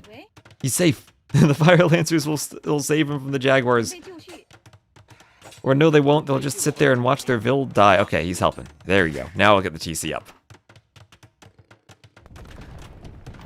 He was late to do the building. Okay, might have been late to do the building. Honestly, I guess he doesn't have the building, but sell wood, sell stone, go fast imp. That could be silly. Dark has a great score lead because he's 3,000 res collected ahead. But he's still struggling to clean up Lewis completely from the water and still has not gone to land. And at this point, he's had to dock Lewis's island to get more whale access. That's 1,500 gold left on those whales, Lewis.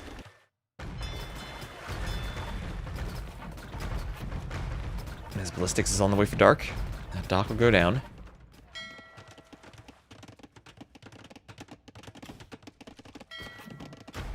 Doc will shoot the Warhulk.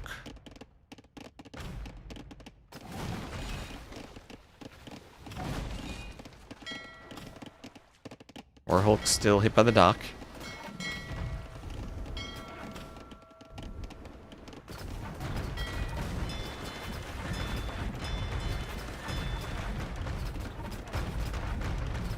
And the dock goes down. Lewis needs to focus more on preventing a landing. I mean, that's the thing. I don't think you can fully prevent a landing on this map. The coastline is so large. I don't think you can fully stop it. And we'll have double barracks now from Dark. Is he getting a longsword seeing the Fire Lancers? Double barracks and now a range. Or no, that's a range. I thought that was a barracks. Never mind. That's a range. So 2 ranges, crossbow skirm for him. He's actually really close to going up. And I wonder if Dark could play this. Go, honestly, fast imp style. We need a university now. Or a second building. But fast imp style and go arbalest. Because he's researching crossbow now. The melee would be imp super fast. That actually would be really good for him, I think. Fast imp, and you can't really fight this when you're in the castle age. If Dark can get around 20 yarbs. And Lewis reinvesting onto the water might have cost him if he didn't have a great land eco. It's still 72 to 66 eco. I mean, 68 to 47 vills. There's a stable from Dark. What other castle age building does he have? Does he have a university somewhere? I'm not seeing. Oh, yes, okay. He has a university here. So, monastery or workshop over here. And he's up to imp. And I think he just wants imp. That would be insane. I mean, monastery for picking up, he gets 2 relics for free. Yeah, the 2020 Fast Imp Arbs. Here's a TC. This is now a tricky situation for Dark. If he clicks Imp, he still doesn't really have much eco. But crossbows with Bracer even.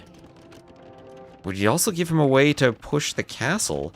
Malay do have Bombard Cannon. Do his own castle by mining stone and then Treb push. Lewis is not close to Imp and won't be for a while since he needs to farm. I mean, the fish won't last forever, but he could find a way to use them now. There's the monastery. And I think he's gonna do it. He has the gold. There he is. Imp on the TC. On the water. It means you won't have to ferry vills back and forth if that's going Imp. And I think he might do this. It's another out. I think he could do this with Fast Imp Arbs. Oh, that's gonna be crazy. That's another approach I haven't seen yet. Play Fast Imp Arb. And Dark had tried to go back, or Lewis had tried to get back on the water. That didn't work at all. That's gonna open, or what am I saying? Fast Imp Arb, Fast Imp Skirm, Fast Imp Elephant? Dark is playing the melee here to their fullest. Lewis now, Ballistics and Elite Skirm, trying to hold the hill. Doing his best to hold the hill. Stone walls, I mean, that's what maybe Lewis needs. Stone walls, the whole map. Try to get his eco to close the distance. It's not that big of a difference still. It's under 2k res, but Imp is in. Malay Fast Imp, more ranges. Lewis sees this, he knows what's happening. He's going skirms, he's going ballistics, walling everything, trying to prevent the quick push. But the elephants might be able to deal with skirms. Love doing it with Italians, Byzantines, or Vikings on Arabia. Well, Malay, another great candidate for it. Here's Bracer Wheelbarrow. Bracer and Bracer might be all he needs. Chemistry, I mean, yeah, Bracer gives you the range. Chemistry also important for getting through the skirm damage. Doesn't quite have the food for that just yet. And it is still awkward because now we've been fishing the map for 30 minutes and it's starting to run out of food. We're starting to run out of fish. There are no more fish in the middle. Once again, Dark gonna have a map where he fishes every fish in the sea. Guard tower now. So guard tower definitely can be an option for the Chinese in a few different ways. One, they have a great wall since they get it, and they'll get extra HP on it. That could always be in the back of his mind. Two, it stops crossbows and arbs. That's probably the most effective way in the Castle Age of stopping crossbows. That or a castle, but the advantage of guard towers is they can be spread throughout your eco more. So Lewis will be making the Great Wall of China quite literally as a way to keep Dark away from the mountain. I'll skirm down to crossbows. Yeah, Lewis is going to focus Imp. There's no way he clicks Great Wall. But yeah, Guard Tower could also be an option. The good thing about Guard Towers versus Castles is since they're spread out more, it can be a bit annoying to try to get Trebs to pack and unpack and pack and unpack to take them down. I don't know if Lewis has ever actually clicked Great Wall, but it might actually apply here. Yeah, Laura accurate game.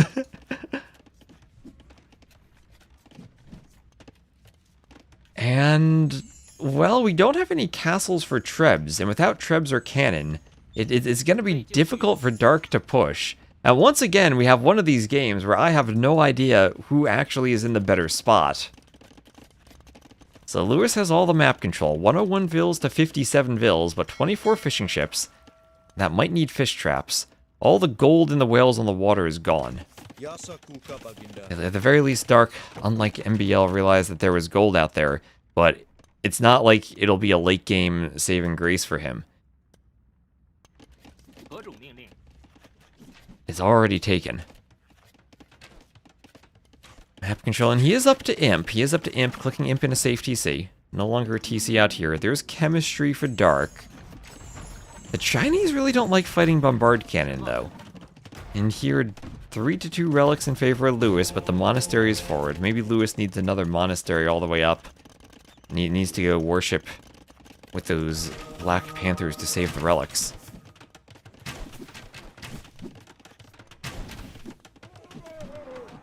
So, Battle Elephants pushed back by monk conversions. Here's chemistry for Dark. Imperial Age and Handcart for Lewis. Here's the archery range.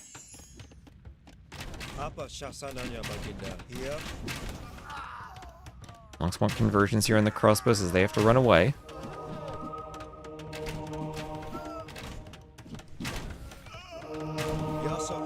Really want the conversions. Here's the range. Elephants pushing forward. Monks trying to convert the elephant. Skirms pick off a monk. There are the two elephants. There they go. Game just about finished for Lewis. Monk defense holding for him. He has skirms. He has the best unit in the game, the skirm. Dark, he's taking the entire beach. Ranges everywhere. Going forward for a castle. Okay, what's his unit choice going to be? Skirm, Monk, Fire Lancer, maybe? Skirm is most importantly. Has to fight the crossbows with something. And still no arb upgrade for Dark, just crossbow. And most importantly, still no siege. So what Lewis is doing fortified wall. He's doing fortified wall. Does Lewis know he can have stronger walls? Oh my gosh, if there's ever a game to see Great Wall, this might be it. This might be it, chat. Yeah, nice castle if it goes up. Does leave him a bit exposed on the right. Trying to secure his farming eco, though. He invested a lot into those farms. Dark is a cannon. And yeah, Dark now has 2 cannon. Did the workshops, pushing with cannon. He also has a forward castle, but that might get trebbed. Has to be careful to get cannon shots on the skirms. Takes out Lewis's TC. Lewis has more TCs. He's not 0 TC gaming this game.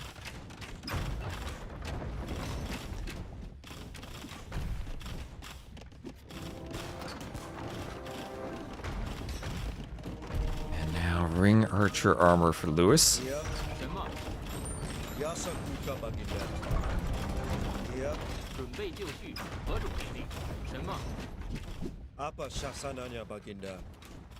And Bombard Cannon fighting skirms, not quite getting shots to land. And Dark now, that fast imp approach didn't get much value from it. There's the watchtower. Probably does have to be at least guard tower. But for the Chinese, they will be very strong. And I also wonder if Bombard Tower would ever be a thought for him.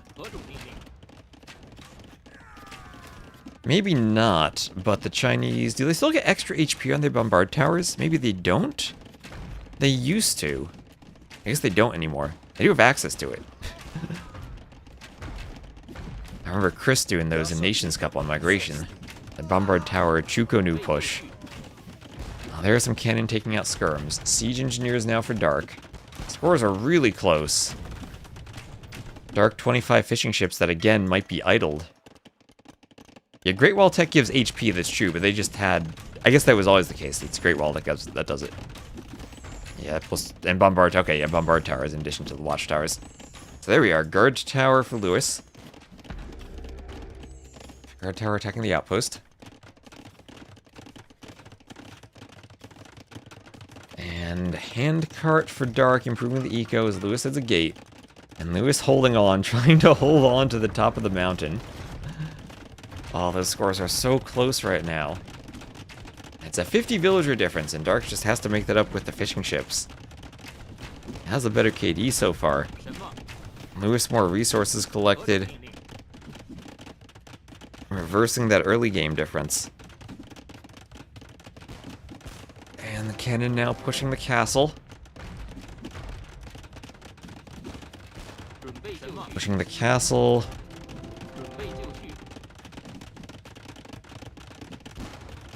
And there's architecture for Lewis. And still no Great Wall, no Rock Tree, but the architecture will give his buildings extra HP too. And he's going for the guard tower defense. And now Trebs have to take out guard towers. It's an annoying process. The guard towers do go down, but they're constantly packing and unpacking Trebs to move them. And Dark might not have a way to fight the skirms on the right now, as they come for the Trebs. On the left, still cannon, but stalled out a bit by the skirm.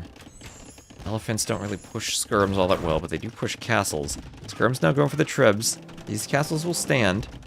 Final archer armor for Dark, as now Lewis is ahead in score. And Lewis trying to go up 3-2 by holding on. What a weird game this has been, where Dark went fast imp and Lewis countered by stone walls. Lewis needs to make something other than skirms? Skirms might be the best unit though against the melee. Dark doesn't have his eco established for elephants, and even then, no armor on them. And yeah, he probably won't have gold long term because he's still taking gold on the beach. He has around 2k gold there. I mean, he has gold. He has around, what, 8,000 gold left on the beach. He already took all the whales. He does have 2 relics, already 800 gold from that. So he still has gold access. That's not going to run out now, but in the long run, Lewis will have more. Skirms OP. Skirms from both of them as Dark retakes the score lead.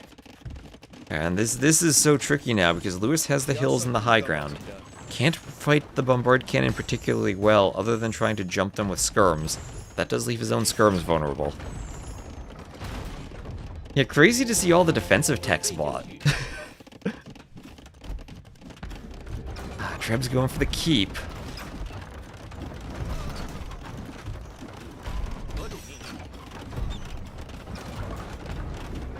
Trying to take down the keep.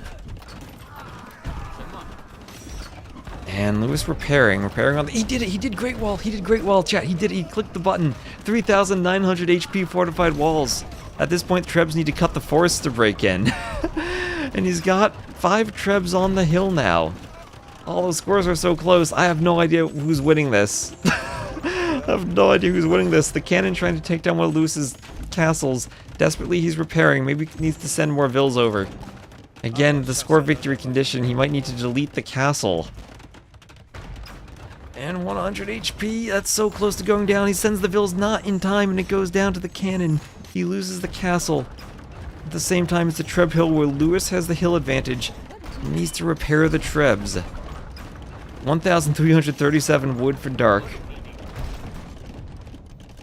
Cav will massacre. He has Cavaliers. He has Cavaliers. There are no Halbs prep. No Halbs prep for Dark. Lewis, he's been hiding stables in the back on the hill. 7 stables, and he's making Chinese Cavaliers, but he'll be fighting elephants. The cannon getting some shots on the skirm still, but without Halbs, the elephants are too slow to protect the cannon fully from the Cavaliers. No Halbs out, also no Arbalests. The gold units are not capable of killing Cavaliers quickly here. And does he have a transport ship? He has war galleys maybe to defend from the Cavaliers. Cavaliers raiding the gold now as Lewis with the Cavalier pushes, retaking the score lead. On the right, it feels that Dark may be still pushing. If Dark could Treb cut the wood line, the elephants could get in and maybe destroy the Trebs. He has Malay elephants now, 5 of them. Tricky to get the food eco for this, but also he's the Malay, he can go for fish traps easily. Still, he has all these fishing ships on the water, not using them. There are the fish traps, there he goes. Maybe a bit late to move to them. And it's elephant versus Cavalier. The elephants should, in theory, win that.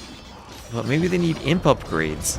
Do Castle Age elephants beat Cavaliers? Here we have forging for Dark. This is an amazing game. I think Lewis is pulling ahead in score, though. The Cavalier swap seems to be enough for him. Dark has fish traps. He has a few fish traps over here. He has 8. But he still has 27 fishing ships. He's making more fishing ships, though. Maybe he's realized he can go fish traps. That's good for his eco because he doesn't have farms. He needs food for elephants. How is he making elephants without bills on food? He's got 40 on food. Where are they? I think they're just random fish around. Actual vills, he only has 70 vills, and he's still taking only wood and gold to vills as Lewis pushes. Lewis somehow has managed to fit 50 farms on this hill, and Lewis is actually running out of wood. He has no more wood in the back of his base. He has to be forward to take wood. So this still isn't over if Dark can hold for a bit, and Lewis doesn't have wood access. Right now, he's trying to do the keeps in order to maintain control of these wood lines, as Dark actually has to worry about his wood too.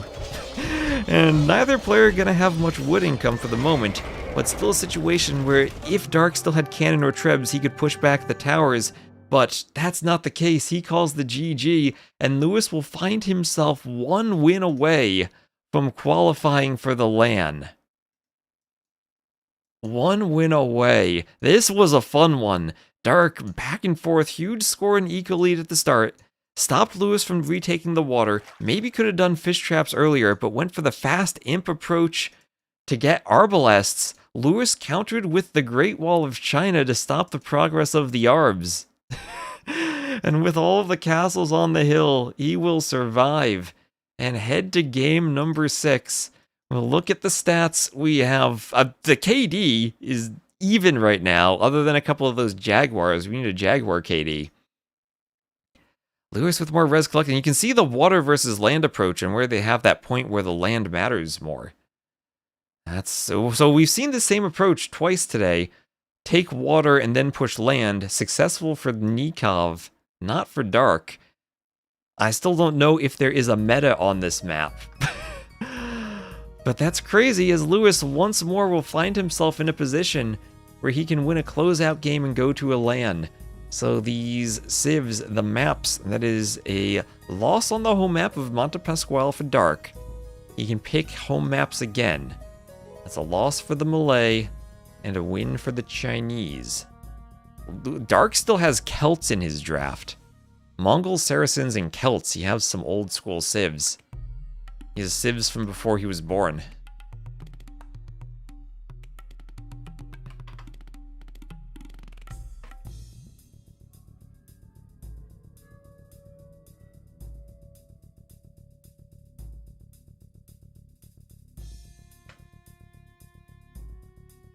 And let's check the map. And it will be his home map. So Lewis would have his home map on a very standard map, Seados Karajas, if we get to the final game. And Arukarias here will be Dark's pick. I'll see if he goes back to the red color or if he stays orange. So this set, going down to the end, Lewis in a position he's been in many times before, but where he has not managed to get the win, a position where he can qualify for a LAN.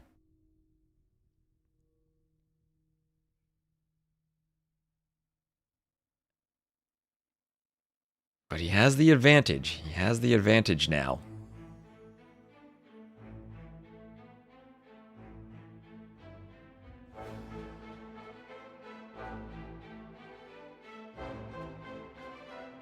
Cavaliers lead to win.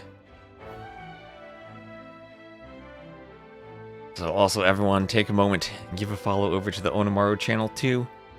Almost 1,900 followers there. Closing in on 2K. If we hit 2K this weekend, that'd be great. And we're at 1,874. So I think we definitely have just about doubled the follower count from the start of this. So thank you all for the support. Let's give Onamaru some support for hosting this LAN. Lewis, the new GOAT. Maybe he's been the GOAT all our lives and we just haven't realized it.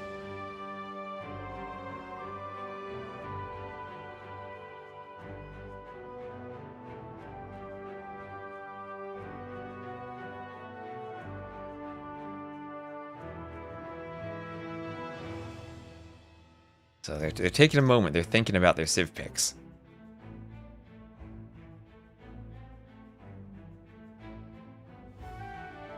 Thank you for casting a ton of games. Well, thank you for watching. We got Warlords coming up too, where we got a ton of casting as well.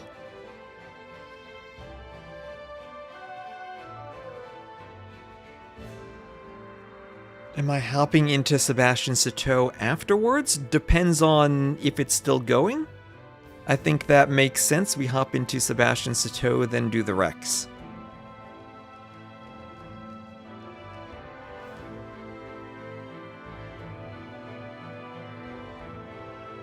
That one's on game 2 now.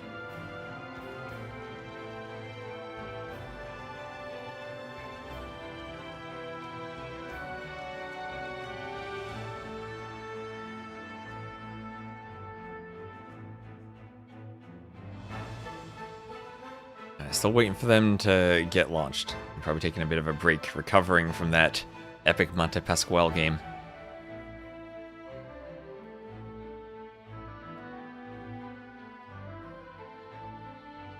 Great time to be an AoE fan.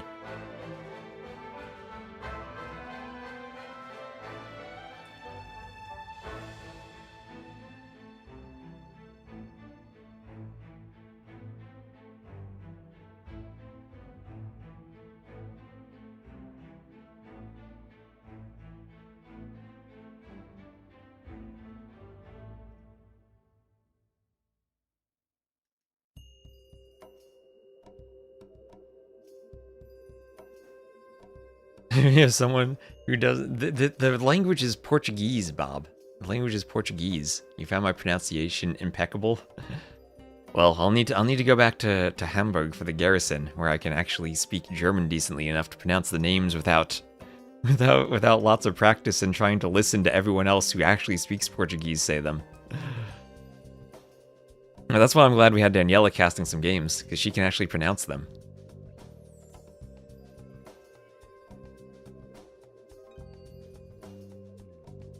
And we have Masamora, who should be the host at the event, from what I've been told. So he can pronounce them too. He can give me some help.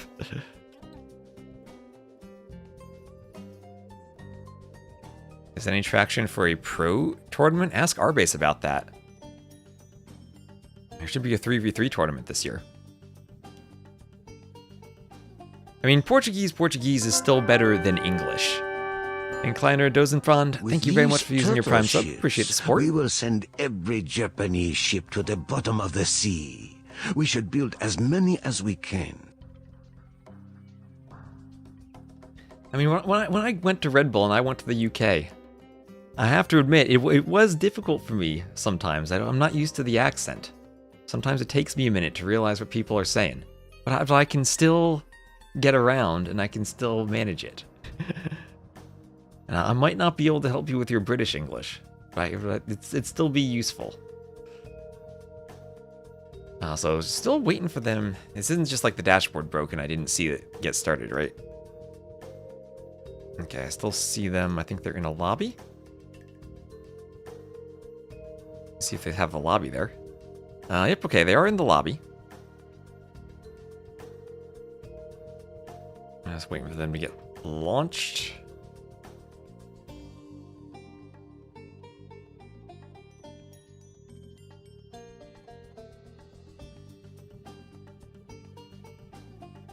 What was this? Bracket A.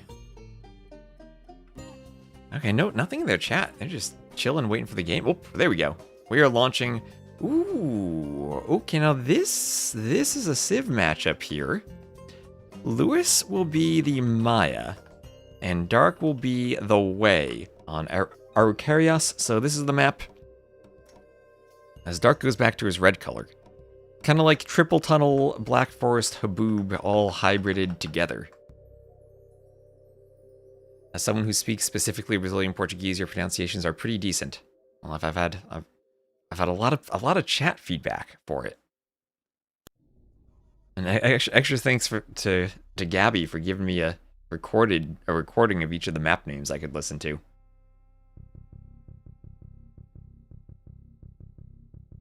So, game number 6. Lewis with a chance to qualify, and he's picking the Maya.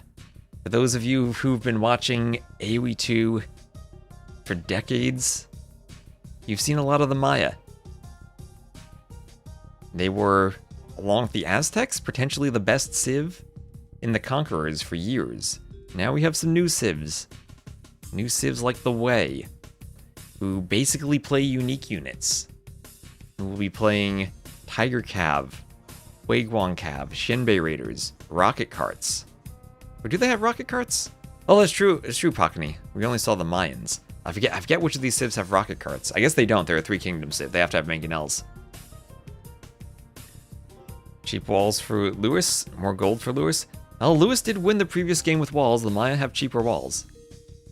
We've seen the Mayans. We've never seen the Maya. You're right. They removed the N. And 5 seconds. Well, there was a great game, I think it was Qualifier, where Firehead went for stone walls, but then Petards and Plumed Archers broke them down. So here we go. We'll have Lewis as the blue Maya to the southwest, Dark as the red Way to the northeast. Both players immediately run to fight over the Javelinas. Lewis does an immediate loom. The Maya start with an extra Vil. Loom comes in after a Vil for Dark. Dark has only one Vil in the middle. The Scout will lose to the Eagle in the Dark Age. The hills here for the Vil fights will matter. And Dark's Vil immediately hit by the Eagle. Dark will try to wall. And Lewis with Loom and 2 Vils, using the Maya early on to gain an advantage in the Vil fight. Dark didn't have Loom for a moment. Shot it. And now Lewis, the goat, should grab the javelinas. So Maya versus Wei. The Wei have been an amazingly strong civ. Their eco bonus is that every time they research an eco technology, double bit axe, horse collar, anything like that, they get an extra villager. Tabish. On this map, there are ponds. They can fish boom if they want to. Atuts.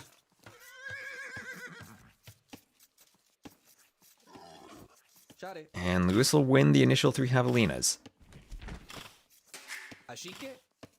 Now we have seen players skip javelinas and go for fish booms on the map. Lewis goes for a lumber camp, and we have a lumber camp in the back for Dark. There are other groups of javelinas on the sides. Looks like Dark is luring in 3 of them. And Dark also sending a Vil forward. He could just go for the javelinas, or he could go forward for a barracks or something sneaky. Lots of rooms for sneaks on this map. And Dark did manage to extract and save that Vil from the front. Has to be careful to keep this Vil alive. While this forward Vil is actually maybe just going to go back for another javelina lore.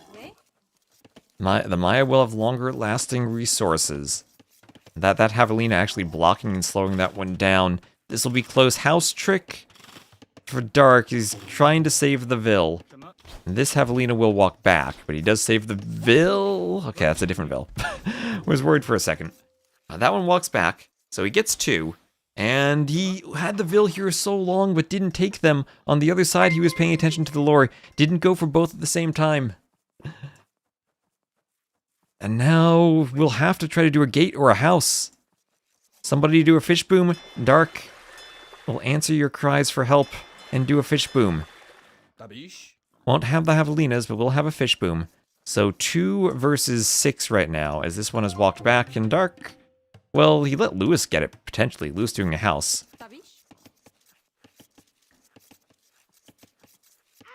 Thank you also, Entfanter Freibauer, for the follow.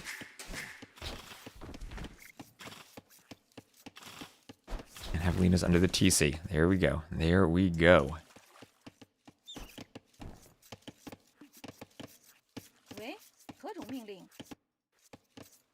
This is...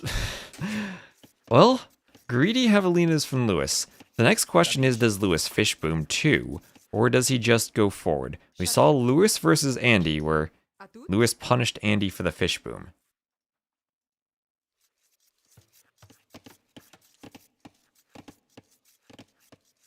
And Sato, I don't believe Sato will be eligible to play.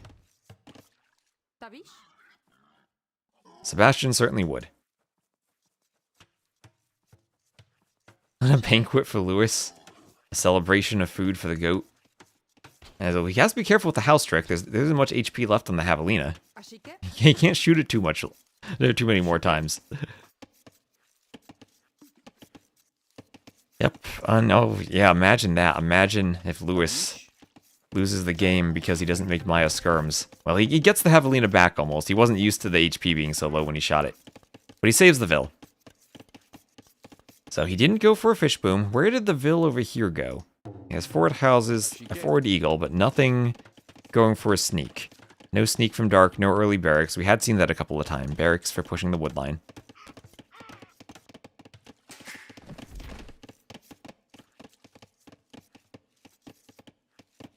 So, 10-second difference in the Feudal Age.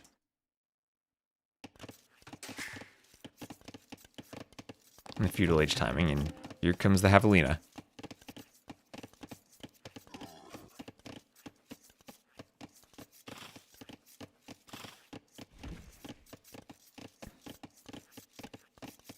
And Feudal Age will be in shortly, but where is the barracks? Where is the barracks?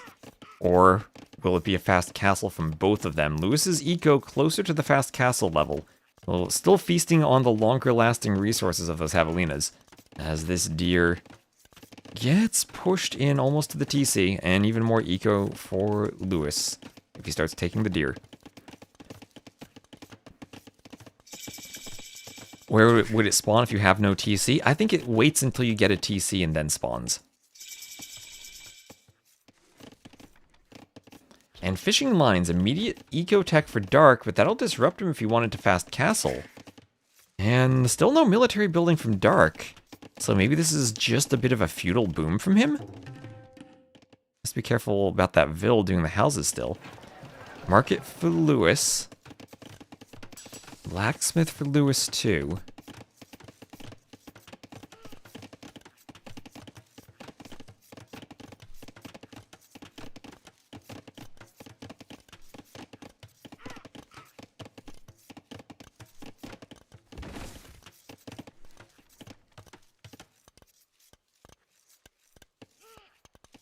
And Castle Age on the way.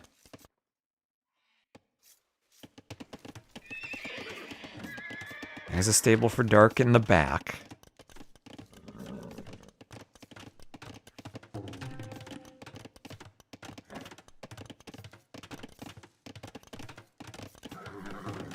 And the scout, maybe we'll find Vils by the house.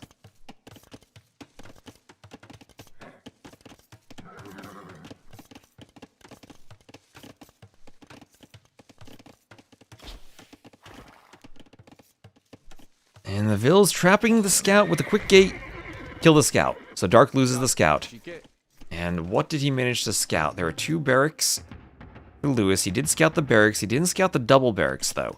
So he might not know exactly that it's going to be eagles, and it will indeed be triple barracks eagles. So killing that scout is huge, because Dark has to wall. He has to wall behind the TC. And this is crucial that the actual back of the TC is walled fully, because otherwise eagles just run into the eco. If Dark can survive and get to Tiger Cav, the Tiger Cav, which it looks like he's going for with the stone miners in the castle, will be great against the eagles. But Dark, with the fish boom, wasn't able to click up immediately. So yeah, big Vil difference for Dark. That's what he gets staying feudal with the way and doing eco upgrades. They can go for a feudal boom. Vils on the berry should be able to wall behind this with houses or repair. But forging clicked. Castle Age just about to come in. Arson could also be an option for Lewis. He'll want to upgrade the Eagle Warriors and try to break through. Also right now the TC has nothing garrisoned in it. And Lewis is here with a workshop. There is Eagle Warrior for Lewis. If he breaks through this wall, he might just break through and qualify for the land. Dark needs to get up to the Castle Age. That is a long ways away from him. He needs to get to that castle. And he doesn't have the timing. He doesn't have it. He needs to wall. He needs to invest stone into walls. Double gate. As we have the workshop. There is the Castle Age. And Lewis could win this. Lewis could probably win this game if he goes ram and puts the eagles in the ram to push the TC. There's nothing defending the TC. Vils are not garrisoned inside. The eagle's so close to getting him into the eco. He hasn't seen the gold on the outside. Dark lucky that those Vils still are safe. He's not scouting for it. And Dark, he's gonna run away preemptively. The eagles can't get in yet. The manganel is out for Lewis, forcing Dark away from the berries. That'll make it much harder to wall. He's still trying to get through the gate. Needs to make sure he doesn't manganel his own eagles. He's going for the Vils. Are they hoovering? The Agalas are hoovering. There's a market. There's another wall. Dark doing everything he can to wall this out. He's gonna have forward gold. Lewis, though, with the houses. Lewis doesn't... What is this? Lewis does not have an outpost and doesn't have town watch? It's so uncharacteristic of him, but he won't see the gold mine over there. As this gate attacked by the eagles are going to break through. He still could do arson, but the eagles are in. They're in the economy. They're forcing the Vils back. Those houses are very low on HP. 30 seconds away from the Castle Age is Dark. Still up only by 5 Vils. The manganel is going to push everything. He will get in. Dark still does not have the stone for a castle. He's going to run all of his Vils to the TC. Maybe he could buy a castle. There's the ram finally. Lewis everywhere with the eagles. And Dark, he needs to find a castle. He needs to find a castle spot. Yes, he's down in Vils now. He has one last attempt. He can't get the wall up on the castle. And now the TC will go down. He only has 5 Vils on that gold mine that are safe. He's going to lose the TC. He wanted to get to the castle age and make Tiger Cav. Lewis came forward with the workshop. Triple barracks eagles. All of this pressure. One last-ditch attempt to wall and get the castle up. And he is trying. I don't think he has eco to make any Tiger Cav. He doesn't have anything from the stable to hit the manganel. This is a doubt castle to end the set. And Lewis will call the Dark will call the GG. GL at land. Lewis, finally, he will do it and he will qualify. 4-2 win, 26-0 KD. Dark wanted FC Tiger Cav, did not get there. That would be really hard for the Maya to deal with if he did get there. But Lewis does it. He does it. And checking off one final map, the home map of Dark. That'll be a loss there. And that will be the way against the Maya. There we go. So do we have Lewis for an interview? Nego Drama's going to type. You might bring him on for an interview in a moment.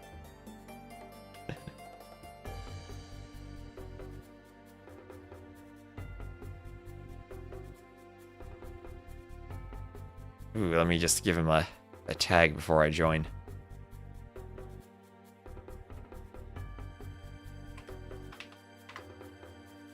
I don't want to just jump in and surprise him if he's celebrating. I'll jump in a moment if he doesn't say anything. Yeah, the way we're unable to avoid the Maya Eagle Warrior.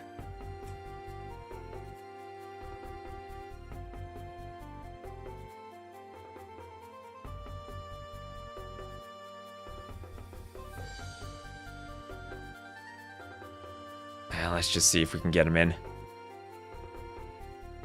Well, I might just barge in and join him then.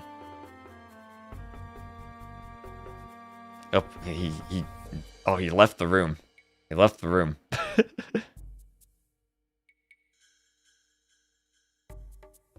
I'll see if he responds. He might just be celebrating. I imagine him dancing wildly, like one of those vills trying to get off a house foundation.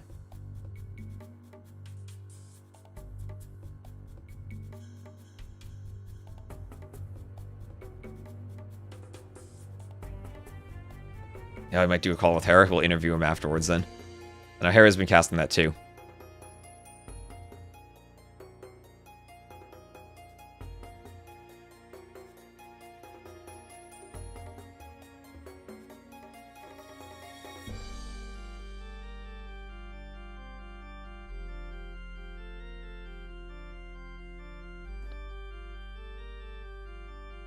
So what's the state on Sebastian Siteau? I'll jump into that next, and then running Tata will do at the end.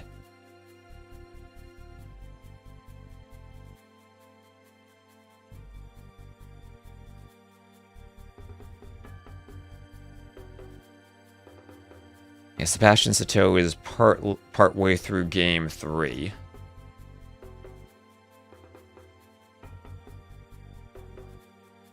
Thank you, Ed Nicola, for the follow.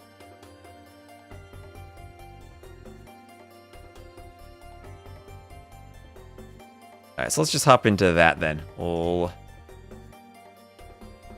Sebastian versus Siteau next.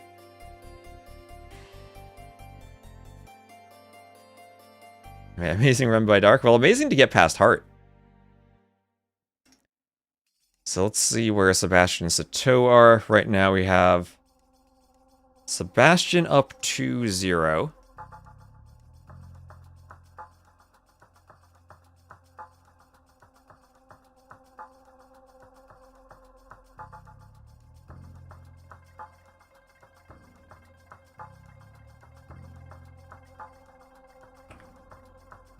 And I'll grab their drafts.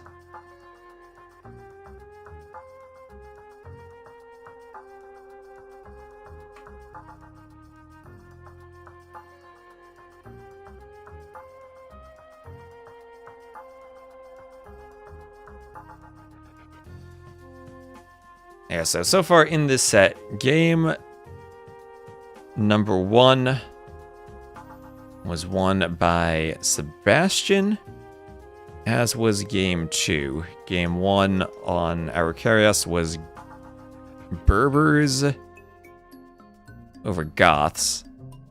Game 2 was Wu over Spanish. Ooh, okay, that sounds like it was an interesting game. Wu over Spanish. Characters are so well played indeed. I had no idea what to think of that Monte Pascual game. I thought Dark had that sometimes, then I thought Lewis had it. And then the first game we're in will be Fernando de Noronha, and that will be Dravidians versus Armenians, another water civ matchup, and we'll catch up to real time and get started there.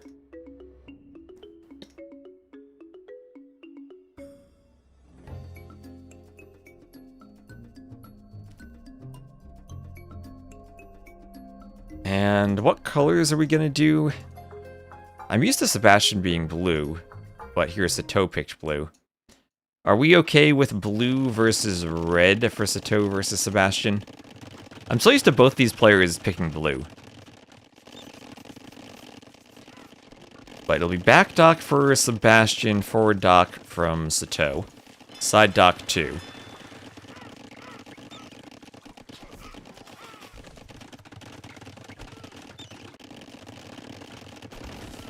And Feudal Age for both, they're around 16 minutes into the game, and that's real time, not game time. So we have our ways to fast forward, but we'll skip the Dark Age on the water map, as we have tons and tons of docks from Sebastian.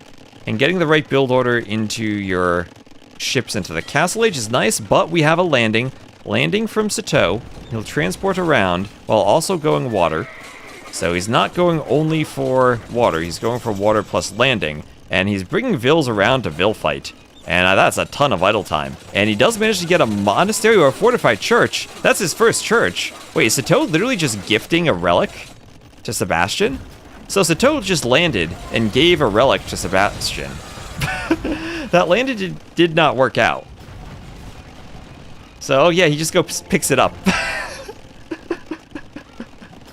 Okay, so extra relic for Sebastian there. Sato just gave him a little bit of a present.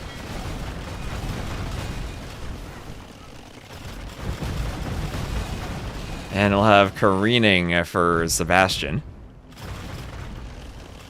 And there's clinker construction for Sato. Sebastian getting the advantage now on the water. Sebastian ahead by around 1,000 resources collected.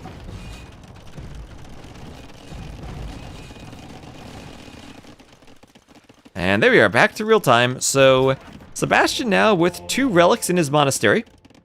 If you're Sato, you might want to do your first fortified church on your home island in that type of push.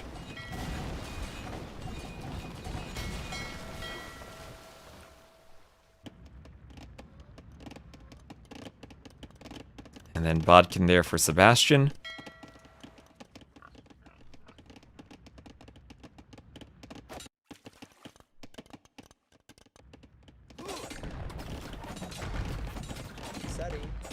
He'll still fighting the palisade.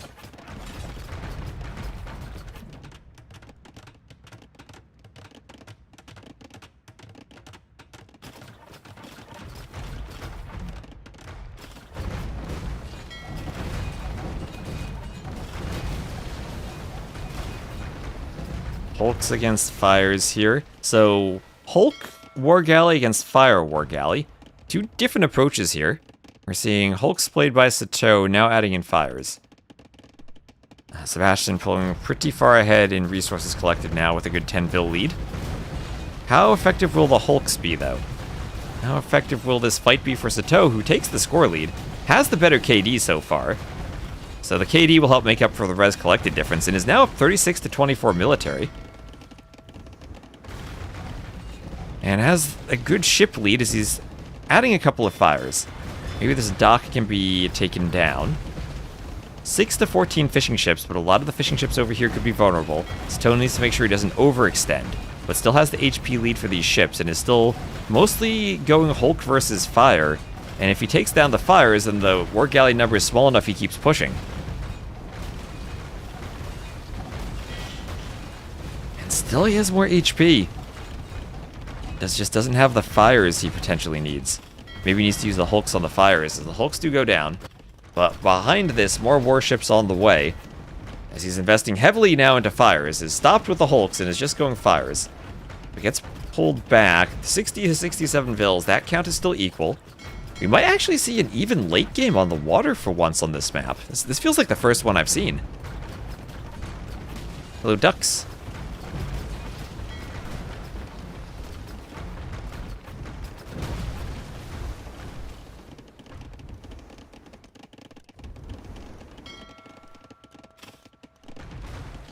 And careening for Sato.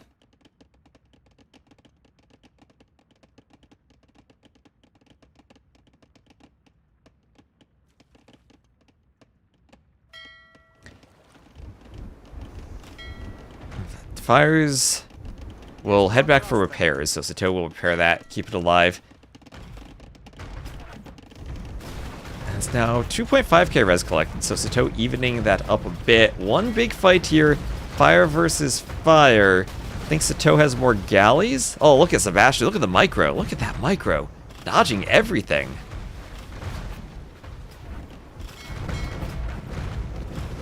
But Sato now brings more ships forward, trying to get the fires to attack the war galleys. War galleys not really fighting each other, it's mostly about the fires. And Sato will be pulling back. Look at all those weak fires, makes me yearn for a demo hit.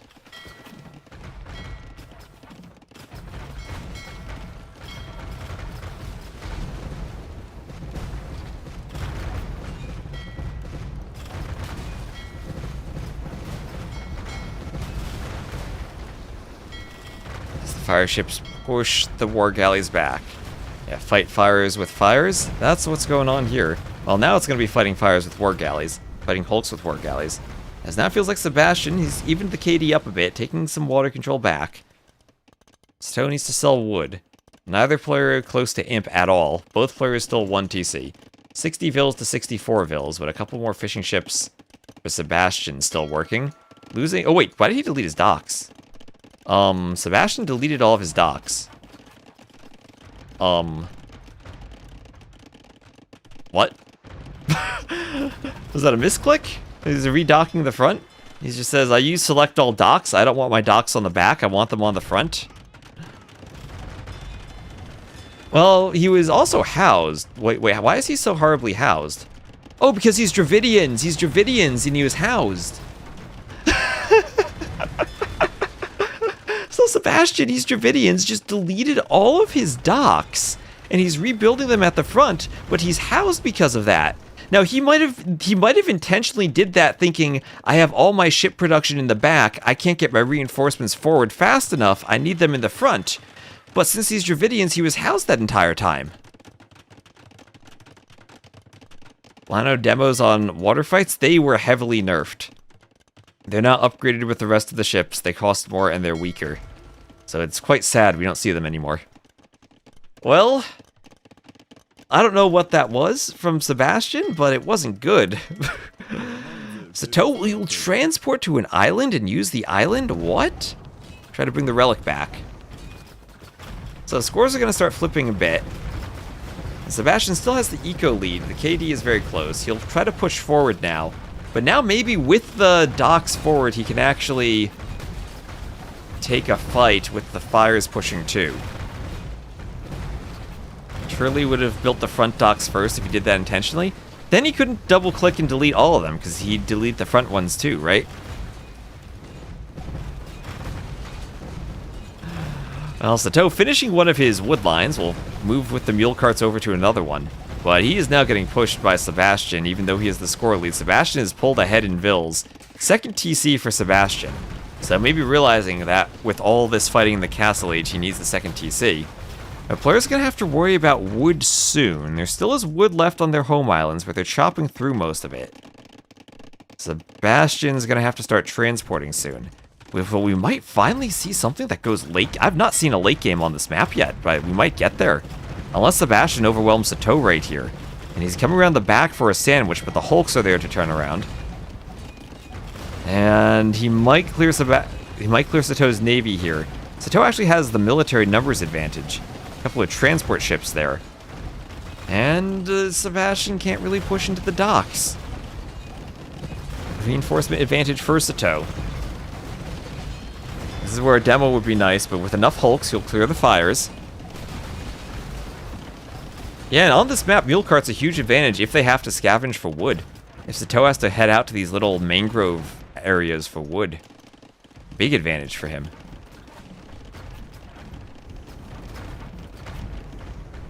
Who I think is winning this game? I have no idea. Sato does have the score lead, but still down in eco. By the looks of it, no one actually gets imp. So is that how water maps work now? No one goes imp, it's just full castle age, try to get the right triangle of ships? That's true, elephant ram's advantage in a ram-only fight.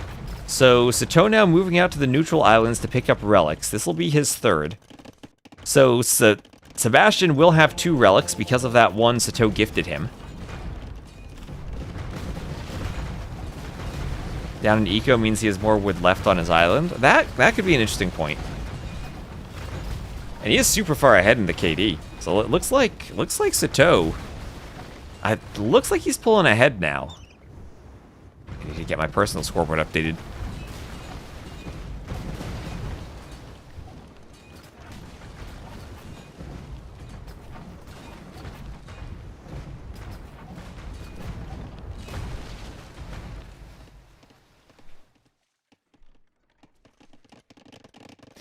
So what do we have now? 8 docks at the front for Sebastian. But down in population, Sato's selling stone. I mean, Sato could transport for a castle. He's got 20 vills and a mule cart. Can't forget the mule cart. Where does he go for the castle?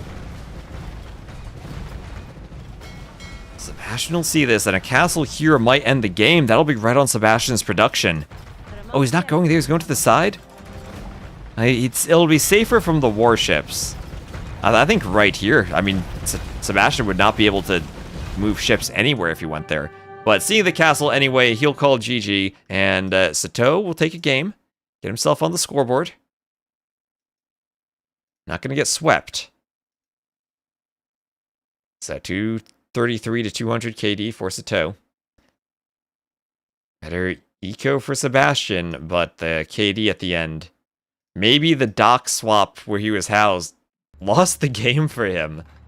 But that was weird. I've never seen someone get housed because they deleted their Dravidian docks before.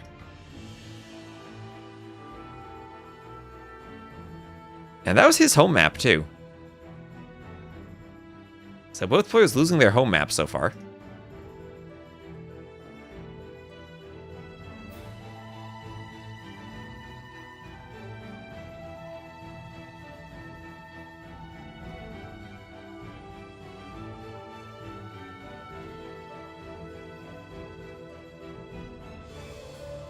And that wasn't Armenians, that was Dravidians. First pick Dravidians against the Armenians.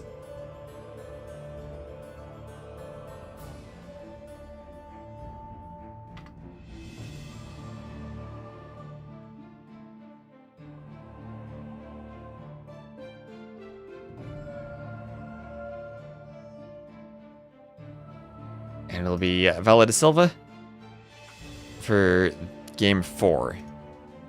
So Sebastian is the Burmese. And Sato is the Jurchens.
And 3, 2, 1. Let's go Jurchens Burmese.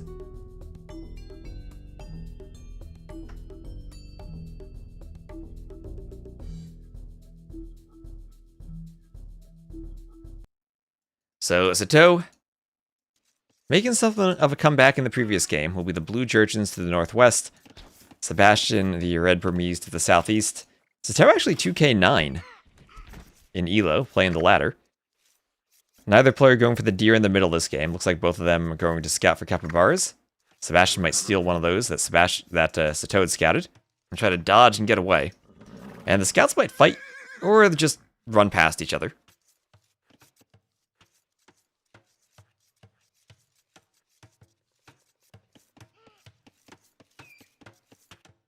And map, probably better gold locations here. Yeah, definitely for Sato, having a back gold. Golds will both be forward for Sebastian.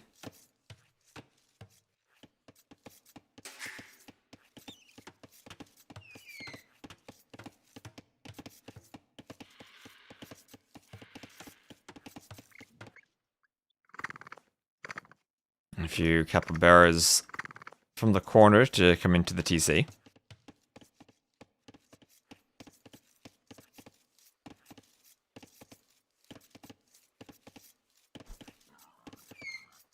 And Tapir taken by the Vil. Taken under the TC, so nicely done from Sato. No instant drushes. And now the question is, do we fast castle? Because with the Burmese, Sebastian might FC Monk Rush.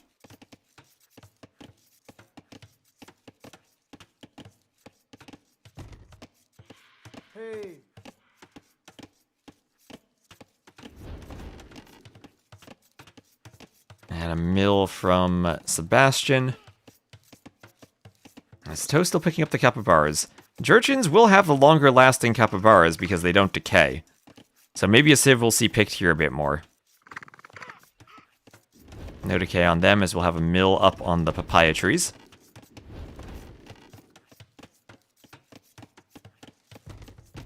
And the Vil will palisade over to the woodline.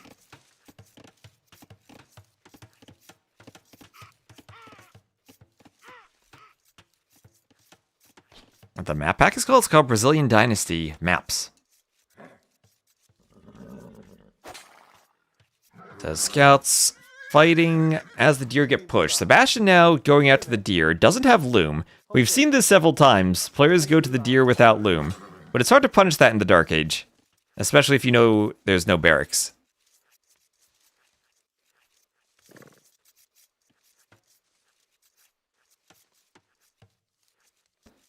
And loom was on the way for Sato. And Feudal Age. Is that for Sebastian? No, Sebastian doing more Vils. So he just wanted a loom. Wasn't the same Feudal click time. So he's doing loom, staying in the middle, milling the deer. And after, so I like this approach though. He scouts, and after he's scouted a bit, then he goes for the deer, and might still even be scouting. Using his, uses the scout to push. Sato trying to grab more capybaras, but not going to get all of them because Sebastian was scouting first. Not going to take a scout fight and lose the scout either. So he is a deer miller, as you put it. We'll have to take the forward gold. That can be a risk. And it might slow down your FC timing if you wanted to, say, sell stone and go monks, but you take the deer. Sato pushing a deer in himself. That'll, I guess, stop Sebastian from taking it. Sebastian is thinking, let's shoot the deer and not let Sato get it. If I can't have it, you can't either. And Sato will just be content to have the deer on the side there.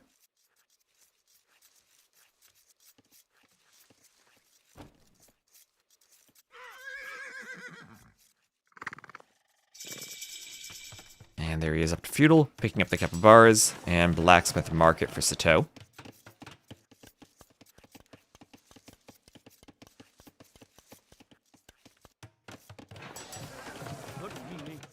So Vils from Sato will head back on the woodline.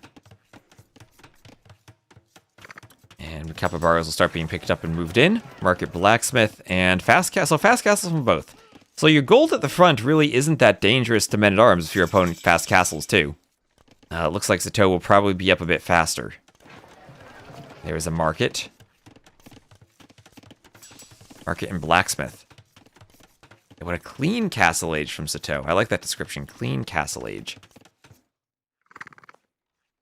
11 seconds of idle time. So Sebastian will be just a bit slower by about 2 vills. But won't have that idle time. Loom is in for Citeaux.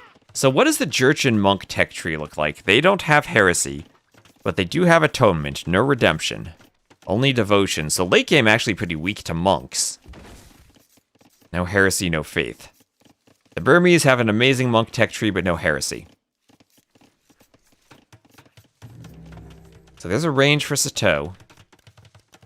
And not going to be a castle drop or Rambai. You don't really have stone access early on this map.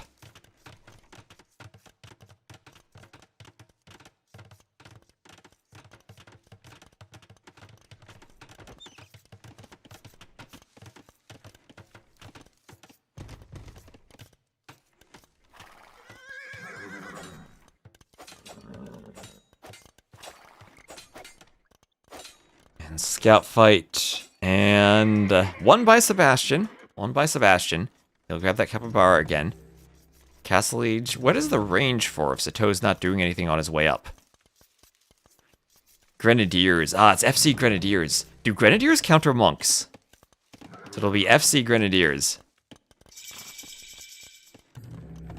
Yeah, there we go. Maybe Fire Lancers too. So it could go Grenadier Lancer. Well, that will stop forward monasteries, at least. If that's what he goes for long term, I'm not sure. But there's another range, so double range Grenadiers, it looks like. Sebastian with the Vills queued. And what are we going to get? Double monastery now?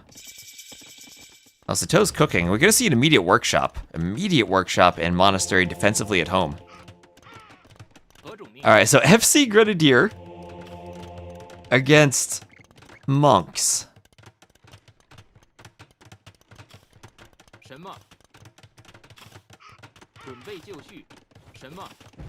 Is double range Grenadier good? Citeaux hopes it is. Not if you run into the TC. But Grenadiers, once you get a good mass of them, are very strong. Will they be strong enough against double monastery, manganel, Burmese monk rush? One Grenadier gets into the economy, and a Vil will try to run him down. Does have a mid-range, but he is faster than the Vil. So now it's up to the Vil and the manganel combined to try to kill him. That might not work. He's too speedy. Stowe's gonna micro him forever. And more Grenadiers are forward. Takes a bit of time to get the monks. And remember, the archery range is made on the way up to castle. The monastery is only after castle is reached. And at that, after the workshop, too.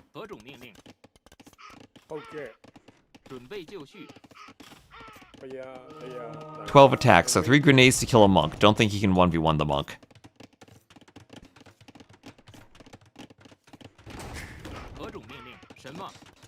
And they're still running away. Sanctity for Sebastian. And needs to have 5 of them together. So that's, what, 12 damage. They're very inaccurate. But 12 should be, or 5 of them should be enough that they'll kill a monk even with Sanctity consistently.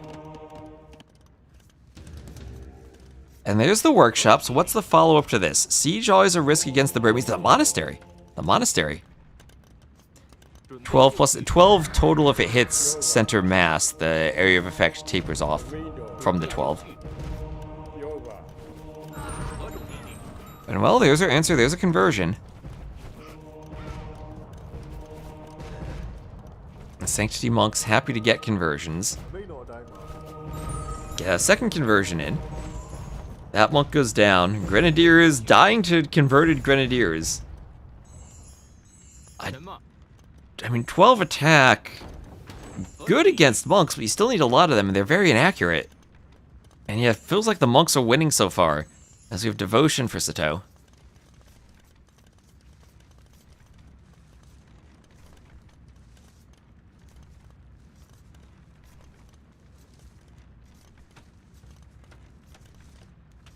Keys to amass them. Well, if you amass more grenadiers, then more monks come. That's the tricky thing about the monks. They're so cheap. Only gold, you get 2 or 3 monasteries producing them. And then even if your numbers are growing faster, the power of the monk grows faster with conversions.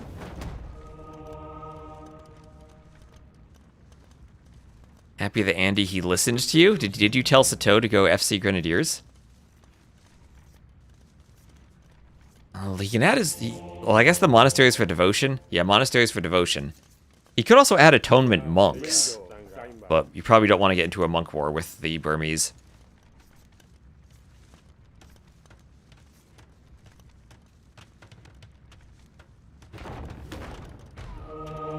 Oh, manganel on the Vills. Papaya tree Vills. Forward. Sato now lucky his golds are in the back. Grenadiers finding a raid on the gold under the tower. Sebastian doesn't notice this. Sebastian doesn't notice. And finally he notices. Weak Vills head into the tower. But now monks are there to defend. Well, that's a good 3-1 KD of villagers.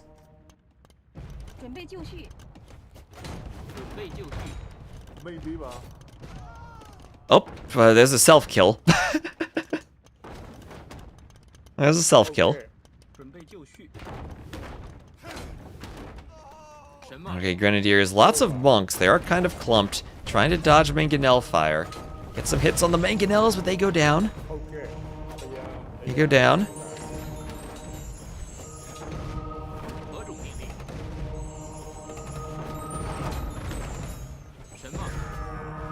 Monks go down.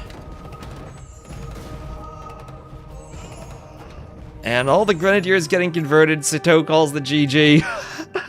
Monks OP. Monks are very OP. You can see the trail of Grenadier bodies on the ground. Oh, that ended very quickly.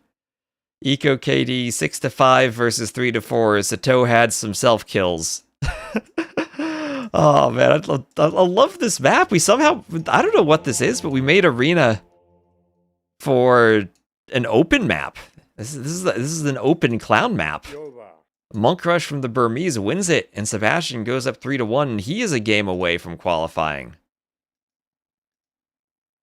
Sebastian, who lost to Yo last week, had to go through the bracket, and if he is to lose 3 games in a row to Sato, still would be eligible for the Latin American qualifier. But there he is, more res collected, but what's the conversion stat? 8-0 conversions, 8 conversions. The more Grenadiers Sato had, the more conversions Sebastian had. Sebastian knows what it's like to sit through the conversion chamber. Stop producing vills to make Monk Manganel work? Well, sometimes that's what you gotta do.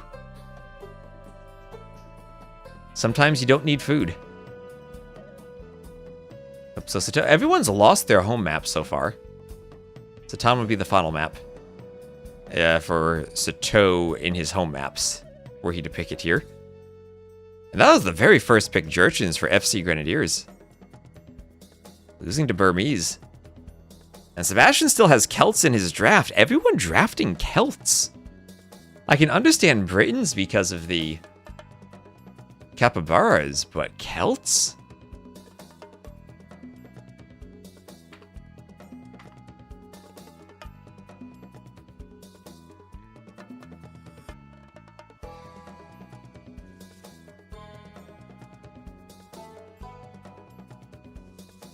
So, once again, if you're around, go give a follow over to the Onamaru channel, because we're at 1,891 followers there.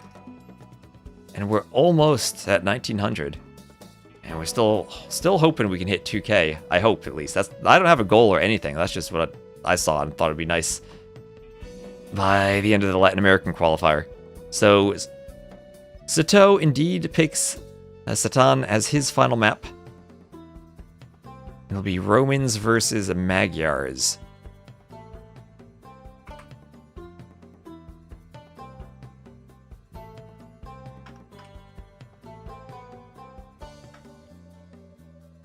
And here we are. So Sato will be to the southwest, playing in the blue. Sebastian to the northeast as the Magyars. Magyars extra attack at the start of Feudal because they get free forging. both for their scouts, but also for men-at-arms and spears, and this has been a very men-at-arms heavy map. The golds for Sebastian kind of far forward. A bit more to the back for Sato. His woodlines are fairly spread around. Celt sounds are nostalgic good as well for the Celt drafts. I mean, maybe we see Celts on this map at some point for men-at-arms. You never know, as Vilo heads back to the gold.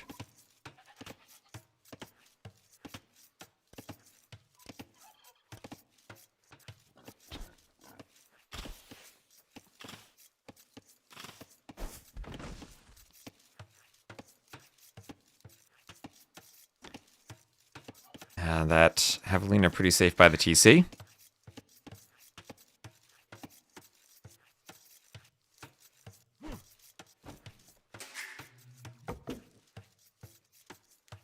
And forward lumber camp. So Sebastian not going for the back lumber camp, going for the forward one. I do wonder with how open the map is if there's a point to this, saving the back wood for later. Why not light calves in the previous game? Simply, you can't afford them on that eco. And also on YouTube, Harris said to subscribe to the Onamaru channel. Well, go thank you for the subs there, too. And grow the YouTube channel, too. We're also streaming on the Onamaru YouTube channel. So, pineapple bushes here from Sebastian. We'll have loom on the way, too, for him. And remember, after this, we still have Tato versus Running as our final set. So Javelina awkwardly against the middle of the TC, so can't be surrounded by villagers. That's one of the things to pay attention to when you're doing your own warlords. You want them basically in the middle of the tile, kind of between the line in the middle of the tile, or the grid line. And that way you can surround them fully with vills and have all the vills under the TC and not be blocked by the center. So this one not perfect either. Like this is the perfect location to hunt something. This a bit outside now. These vills will have to walk to drop off.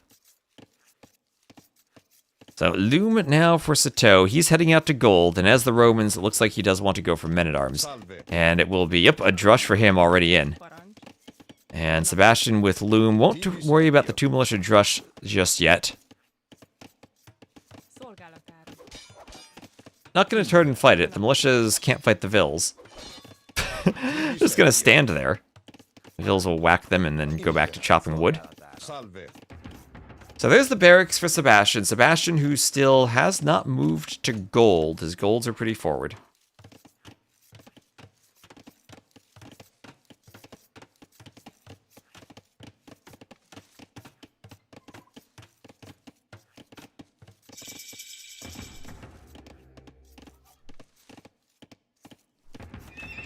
And it'll be a stable there for Sebastian.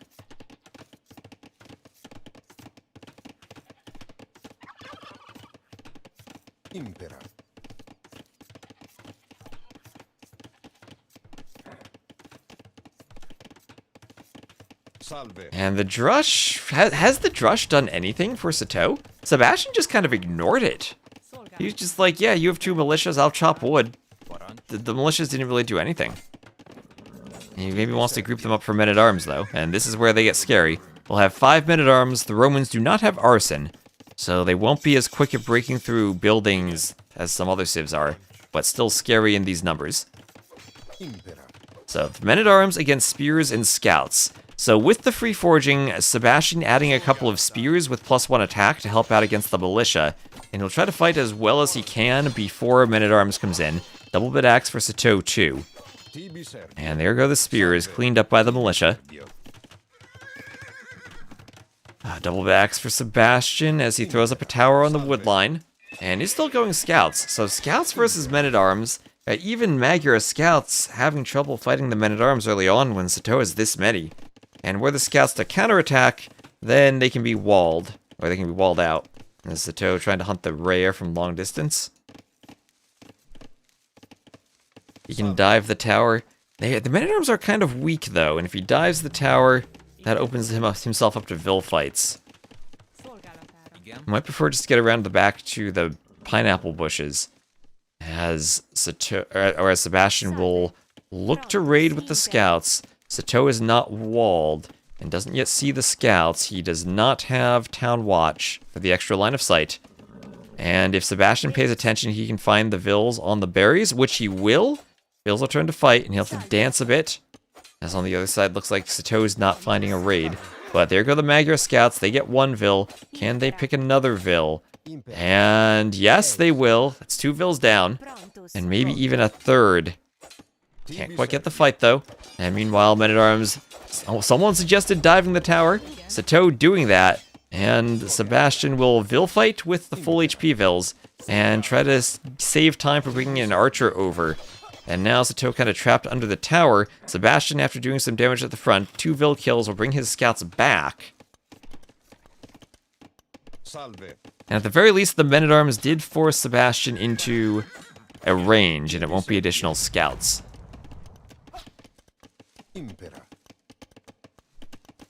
Magyars will have cheaper scouts, so if you're forcing them into a range, they're at least not using the closest thing they have to an eco bonus. That's a very weak man-at-arms. He could just think about fighting and picking off. But idle TC time for Sato, 2 Vils worth of idle time. They'd have to react to raids on his berries too, so that makes it tricky, but also just 5 men-at-arms is hard on your food eco early on. So scouts will try to hit the men-at-arms, but the men-at-arms pack quite a punch. Someone left a turkey in the middle of the map.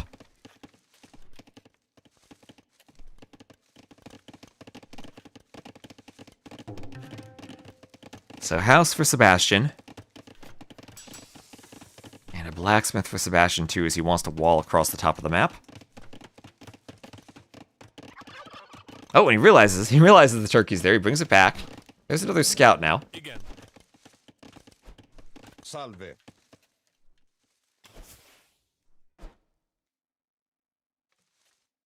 Tibi Servio. Salve. Parancs. Impera. Szolgálatára. And double ranges from Sato. Okay, Sebastian will see that. So double ranges, heavy archers. We don't see that too often these days, double ranges late in Feudal. I feel like that was something we did back in the Huns Wars days, stable and then into double ranges for archers in Feudal. But not really seen too much these days. One range skirm tends to defend it. Double ranges is what you see as the team game flank. And fletching for both players. We'll have another farm for Sebastian.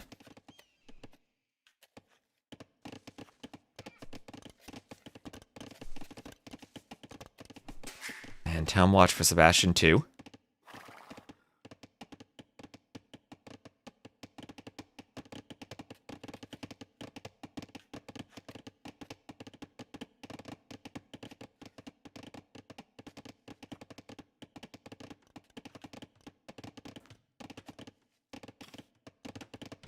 Sebastian's catching up with the idle eco. That he is. And walling himself now, trying to be walled up. Always dangerous to wall with acacia trees. And Sato will move forward with an archer army behind the wood line. And at home, Sebastian quick walling to keep the scouts out. Archers helping on the Vils on the wood line. And low HP. Okay, so at this point, Sebastian will basically find it impossible to do damage unless Sato somehow lets scouts in without microing his spears. Since he has a spear at home, he can use it to protect archers and slowly work forward with another group of archers. But Sebastian, probably someone who's right in the wheelhouse of doing archer micro, will try to chase this army and pick off the spears, meaning now scouts can engage without the spears, and Sato's going to lose everything from his forward army, even running into scouts on the hill. Nice micro to sidestep the scouts, but the archers will all be picked off. And the spears to protect them died in the back, chased by Sebastian, very well microed. He finds himself up by 2 Vils now. And Sato can't move forward. He's now 7 military to 14. He doesn't have the numbers, so he'll try to go for a market. Maybe buy his way up. He does have 3 Vils on stone. The golds are kind of exposed, but he's going to take stone and maybe sell that. Or he could tower the gold, but that's not going to give him the uptiming he wants. 16 minutes? You think this is GG right now? Salve.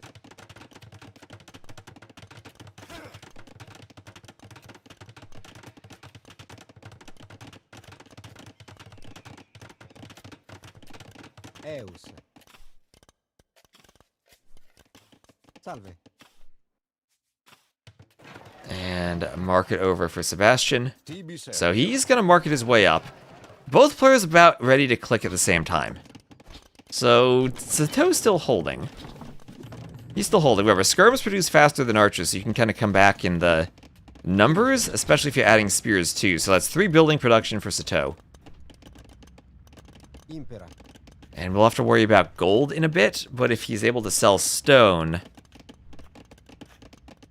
which he will be able to do. But Sebastian's the one using the market more heavily. And if Sato can just buy 1 round of food, I think he's okay. But better timing for Sebastian. Magyars, and now they have options. They can do more stables for knights with iron casting, or the cheap scouts into light cav as a feudal to castle transition. They could stay ranges and go for cav archers, or they could just, like every civ, go skirms, because we all know the skirm is the best unit in the game. Salve. And that's what we'll see from Sebastian. More skirms, skirms picking off spears. Impera. And spears go down. This is a much better army then for Sebastian, as he can fight with the scouts, but can't force this fight too much. Sato clicks up, around 50 seconds behind, and he'll fall back to his tower. And the scouts probably don't want to fight under the tower, eating some arrows, but just diving skirms, trying to clean as many skirms as they can. But losing the scouts in the process, that was a weird fight from Sebastian. Felt like he didn't have to take it. And will lose his skirms too as a result, so Sato cleans Sebastian's forward army, thanks to maybe some over-aggression on the part of Sebastian. And we'll have a second range. So Sebastian might have been thinking that he wants to go skirms, or that he wants to go cav archers, so he clean as many skirms as he can in feudal. Salve. But diving the scouts will leave him potentially exposed to crossbow rage. Sato heading around, hoping that this isn't fully walled. It is, though, and I don't think there's a hole in the acacia trees. Even between there, that's walled. Has either of them been to... Yes, both of them have been to lands before. Both of them definitely have been to lands. AKY chose to lose for light cav. Yeah, that's the thing. The Magyars would have a good light cav power spike with iron casting. But it will be cav archers, bowsaw, and middle of the map workshop, so trying to be both forward and defensive at the same time, splitting the difference. Yeah, it feels like that was just a desperate dive to eliminate skirm numbers, and once he committed, he just left it there. Well, pretty costly to lose all those light cav.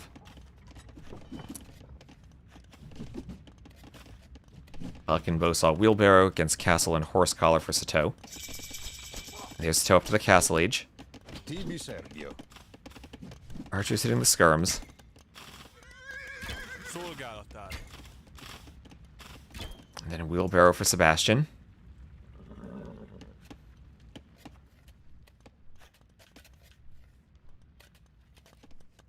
Salve. His bodkin and crossbow for Sato.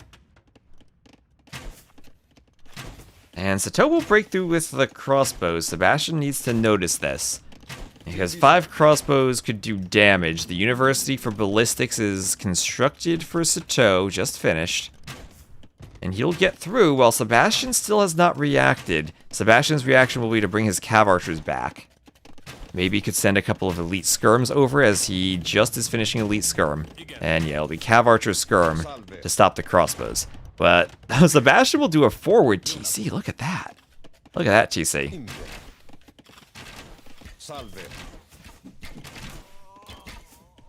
Tibi servio. Impera. Salve. Impera. Szolgálatára. Tibi servio. Impera. And leather archer armor for Sebastian. Tibi servio. Salve.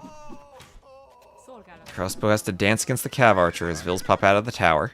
Tibi servio. And now skirms will chase Sato over to the corner. Over to the corner where he'll run into a jaguar. There, oh my gosh, the jaguar could kill some weak crossbows here. Jaguar. Oh, the jaguar doesn't chase. Might kill some. There's a weak skirm.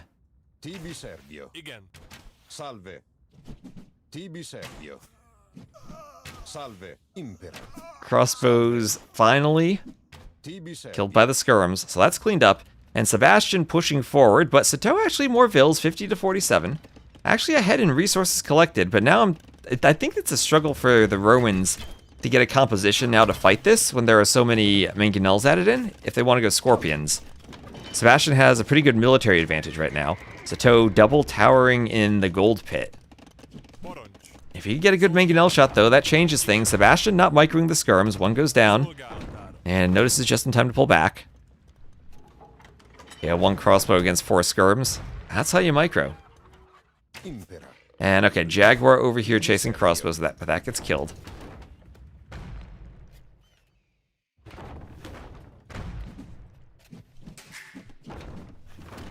Skirm's attacking the TC.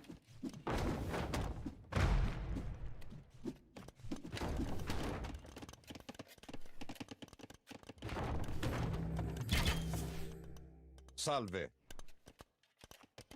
Oh, did you do the farm trick? A good old farm trick to get extra range. If you attack a farm, you have to be 7 tiles away, but you still shoot the middle of the farm, so you get 1 extra range on the manganel. The beautiful farm trick.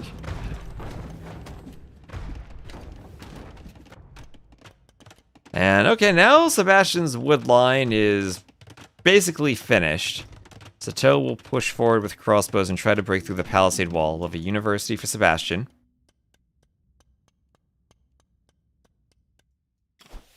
Impera. And Skirm taken by the crossbows.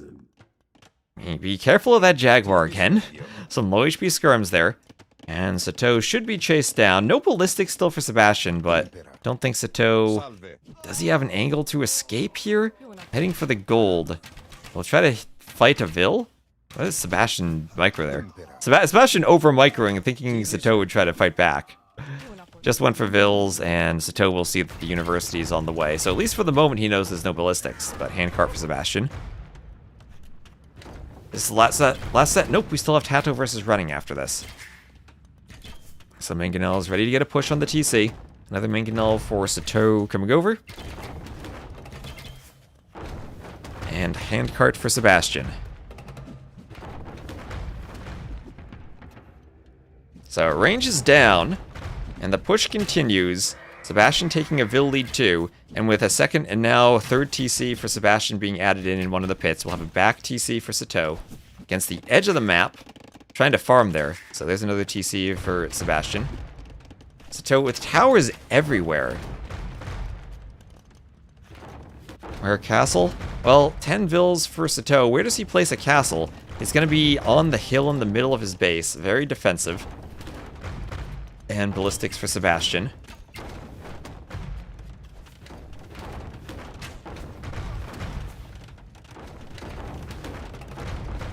Manganel hitting the other Manganel.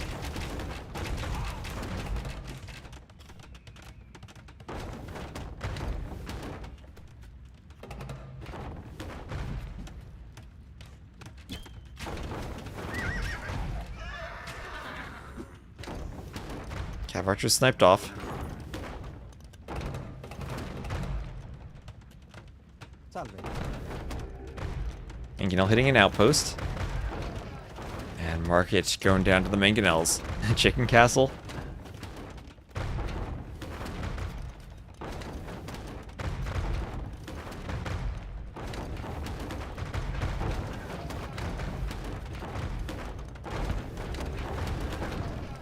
So Market down. And outpost down to the Manganel. So the push kind of being stopped for a moment. And it's only about, what's that, 1k or 800 more res collected for Sebastian. And with Roman Eco, Sato can still hold on and come back. But he can't let himself fall too far behind in Vils. And needs to get another TC up soon. He's going for a market. That would be a TC spot, but I guess he's almost mined that gold. And that's bloodlines now for both players.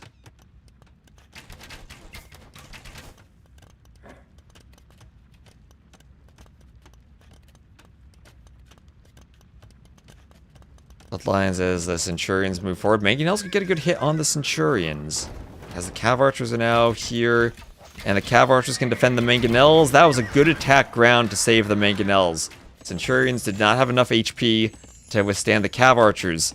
And the Mangonels now, it's a good Mangonel war. Still a chance for Sato if he wins this Mangonel war to come back, but we need to win it very, very hard. That's now scale barding armor for Sato, and he wants a castle. He wants an aggressive castle drop.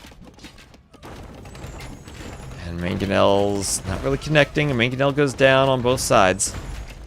Looks like Sato, so far so good for the Mangonel micro. Conversion on a Centurion is huge because then they pick off Mangonels. There's the castle. That's the best castle spot he has. And now what will the Mangonel micro look like?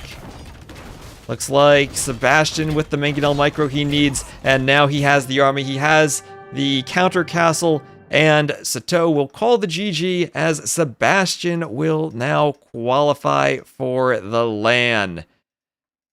Sebastian stopping with the Mangonel micro, all of Sato's progress right at the end, had great raids the entire game, managed to get the scouts to work against the men-at-arms opening, and he will qualify. So he will be our 10th qualifier, Taptor running next, and then the Latin American qualifier still to come. 65 to 39 KD.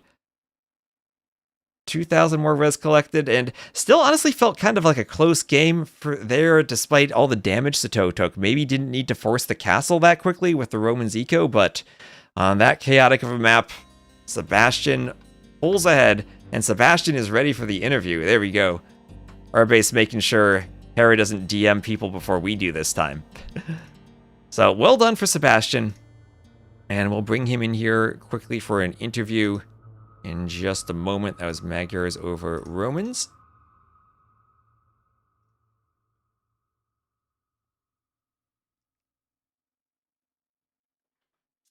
We will ask about the docs. Don't worry, don't worry. And let me know that you hear him. And thank you, Daxarn, for the Prime sub. I'll join just a moment. Let me scroll through Discord to find him. Where is he? You challenge my every decision. It is as if you seek to lead the Huns yourself. And here we are. Let me know that you can hear him. So, hello, Sebastian. Congratulations. Hello, hello. West, how are you doing? Thank you very much. Hey, I'm doing great. So, congratulations. You're gonna head to Brazil this July with a 4-1 victory over Sato. That you had maybe a bit of a mishap on that Islands game, but other than that, everything worked out for you. Yeah, maybe I need to change some hotkeys. I have F4, it's delete all, and I removed the delete single thing. I'm using right now the delete all. So I put it in F4, and I select my docs with 4, basically. I group up my docs on 4, so 4 and F4 are super close. So I wanted to delete a palisade, and suddenly I deleted like, I don't know, 6 docs. And I was like, no way. Oh, No and way. it was even worse for you because you were Dravidians and you were housed. true. And you deleted like 30 pop space of houses. Yeah, that's horrible. But well. I don't know. I felt like maybe if I take a fight now, maybe he resigns or something. But yeah. Yeah, because you had a score lead. And we were, when you're casting, you have to come up with an explanation. Like maybe Sebastian maybe he didn't want all the production in the back and was using select all hotkeys and wanted it in the front. But okay, so it was a mistake. The Palisade delete with the wrong hotkey. Yeah, exactly. But other than that, seems like everything went your way for that set. We casted, I didn't see the first couple of games because it overlapped with another set. But towards the end, you had an incredible monk rush also on Vela de Silva, which I don't know how we designed a very open map that's still a clowny arena monk rush, but you played that very well. Yeah. Did you make all the maps? 9 of them. Costa Arena we reused, and Seados Karajas was called Terrace, and we renamed it and reused it. I see. Well, congrats, because they are really fun. Quite complex as well. There are a lot of variations, which makes it fun when you're like training, right? It's not like a boring or meta figure map in general. hard maps.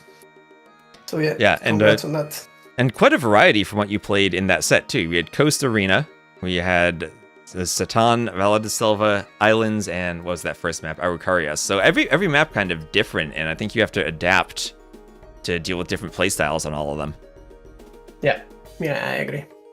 Yeah, and welcome in, Dave. Thanks for the raid. We're here interviewing Sebastian, who now you've been to a bunch of LAN events before. This one probably the closest. You're not going to have to travel all the way to London this time. I guess it's still a bit of a trip for you, but not that same large flight across the ocean. How excited are you finally to have a good event somewhat close to home? Yeah, it's quite exciting. I'm pretty sure the event will be great, so I didn't want to miss it. Especially since we did have a last chance. Latin American players, right? We have the regional qualifier, but it was gonna be quite tough, right? Having like Hart and Neko, it's like a super tough still. So I knew I had to qualify today to make sure. But yeah, I'm quite happy to be playing as local, let's say, as host. Yeah, as close as you've had, and well, let's maybe talk about that Latin American qualifier, because tomorrow, as you said, we have, I think, Hart, Nikov, Degao, Kapach, and Kingstone among the players who are going to be there, so that's going to be insane. Yeah, and it's actually Monday, Tuesday, right?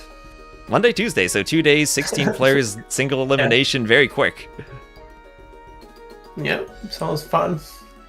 Yep, so you will join.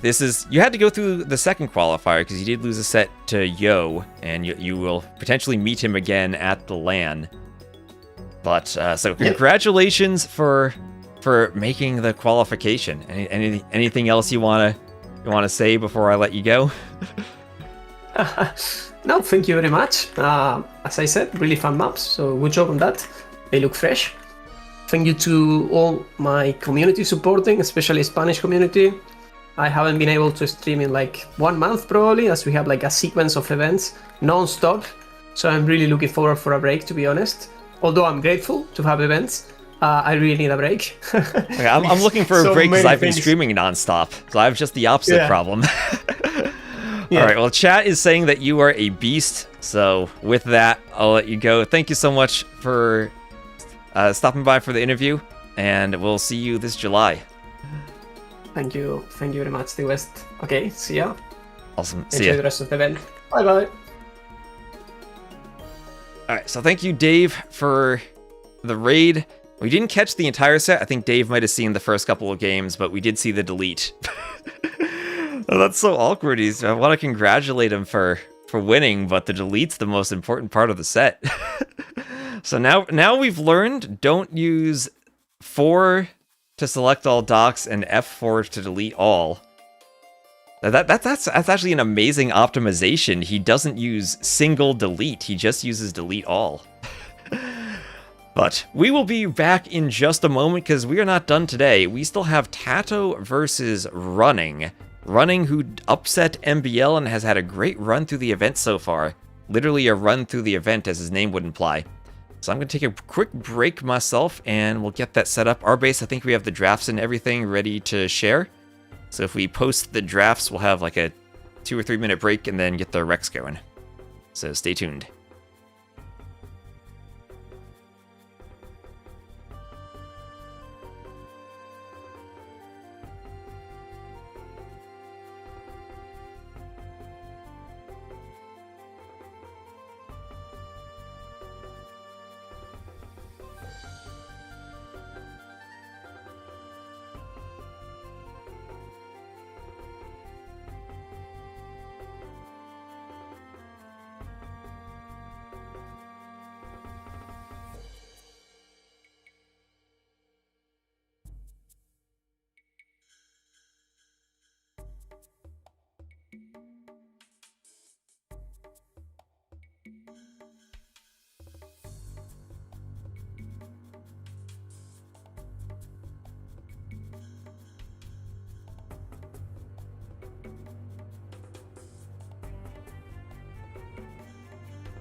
Alright, so let me just find these wrecks from our base. And get started. So Tato versus running.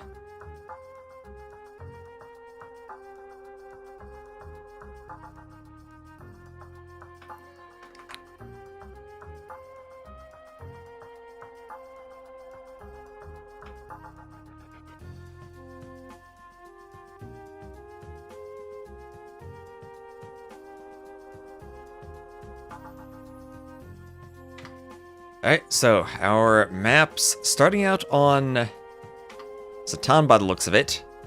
Italians is the mirrored first pick. I guess running, picking a water map against Tato, interesting.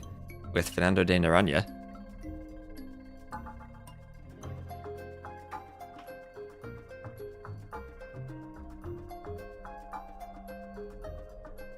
And...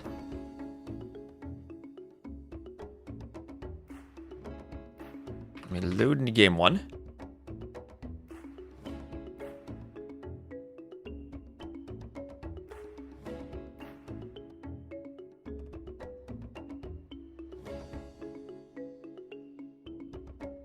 So what colors? Running picks purple. Wait, this is DE. I clicked game one. Load game one.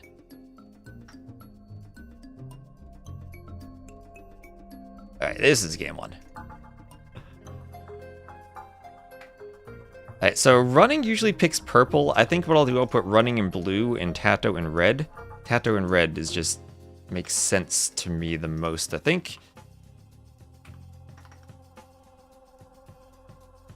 And let's go. So game number one, we'll have Tato in the red to the west playing as the Vietnamese. Running to the northeast in the blue playing as the Magyar, as running's at 25 minutes or so. Or Ornley's, okay, yeah. So Ornley probably went through the, started casting when we were doing the interview. So that's fine. We'll just speed up a tiny bit. We can speed the Dark Ages a bit. So Vamos running. I know we're going to have a lot of running fans in the chat. Running pulled an upset over MBL the other day. Had an incredible game before on Monte Pasquale where he was, it felt like he'd won the game early on and was doing everything he could not to throw and almost throwing. Lost 5 turtle ships basically for free. But he did manage to hold on, did not give up the lead. And now he gets to face Tato, and I know running has attended LAN events before. I think I've met him a couple of times. But he's not really as a player, mostly as a spectator. So this would be his biggest event as a player. Tato, no stranger to the LAN stage. Having won a Red Bull Woolaloo before. But not quite playing up to the level he is... or not this year, not quite at the level he was maybe 2 or 3 years ago, where he was pretty consistently among the top 4 or 5 players. Still in the top 10 or so, but Hera and Leary have seemed pretty consistently to have his number recently.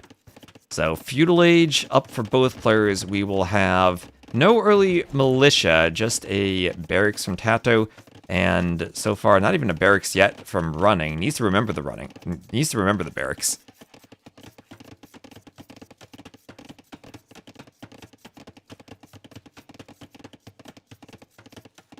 They will both be up around the same time. He's running up to the Feudal Age. And he will do a stable. And I'd expect to see the same from Tato, running just up 1 vil faster. Vietnamese is a pretty good scout civ too. And lots of spears queued for Tato right away, 3 spears. These days, you're probably skipping a horse collar quite a bit. So we'll go at normal speed now, because it applies to your farms retroactively. It was updated so it will apply and still add food to a farm even if it's in... oh, there it goes. He does it right away. Well, that's the Vietnamese bonus then. He'd queued all the spears and still fit horse collar in. Running might struggle for horse collar. No real eco bonus for the Magyars other than the cheaper vills.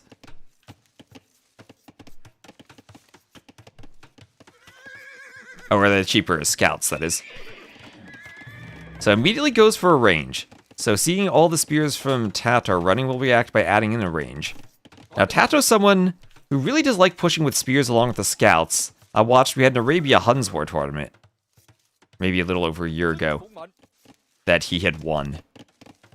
scouts with spears and early aggression with the spears paid off for him there. And that's what he's going to have now, attacking the stable from running. Well, if the spears are forward, they're not at home, but he will react with walls and doing a good job walling his wood line.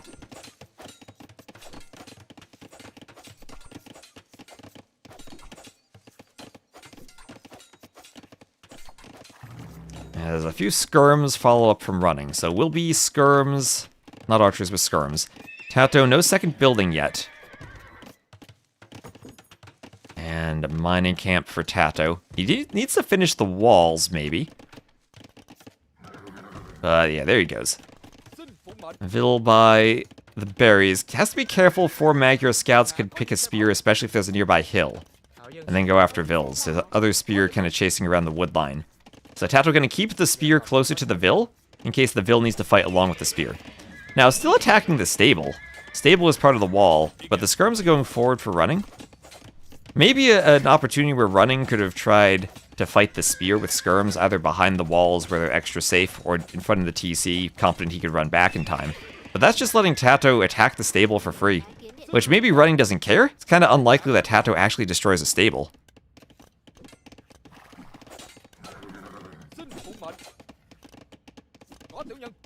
Skirms push forward.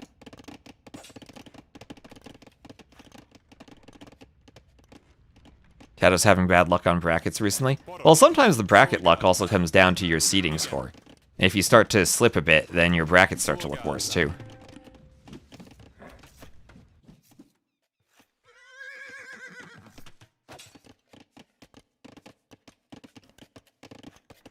So lots of skirms forward. Skirms don't threaten Vils all that much. Especially with no fletching, so they're short on range. They'll fight the spears.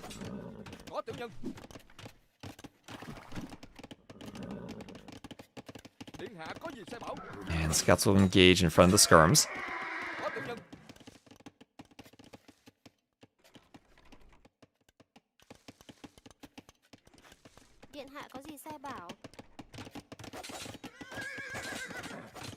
And now, maybe a bit of payback as running will attack Tato's archery range with his scouts.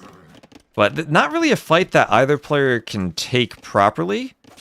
Here, if Tato engages the skirms, maybe Tato wants to force the spears forward, but whenever he gets into the fight, he has to use the spears, and the range of the skirms means they get picked off.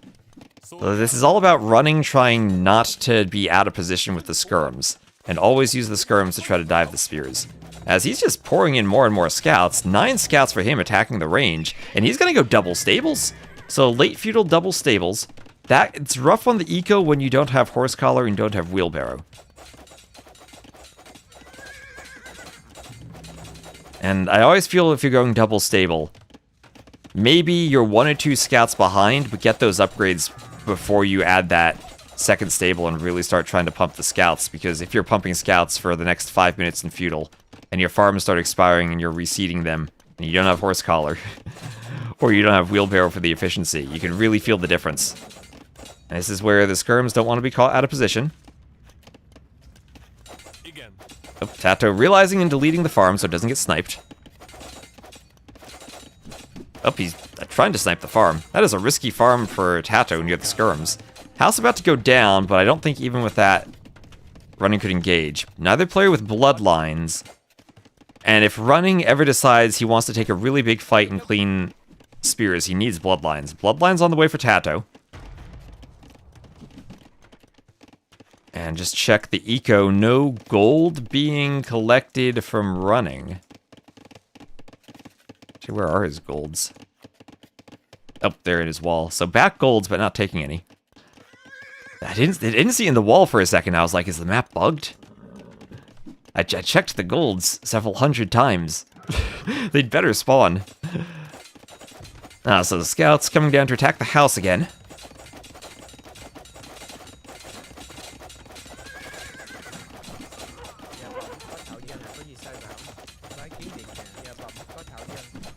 Scouts attacking the house and can't get in. Skirms pick off Vils. And the skirms, this is exactly what Tato's been waiting for. The option to jump the skirms with the scouts when the spears kept the scouts away. So that was the little slip up in micro he'd been waiting for running. Jumped the skirms with the scouts. Now Tato controls more about where the fight happens. He can garrison vills for the moment. Wheelbarrow even to speed up the vills. And now, still no bloodlines for running. Time maybe even to long distance mine 50 gold just for bloodlines. Don't understand the skirms instead of archers? He's being greedy and not taking gold, maybe. He just wanted something to clean up spears, and that's what the skirms were for. As Turs writes, essentially having archers would mean you have a unit useful against both spears and against scouts, and perhaps even force Tato to add skirms. But with just the skirms, Tato could add lots of scouts too. Now the mag heroes are the civ that would much prefer to go for the scout fight, and there we go, finally bloodlines for running, as I don't see a mining camp. I think he did long distance mine. Oh no, he did the market. He did the market to get bloodlines and sold his stone for bloodlines. Well, Tato buying food also. So let's see, we'll have more market usage for Tato as Tato wants to go up. So we're around 18 minutes in, add 2.5 minutes for the 9-vil start, and you're looking at a little over 20 minutes. As Tato clicks with a big scout investment. Now running his bloodlines finishes will be the player with more scouts. And he is breaking off the scouts to go forward. Tato sees the 2 stables, and at this point Tato has to defend himself from the all-in scouts play. And he's just going full spears. Full spears, if he gets up he can go Fire Lancer. And that is a lot of spears. It's a lot of spears, and he still has scouts that running has to chase.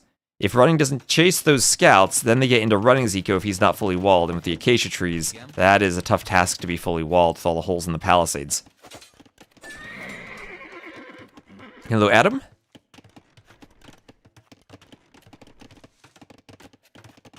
And scouts getting around the back.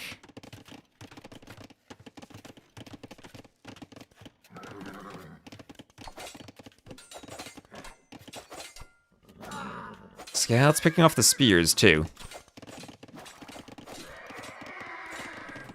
Spears go down. And now, we're kind of on a timer now from running, as he hasn't cleared any of Tato's scouts, but Tato doesn't fight. He'll take a couple losses as he has to run away.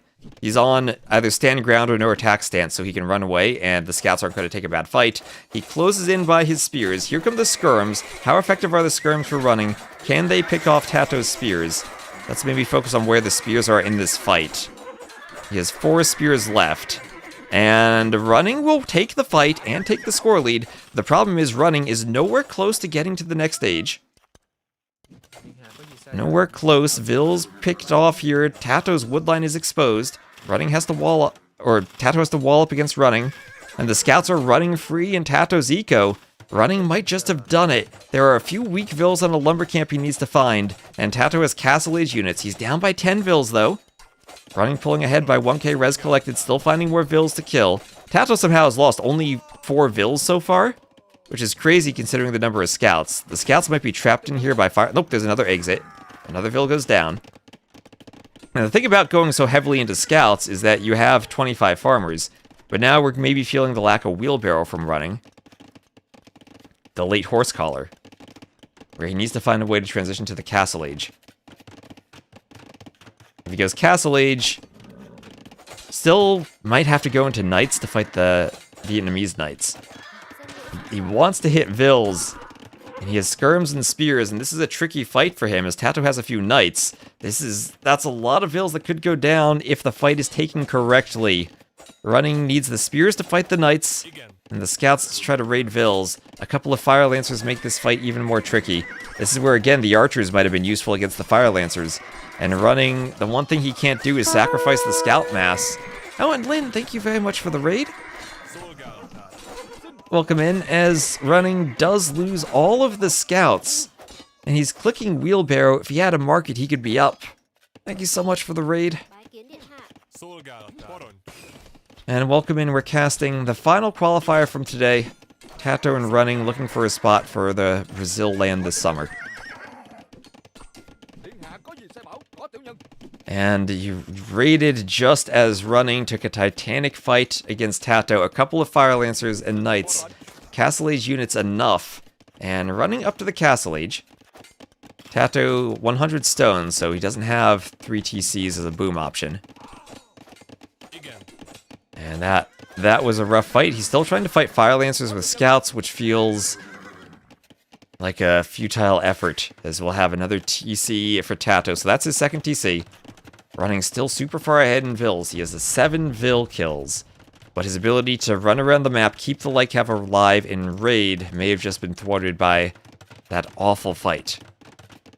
Tato took a lot of damage. That he did. But on this map, you're always going to get counter damage. It doesn't matter what happens. It's so open. More stables from running. And he might go 4 stable knights as the Magyars. Not going Cav Archers, 4 stable knights. The TC goes up. And that's a situation. The Fire Lancers were kind of spread out, not in the right position. Maybe you keep your Scouts alive, click up a bit faster, then you have all of a sudden Iron Casting to kill Vills. There's another Vill going down. Tato's starting to come forward with Lancers and raid. Nice quick wall from running, reacting. But there are holes in the base here and there among the houses near the stable. And running long distance mining some gold. Needs to get another mining camp up. And there he's up. Can go knights. If you have large numbers of knights, you can fight Fire Lancers. They have an attack bonus, but not nearly as big as that of pikemen. Only a +5 against Cav. Ranged unit, ranged charge attack for raiding Vills, though. Pew, and the Vills go down. And oh, there's a hole. That's what could be the downfall of running, the hole in the eco. Tato has evened the Vill count up. He's doing arson for the Fire Lancers. Running with a lot of light Cavs still. But that's not an army that can fight the Fire Lancers right now.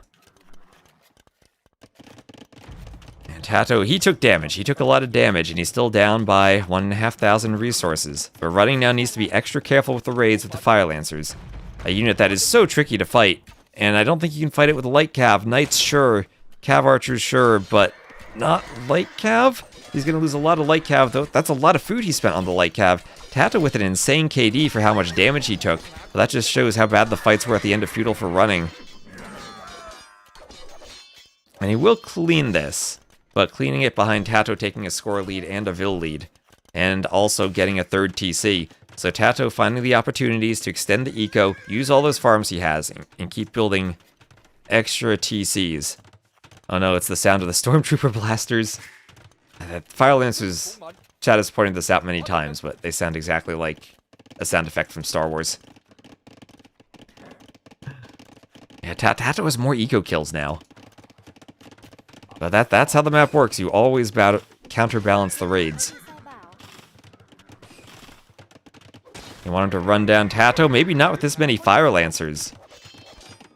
Now, if this were before the Three Kingdoms and the Vietnamese didn't have Fire Lancers, I don't think Tato would have won this game. I don't think there's anything he could have done against that push from running. But because of the Fire Lancers, he has time. And it's another raid, but the Fire Lancers are there. And it's amazing how much damage the Knights do when they're chased so tightly by the Lancers, but that's still only 11 Vill kills, and Tato's booming. He's booming 3 TCs. And he's ready to sustain some damage.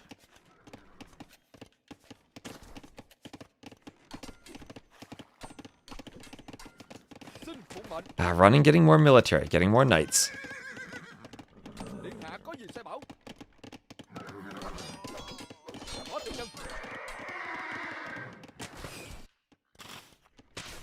Can running still get more damage? It's so risky for him to be 1 TC because he's essentially on a timer. Magyars Vietnamese, a tricky late game matchup too, but one where I think Magyars at least have chances with all their hussars. Crazy, even against pure light play, it's better to go Fire Lancer than Pike.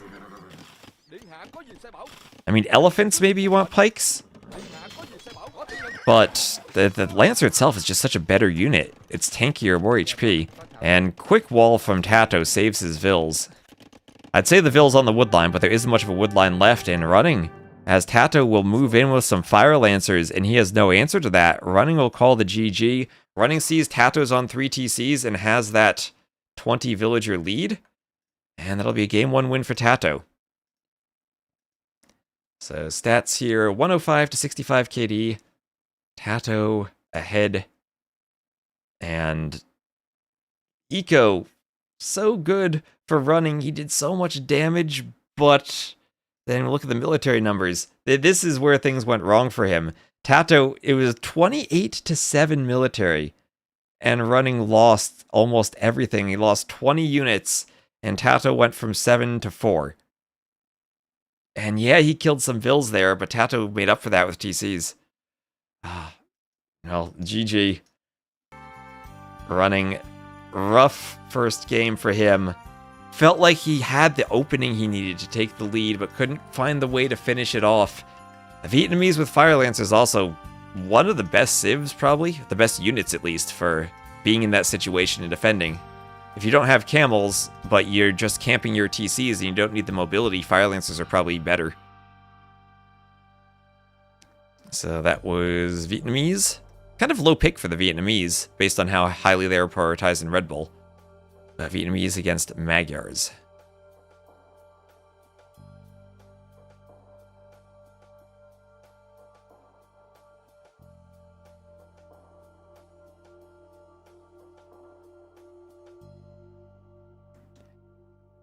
And game number 2.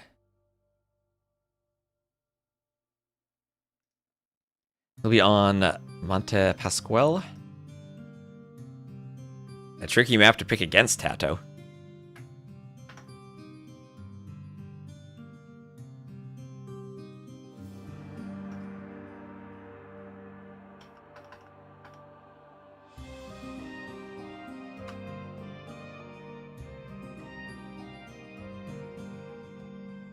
And here we go.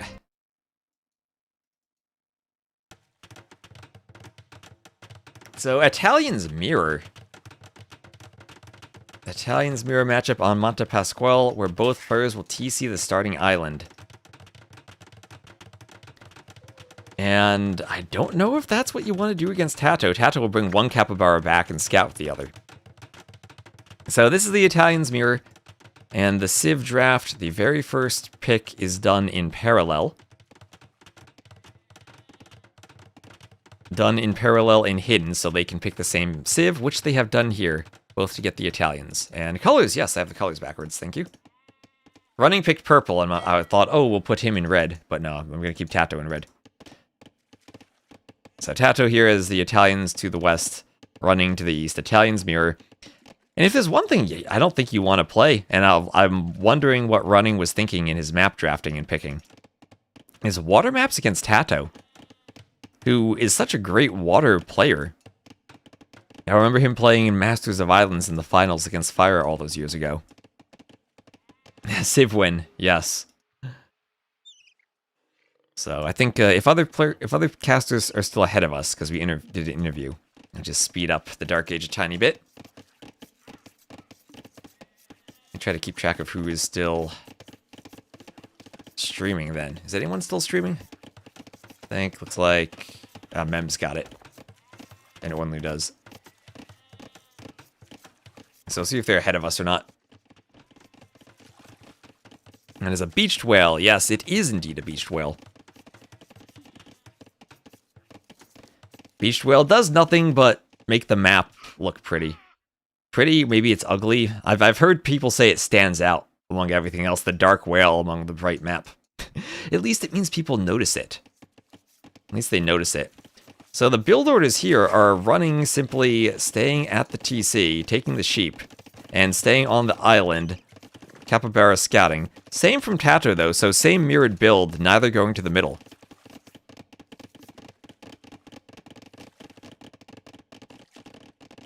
Are Germans having problems with beached whales these days? So Doc for Tato. I'm kind of worried for Running here, as we have Loom clicked for Running.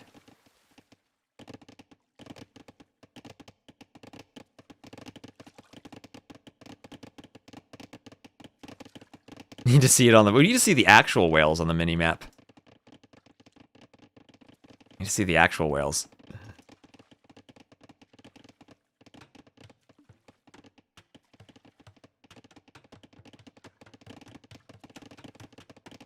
So So Feudal Age and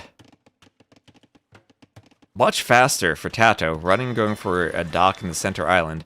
Tato gonna start queuing ships as soon as he gets up.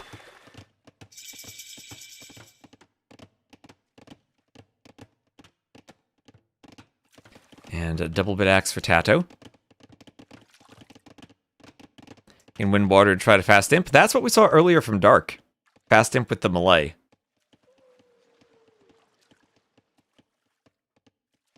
Didn't work out for him, but did seem like an interesting strat regardless.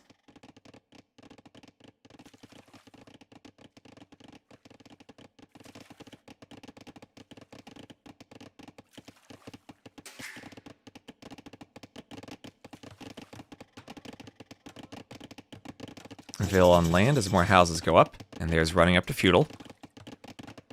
Yep, whales give gold.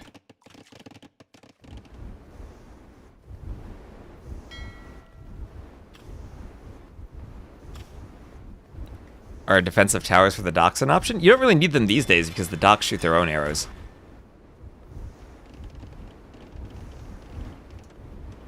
That certainly was something you'd occasionally see back in the galley wars of AOC.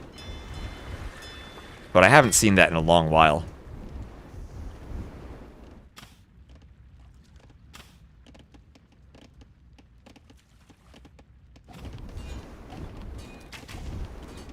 So, Galley Fire against Fire Hulk. We have seen both approaches on water. Nikov made Galley Hulk work. I mean, he made Fire Hulk work. Galley Fire seems to be the priority for Tato.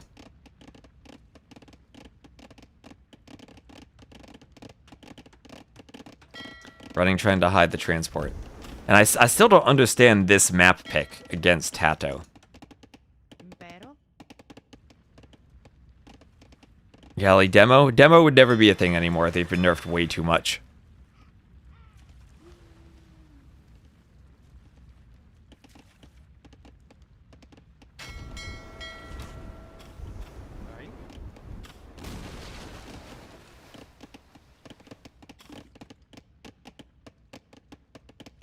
Feel playing Tato at his own game as an underdog is rough. Probably an aspect to that. That's fair. Maybe he just thinks this is the optimal strategy for the map and I'm going to do it regardless.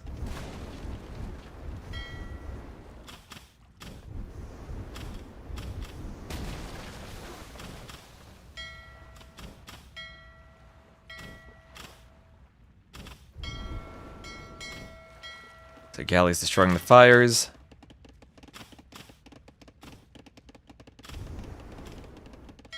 And this is a big navy for Tato, just sitting right between all three of the docks. They have a blacksmith. Yes, we do have a fletching upgrade already for running. So he will try to go galleys on the water. And if this were the old patch, I'd say this many galleys can micro and beat this many fires on water. And maybe still true. Even though it's not quite as easy.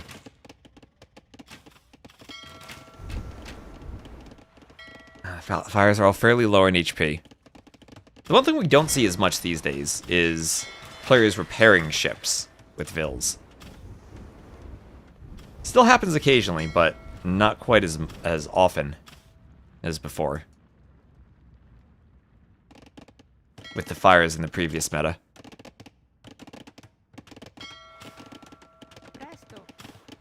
Yeah, Tato ready to pick off Vills on the wood line.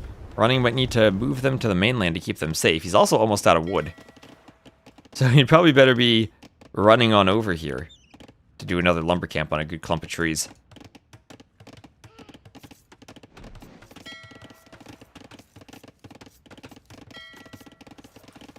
And he did scout, so he doesn't know where the trees are.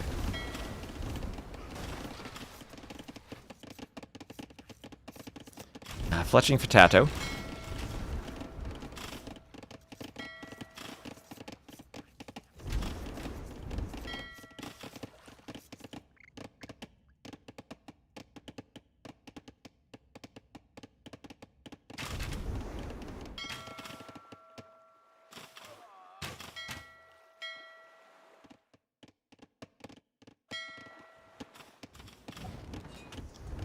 And now Hulk's attempting, but Tato has so many more ships, 22 to 17 military. And the production hasn't quite been there. The build order for running hasn't been as clean as that for Tato. And the res collected are still the same, but that doesn't really matter when that's going to change in a hurry if Tato has the better navy. So running was hoping that pure galley would win the water instead of galley plus fire, but not the case, and he will call GG, as he doesn't think he can take the fight anymore. Yeah, Tato getting to the mainland, and look at running's economy now. He would have to put all those on a transport, get over to the middle. He was taking a small wood line instead of the big one, like Tato was doing. And that felt rough for him, and it's not even all that different in economy, because it's still, he actually ahead in res collected, but he doesn't have the ship composition now to fight, and his fishing ships are all idled. And he's been idling the TC a bit more than Tato, too. So, thank you, Rankle the Rancor, for the follow. That's 2-0 for Tato. And Osnad22, thank you for the follow. Make sure to follow the Onamaru stream too. And that's 14 to 6 KD for Tato. As the res collected, he was ahead in res collected. And I think that change came because Tato might have transported more vills to the middle and fallen slightly more behind. But he never could match the military production. There's Tato with the 1 minute faster uptiming. Ahead in ships, consistently ahead in ships.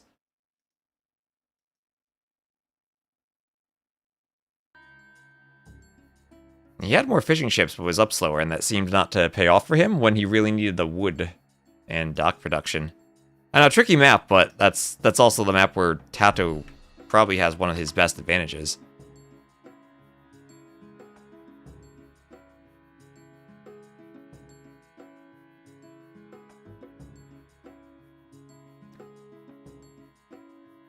Alright, I'm going to load game number 3. Give me a minute here, I'm also going to grab more water for myself. I'll be right back.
Alright, so game number 3 will be on Pantanal. Muisa versus Mapuchi. Oh yeah, get your Tato Doritos in the chat too.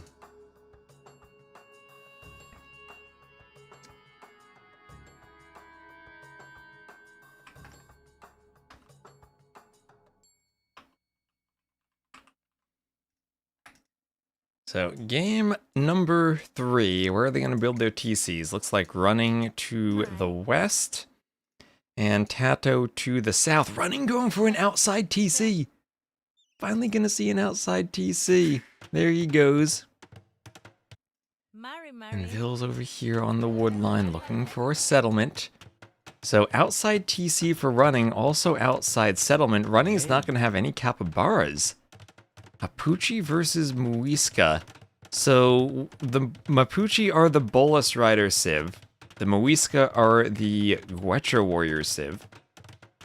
What even is their unique unit? That's the Kona. I don't think I've ever really seen the Kona. I always see the Bolus Riders.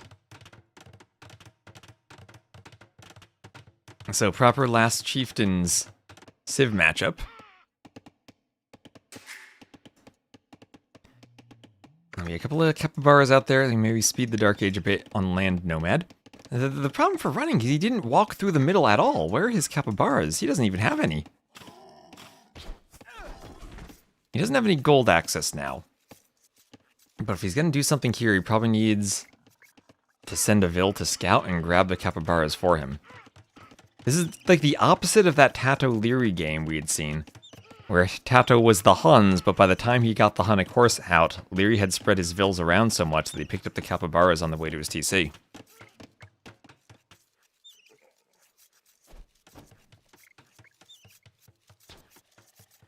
And that is a Rhea. So hunt for running. He will have the hunt in the papaya trees, even if he has fewer capybaras. But we'll have to spend Vil time scouting to pick them up. There's a Javelina under the TC. And both players over here. Tato's scouting. Maybe he didn't see that. Or actually he's just taking a Rhea far away. They might not know each other's there. And yeah, Vil for running, finding capybaras. Picking up as many as possible. Also scouting Tato's TC location. Loom for running, more capybaras. Ever seen someone TC the outside? I've seen it occasionally. You have the option to do it. Most people prefer the middle. I am glad that we have a Nomad map where players walk a bit and don't just do the TCs immediately, even if they have a plan for it. Some players do prefer the outside. And it's pretty hard to design Nomad maps where there are different options for where you do the TC. So Tato with his Champy Scout has found the Feudal Age TC of running, Tato doing the barracks so that he can have the Champy Scout now in the Dark Age as running lures in the Javelina. And the capybara will be blocking that.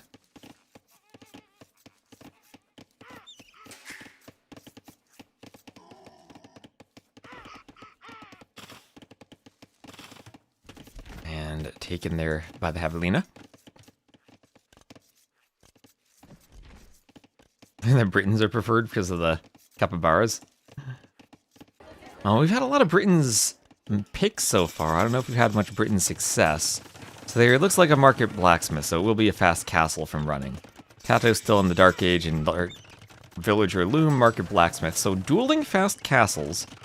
Tato has 5 Vils on stone. He's on the outside taking stone. Has his settlements out there. Barracks for running on the outside, and both players will be making their way up to the Castle Age.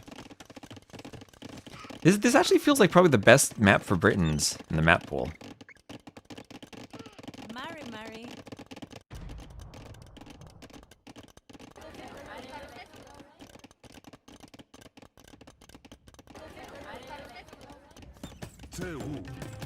And a couple of Champy Scouts attacking the house.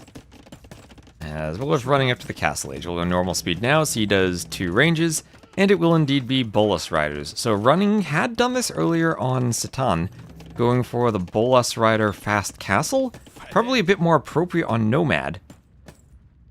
But I question, how is he going to get gold ever if he doesn't go for it soon? What does this unit cost, chat? What's the cost of this unit?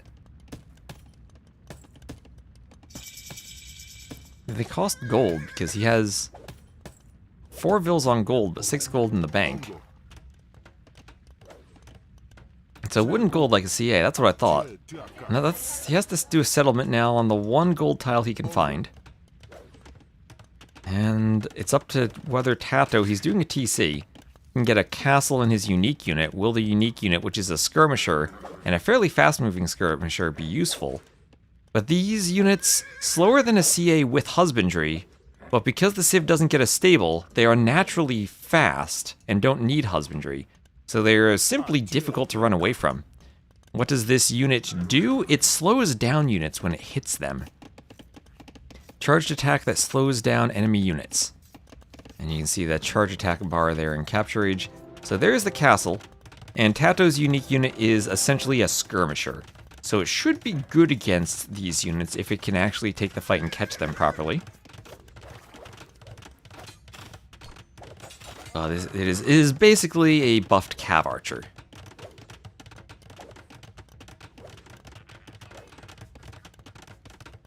Unique unit is bad?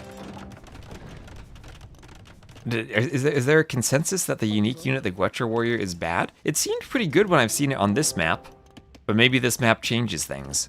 It's a bit overpriced. Glorified Arambai? Yeah, imagine if you could make a Rambai from the archery range.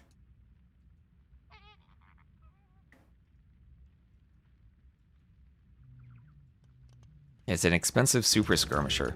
So running with a workshop and a manganel. Is a manganel the right? I guess he's just worried about the unique unit. Mostly, yeah, he's worried about the Guetra Warrior. He's worried about the skirm versus cav matchup.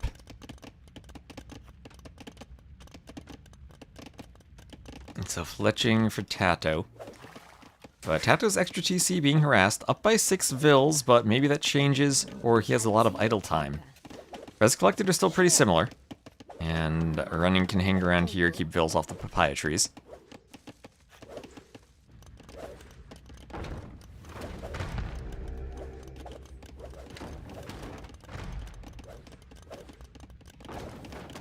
Ongo.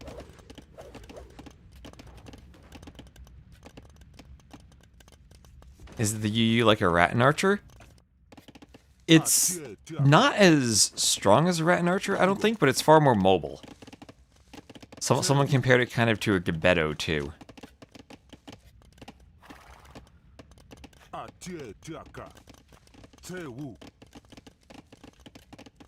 It's a +3 against archers, and it is pretty fast. The range 3 range, so it has to get in really close before it can actually be useful. And here, gonna run around and hit the farms. Do they get affected by the same upgrades? Yep, yes they do. Same upgrades. Ballistics, fletching line, chemistry. And Bolas Rider here. Okay, well there. Good job picking off that Bolas Rider.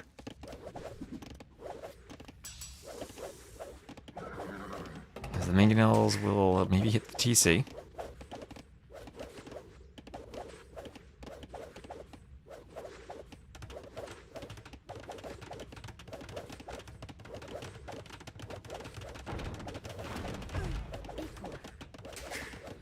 Manganels hit the Vils.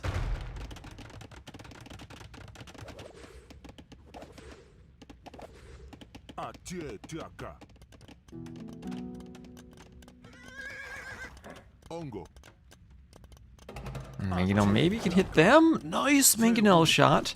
They have a lot of HP, so 50 HP actually, so they tank Manganel shots. They tank 2 Manganel shots actually. Oh, that was sick. They just tanked that. But running, trying to surround them. No ballistics for running, so Tato able to get away. Easily sink Manganels with micro. Well, they get up that extra attack, so they'll do 2 damage to the Manganels, just like a Cav Archer. It's only 6 Pierce Armor, so yeah, they actually can take out Manganels with micro. I mean, their range is so short, maybe it's easier to get in them in range. So there's ballistics for running, who is still maintaining the Vil count despite only 1 TC. Good bit of idle time from Tato. That running doesn't really have a great defense for the Manganels. He needs to land his shots. And does land a couple of shots. The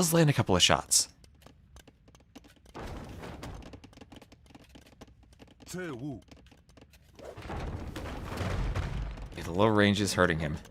Both units have the same upgrades? Yes, they both should be affected by the archer line upgrades. And oh, nice Manganel shot. Finally, running lands 1, and he will clean this. He's taking a good score lead. Oh, they go down. Manganel's attacking the TC, and Tato calls the GG, and running will do it. Running will take a game. Oh, let's go running.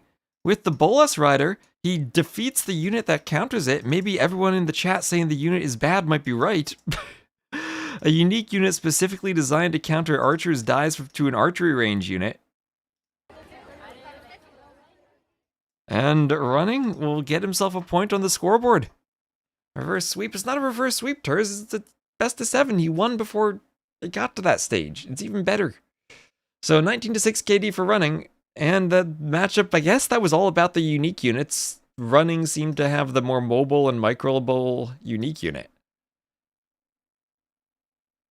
Yeah, get your Nocturna cheers in the chat.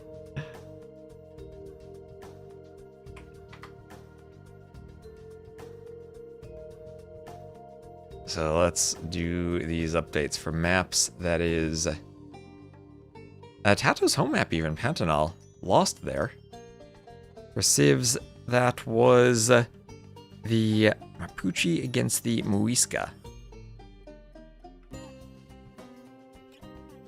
And Tato will pick Amazonia as his home map.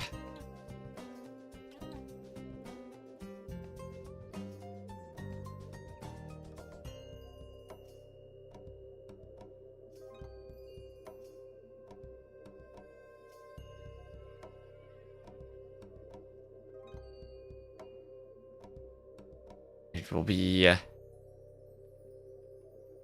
classic matchup. Byzantines versus Japanese. So, running. Japanese to the southwest. Tato Byzantines to the northeast. If there is a save to go for a backdock fish boom, it has to be the Japanese, right? But in general, I like the Byzantine unit composition against the Japanese. And I think if it goes late, Tato should be able to hold on. Well, forward dock from running.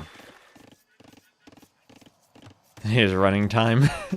I know, we do have a lot of running fans swimming around in the chat.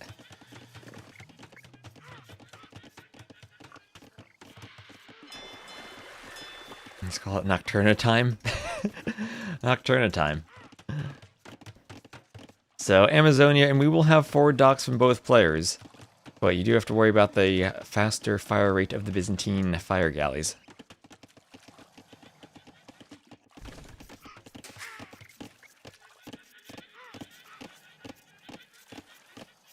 There's the Javelina.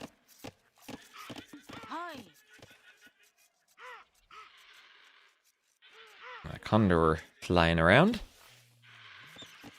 And that Javelina will be brought in by running.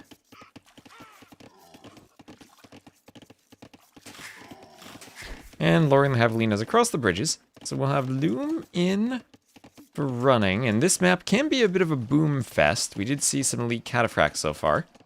Running will be up first. Tato probably has an option to fast castle. Yeah, we haven't seen the back dock. At first we were thinking maybe the back dock is too strong, so we did only forward fish, but hasn't really been an option for anyone.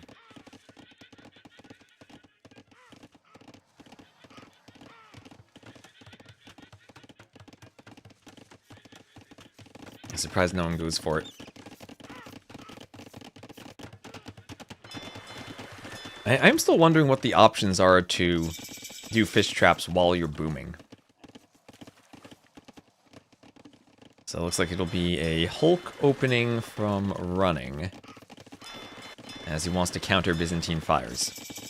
And he will try to get some hits on Tato's scalp, but ultimately it's 40 to 40.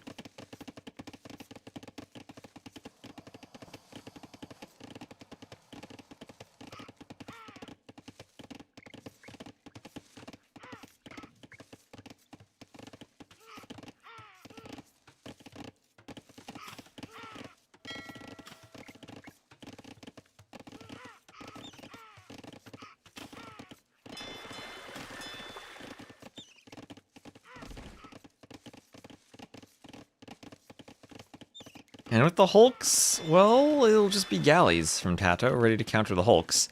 But then we have galleys with fletching from running. So anticipating the galley swap.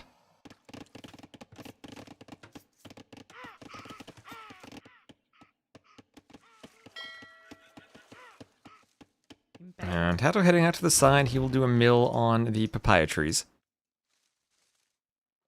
You're running his pink back, his purple. And Abu Hanza, thank you for the follow. Yeah, running a player who likes to pick purple. Unfortunately, purple-blue doesn't show up well for a lot of people. And they can't tell the difference, so I have to change the colors. And if I'm changing colors, I feel like Tato has to be red. I'm used to Tato being red. That's why Tato versus Yo is hard for me to cast. I'm used to both of them being red.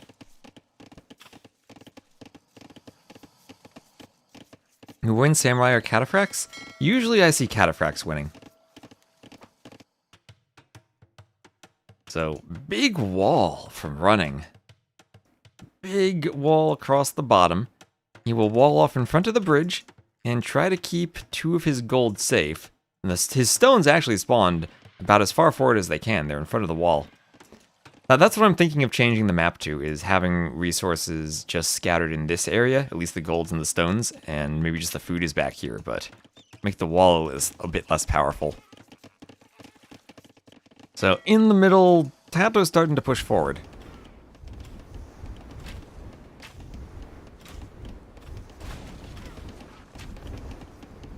And now, well, Byzantines mostly with fires against an opponent who mostly has the galleys that the fires counter. Running trying to play mass galleys like he did on Monte Pasquale, and that didn't quite work for him. It feels like he's favoring galleys a lot more heavily than other players who have at least done a 2-ship combo and try to keep the numbers balanced.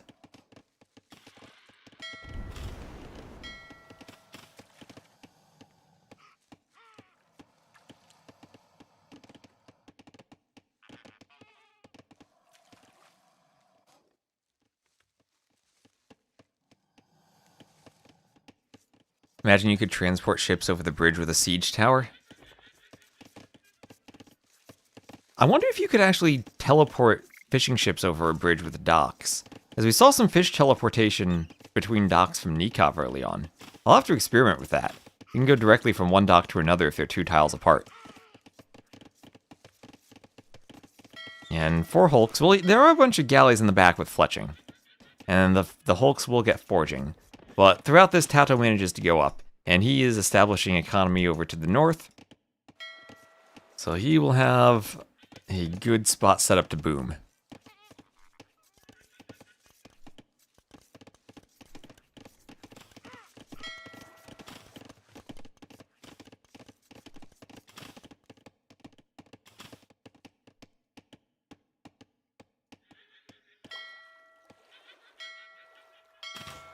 Lots of galleys here, fighting against the fires. Moving in with Byzantine fires is Tato, trying to take the fight against the hulks. Enough hulks in front of running, who has now gotten to that 2-ship combo. Gotten that second ship, the hulk, out in front. Against Byzantines, I guess that's what you have to do, galley plus hulk, is you need the hulks against the fires.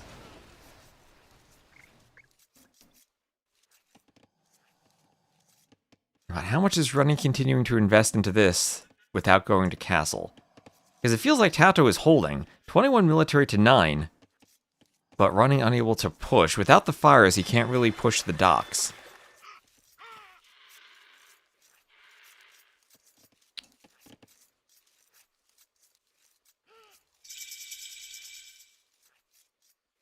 So Tato up to the castle age.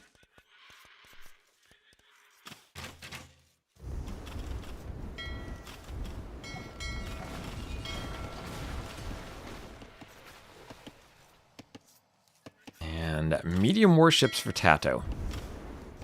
So he's lost a lot. And now you question for both players, is medium warships worth it versus just abandoning water for Tato, if he's probably going to lose anyway? Or can he win the water, and will it even be worth it to win the water? He sees how much running has invested. Can he maybe just force running to keep over-investing into water while he's booming?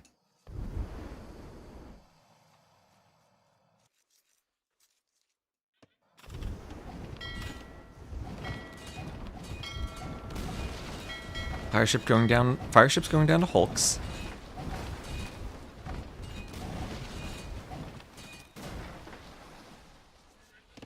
And on land, what's that red dot on? Oh, those are capybars. I saw a bunch of villagers running and thought, is Tato raiding with something? But no, it's just capybars. It's a capybara raid. Right in the middle of running's TC. So Tato's scouting here. He'll scout the walls. And he's booming. He's a TC on both sides.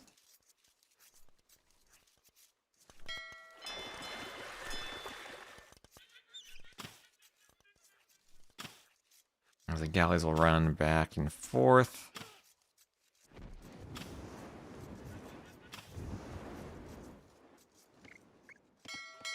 And fires will now push the docks.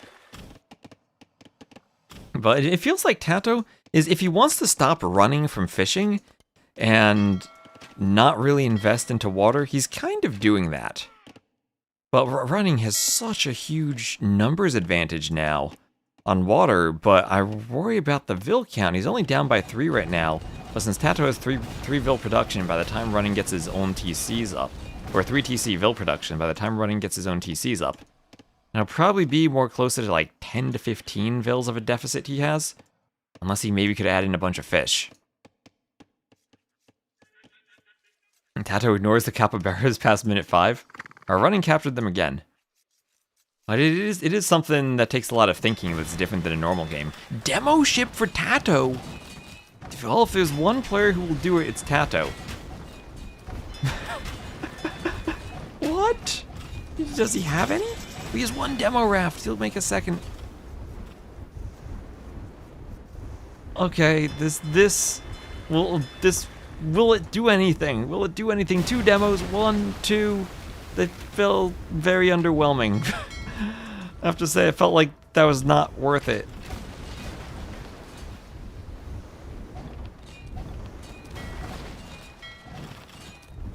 Not worth it at all. It took 3 or 4 ships, but that was an upgrade plus demos. Right, remember, it's not just the cost of the demos he made. He had to pay the cost for the upgrade. And then 2 demos plus upgrade for 3 or 4 ships. And now they'll be even worse because the ships are medium. And it gets 1 ship there. But you don't really want to trade a demo for 1 ship, as his dock will go down. And now a TC from running, but now that's 46 to 63 Vils, so getting actually closer to around 20 Vils, the difference by the time the TCs go up. Yeah, I mean, it'd be one thing if he didn't need the upgrade, right? If he didn't need to do the second upgrade for them, and then that would be okay. It still wouldn't be great, but it'd be okay for him. Since he needed the upgrade, I don't think that was worth it.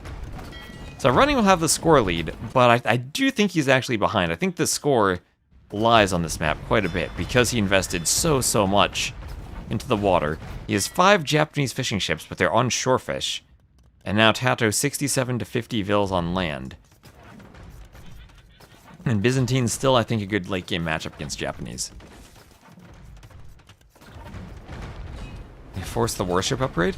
I think running probably would have done that anyway. I don't know what's going on inside of his head, but it feels like he has such a strong emphasis on water, he would have clicked that anyway. I think maybe an overemphasis. Yeah, right, that's a 33 to 19 KD, right? Tato invested into water too. But not nearly as much as running did. So we see that's 11 plus 5. So another 16 ships, even after the KD. Win water, lose game. That has been the theme of many of the water maps in the map pool. Win water, lose game. Tato now, looking like Lewis, doing some outposts.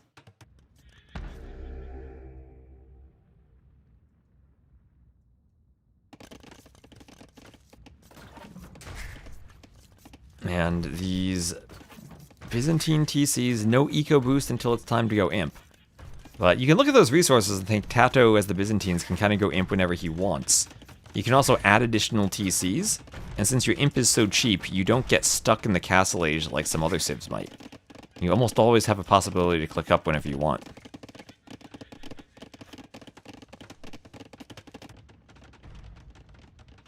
CA. Now here comes some cav archers.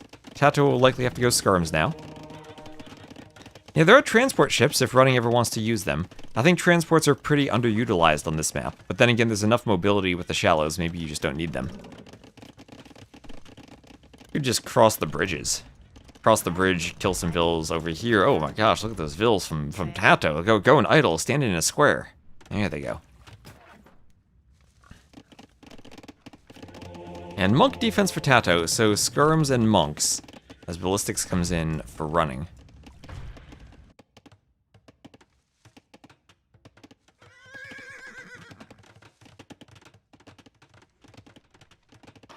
And Bodkin elite skirm for Tato, as he will have a nice hill he can hold too. Take the top with the skirms and bring the monks forward. Get some conversions lined up on the cav archers.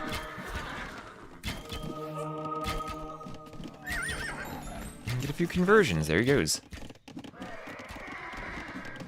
Cav archers going down.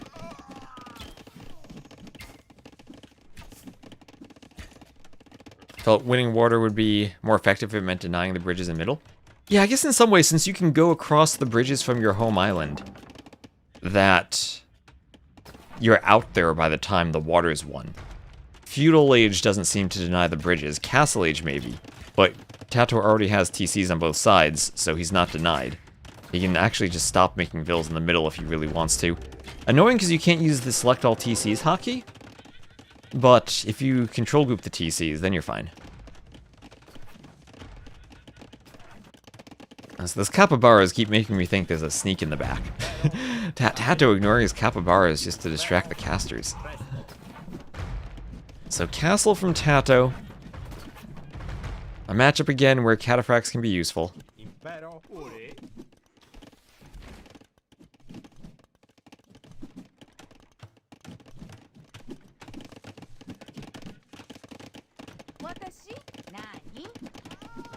The skirm's fighting some vills. One manganel comes out. And skirms have any bonus damage against ships? No, they do not, but skirmishers are decent even against hulks because of the low pierce armor. And so Monk gets a conversion as the vills try to stab him. He'll be healed. Faster Byzantine healing. Look how fast he heals. Tato booming by converting vills. And Cataphract for Tato attacking the manganel.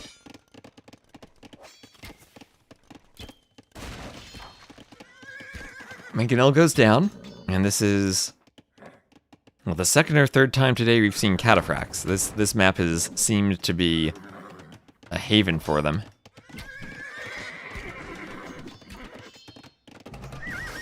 Manganel down to cataphracts.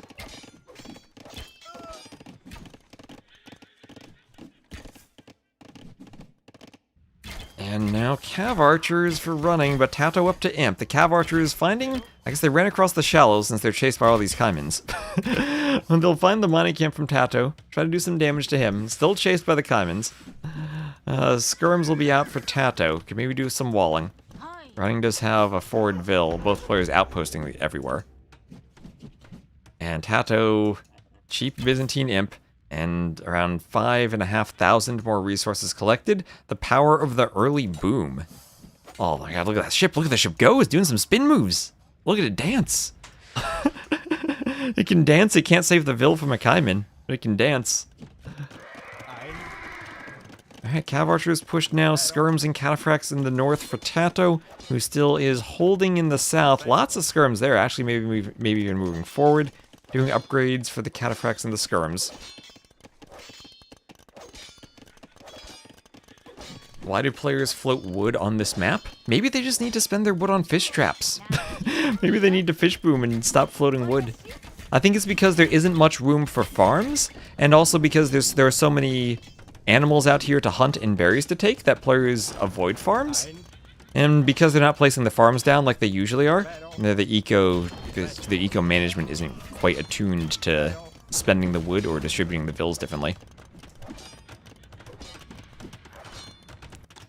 So castle drop from Tato. As running's Imp too, but he's about 50 seconds behind. And siphons for Tato as he is getting ready to retake. Where is he? Oh, that's at the university. I was like, what dock is that ship tech in? But no, it's in the university now. The dock naval ship technologies have been moved to the university. And there is chemistry and a bracer. Both clicked for Tato as he's up.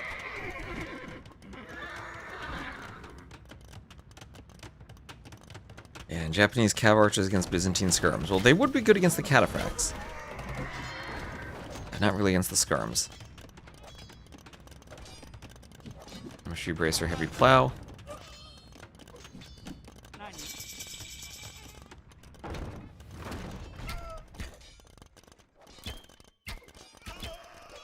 There's Arbalest too. Why no Scorpion from running? I guess it's an option. It's an option too. It has Bracer from running, trying to hold off. But Tata with a good score lead. 10k more resources collected. And the skirms here will punish the Warhulks. Punish the Warhulks. Cataphract goes down.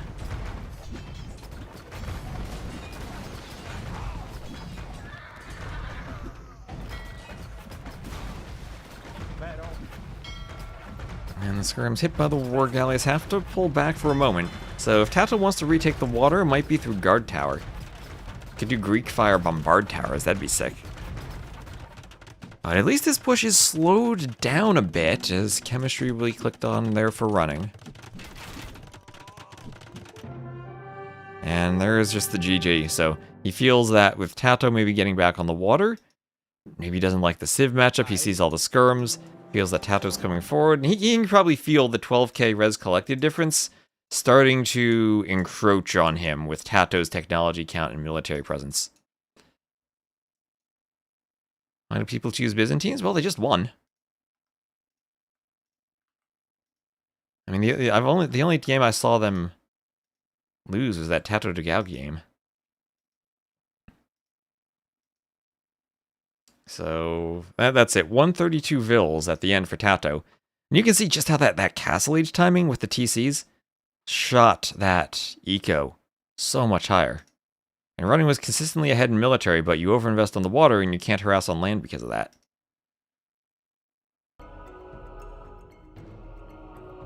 So GG for Tato, puts him one game away from qualifying.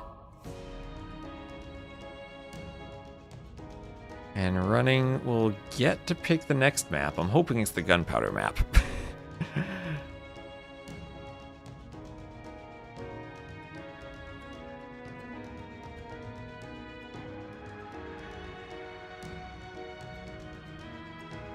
I will hope it is the gunpowder map. Now let's see what running goes for. It'll be... it'll actually be Lensois Mariniensis. Has running ever been to a LAN event? As a viewer, he has been to LAN events. I don't think he's ever been to a big LAN as a player.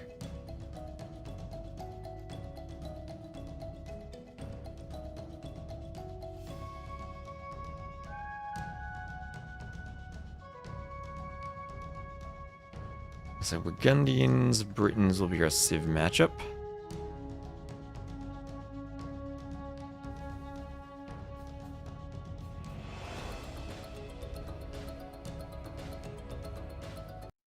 And here we are, we'll have running as the blue Britons to the north and Tato as the red Burgundians to the east.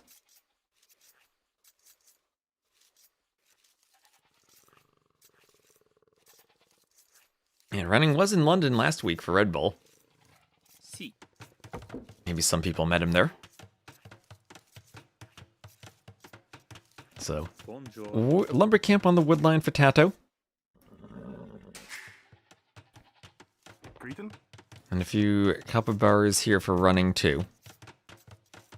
And both players running their vills over to build docks. As scouting with the capybaras too. Running sending his scout over. We saw Jordan have a really nice play on this map with the Jurchens where he grabbed some goats and blocked the dockville to kill it with the scout.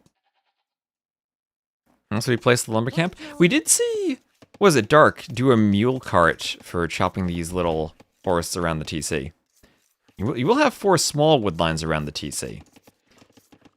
So I don't know if anyone really would bother to take them. They are closer than the woodlines, but I think pretty much everyone just walks out here right at the start. Especially with 9 villas, you go there for the lumber camp early. I guess with some of the early drushes we have, maybe chopping the stragglers could lead to long distance taking these, but at that point I think it's way too inefficient.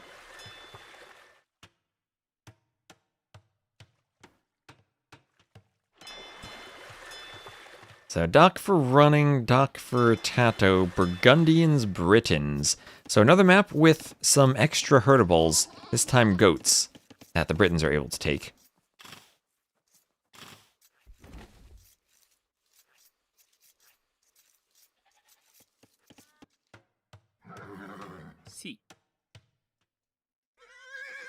What's my strategy when making the maps? Do I have any instructions or am I just free-minded?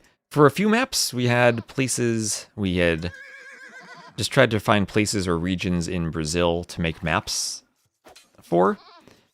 For other maps, we just made the map kind of based on just map scripting features or new items like the barrels that were added in the DLC, and then tried to fit names to them.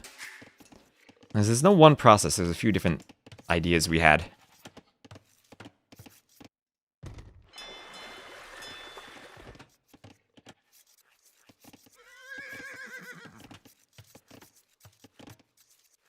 So that this region being based on an area in northern northeastern Brazil that is not quite a desert because it gets too much rainfall, but during the wet season it gets filled with these ponds that are apparently about 10 feet deep. I looked up some nature documentaries when when working on the map to try to get some images of it. And it fills with water, and it runs essentially from the forest over to the coastline with a bunch of sand dunes. Or 10 feet.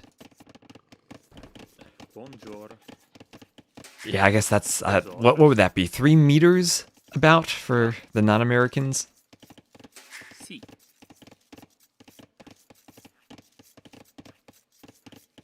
So, Feudal Age will be in first for running, Loom for Tato. Neither player did one of those early drushes, and doesn't look like we have a barracks for men-at-arms yet. And as much as you might think, okay, Tato's a really great player in terms of a chaotic game, running maybe trying to play a normal game instead, but that also plays, I think, straight into Tato's wheelhouse too, is it's going to be a normal game on a water map. And if you expect Tato to win a meta game, water maps are right up there.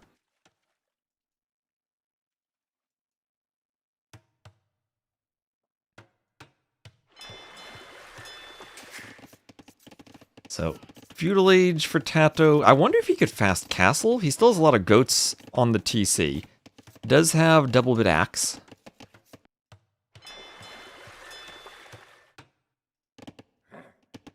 And scout cav here for Tato. He might run into the TC. Okay, turns. TC's in the same spot. Every time.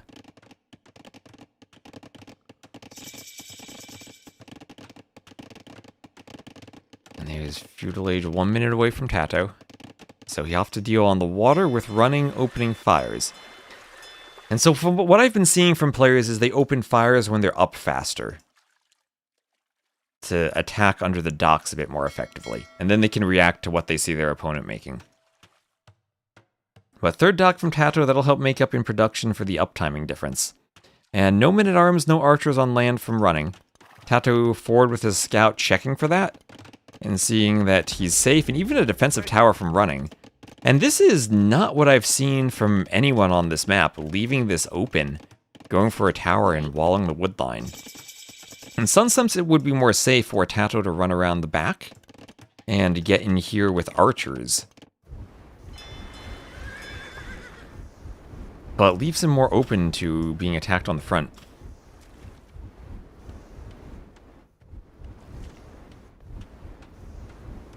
So fishing ships attacking, or being attacked from Tato. And we'll see the fires able to sit under the dock for a bit. Loom now for running, who did a tower before doing Loom. Interesting sequence of upgrades there. But Loom is in, bringing the Hulk out.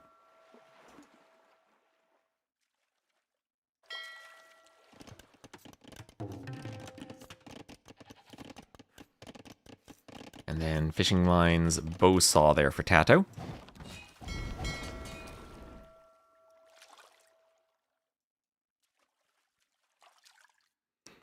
Bow saw even two for the Burgundians. Burgundians a civ that, not one of the top water map picks, but still pretty good with their wood upgrades. Maybe kind of similar to how we see Celts picked, or we saw them picked a couple of times for the water maps because of the wood gathering. Double bit axe in the Dark Age and bow saw in Feudal. You're maybe not going to be the most aggressive or fastest civ, but with a good wood income when you're focusing so much on ships, as long as you can hold against some initial pressure like Tato's trying to do here, your eco's going to be in a great spot. And especially just because the wood upgrades are cheaper, since you always prioritize them on water maps anyway. Even if you're not doing the early bow saw, still saving on double bit axe helps if you want to play a normal uptiming and just have a cheaper upgrade. But I think pretty much every time I see them, players get double bit axe in the Dark Age. Whether that's actually the right play, or it's just a fun play to be different with the Civ, I'm not entirely sure, but I think it's the right play. So, just galley dancing again. Feels like Running wants to go for the galleys. And DF Mueller, thank you for the follow. And, I mean, all of Running's picks, other than... Let's see, Pantanal was Monte Pascual, Amazonia, and now Lençóis Maranhenses, where he's been going galleys. He has been going pretty heavy for the galley line, trying to micro galleys against Tato. Hasn't been playing the style of game I'd expect from Running, which is arena-style monks. Kind of like we'd seen Sebastian play on that Valle de Selva game. That's the type of game or map I'd expect Running to have gone for, but so far, not really playing that way against Tato. It just feels like all these maps have been right in the wheelhouse of Tato. And Running here with the galleys, trying to push Tato's galleys back. Hulk shouldn't be too effective against the galleys. At least galleys are supposed to counter them, as we see the only one pierce armor. Tato, the water is so large that you have back fish, and Tato still is fishing, so even though they're dancing on the water, he's actually pulling ahead in res collected. And still nothing going on land, both players peacefully chopping wood. Tato actually has a big opening in the back of his wood line. Imagine he didn't scout that and Running just comes in. You do a tower behind the wood line that Tato doesn't see, and then you have like 10 archers sniping vills as they try to run. But I think he's a bit too invested on water. Yeah, wish that happened. That'd make it interesting. And mill on the small pond for Tato. There are 4 shorefish in each of these. We'd seen some players docking them. I didn't sure that each pond has room for a dock. But there are shallows, and you can mill them too. So Castle Age for Tato.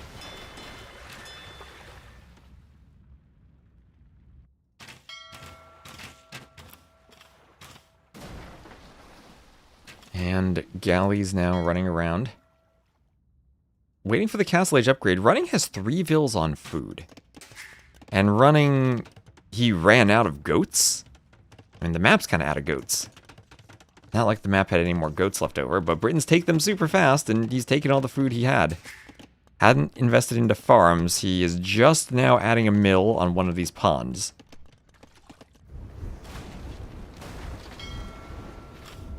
Just now adding it.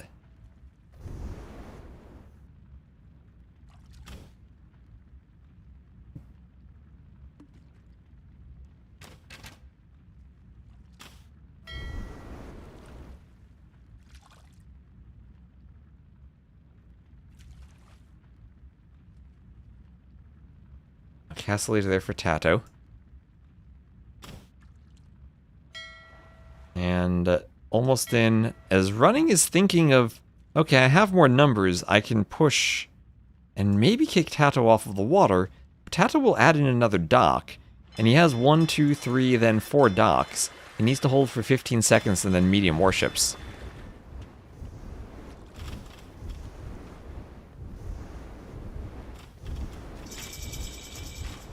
And I don't even think it feels like the last games. It feels like here Tato actually hasn't been defeated on the water, and he'll be able to come back.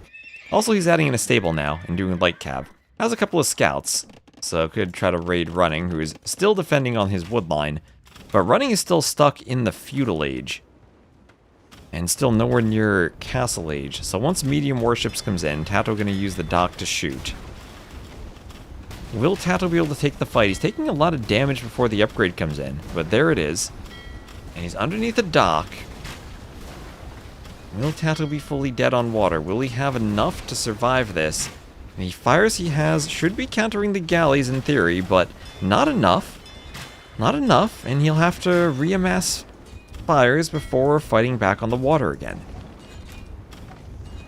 Yeah, but running against, committing super hard on water, slight raids from Tato's light cav killing a Vil, just now up to castle after very heavily and inefficiently using the market, hadn't been gathering the food himself. And now it's a TC for Tato, as in perhaps a repeat of last game indeed. Booming, but this time pushing back on water. More room to redock for Tato, so he's not fully pushed off. And now he has fires that counter the galleys. Even that in the Castle Age can fight decently against the Hulks now. And this is Tato, who wants to qualify for another land, maybe on the verge of doing so, as he will now have a good 3 TC boom. Strong Burgundians economy behind it too, already with Bowsaw and Horse Collar.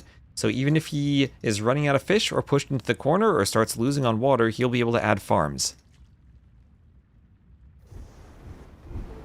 And running, maybe recognizing just how bad the situation is, as he sees a knight running through his base, he says, have fun in Brazil. Tato indeed will, as he will win 4-1 over Running. Running had an amazing run, if you pardon the pun, to get past MBL in the tournament and make it to the finals here. But Tato, perhaps as expected, will win, and he will be there in July. 35 to 35 KD, but more investment from running into the warships, less on the water. Tato gets up to the Castle Age, and congrats to Tato. And I wondered, is our base still here? Did we have an interview?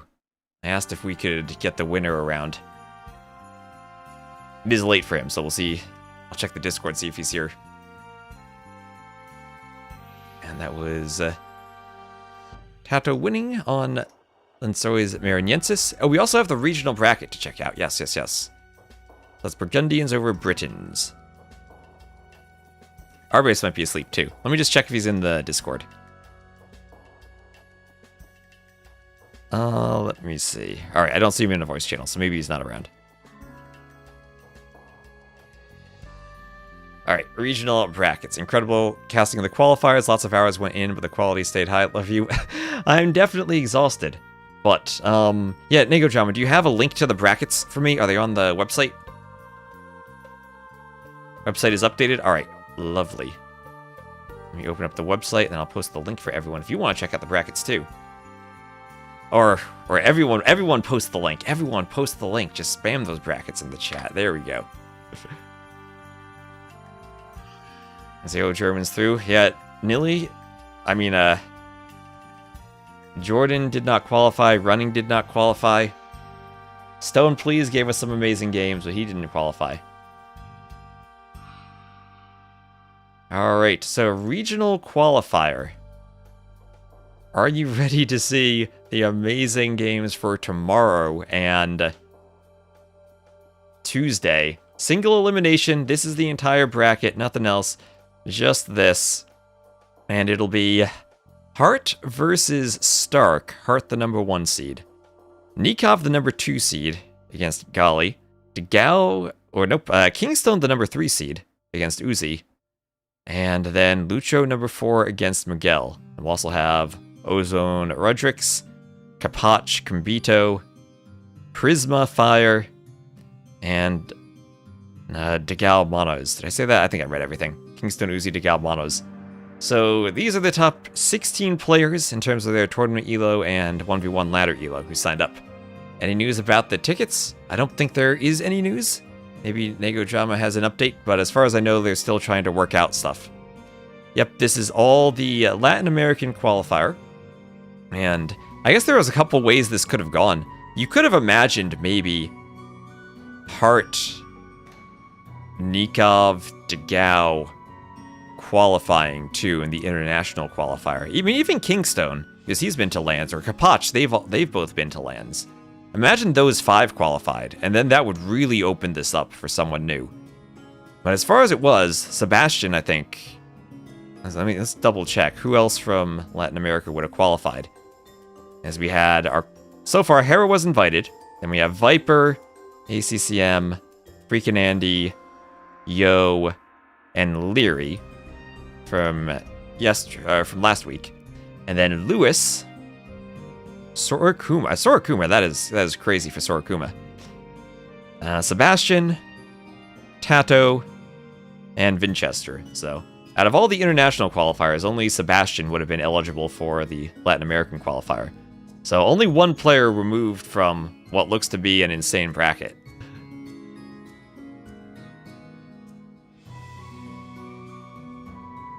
Seems like Nikov, Degao, and Hart have the best chances. Well, they are the top 3 seeds.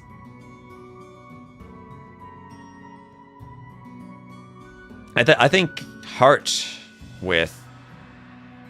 should probably have the easiest route to the finals there. But this should be crazy. Definitely room for upsets, and I'm looking forward to seeing that. Tomorrow, do we know what time we're starting tomorrow? I think we're starting around 13 GMT? Do we have a schedule? Arbase made scheduling threads.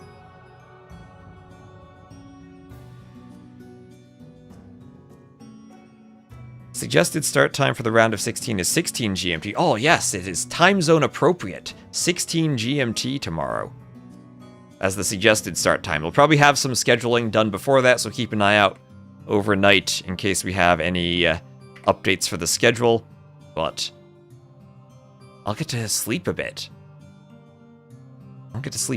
Anyway, thank you all very much for watching, especially everyone on the Onamaru channel too.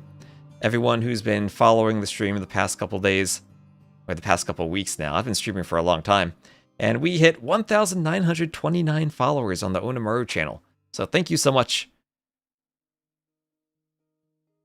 And no link for YouTube? Oh, let me post the link in the YouTube chat. There we go. I have 4 chats open. Don't want to forget about that one. Oh, and In Green Heaven, thank you for the gifties. Lahir wishes to kill something. There we go. We have the Lahir alerts for the gift 10+. Thank you very much. You will raid Lewis? Okay, let me know when you raid. Is Lewis streaming? We can double raid Lewis. Or raid Lewis on Twitch. I'll end the YouTube streams. And I'll see you later. Just type something. Oh, Onamaru is raiding Lewis.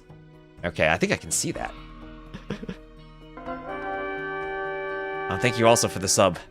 Random hero. I do hate to strike you when you're down, but the Lombard League has agreed that I would make a better emperor. So sorry. Alright, so go give Lewis some congrats because he qualified. We'll raid Lewis along with the Onamaru stream. I'll end stuff on YouTube, and I'll see you all tomorrow. 16 GMT, perhaps earlier, for the Latin American qualifier.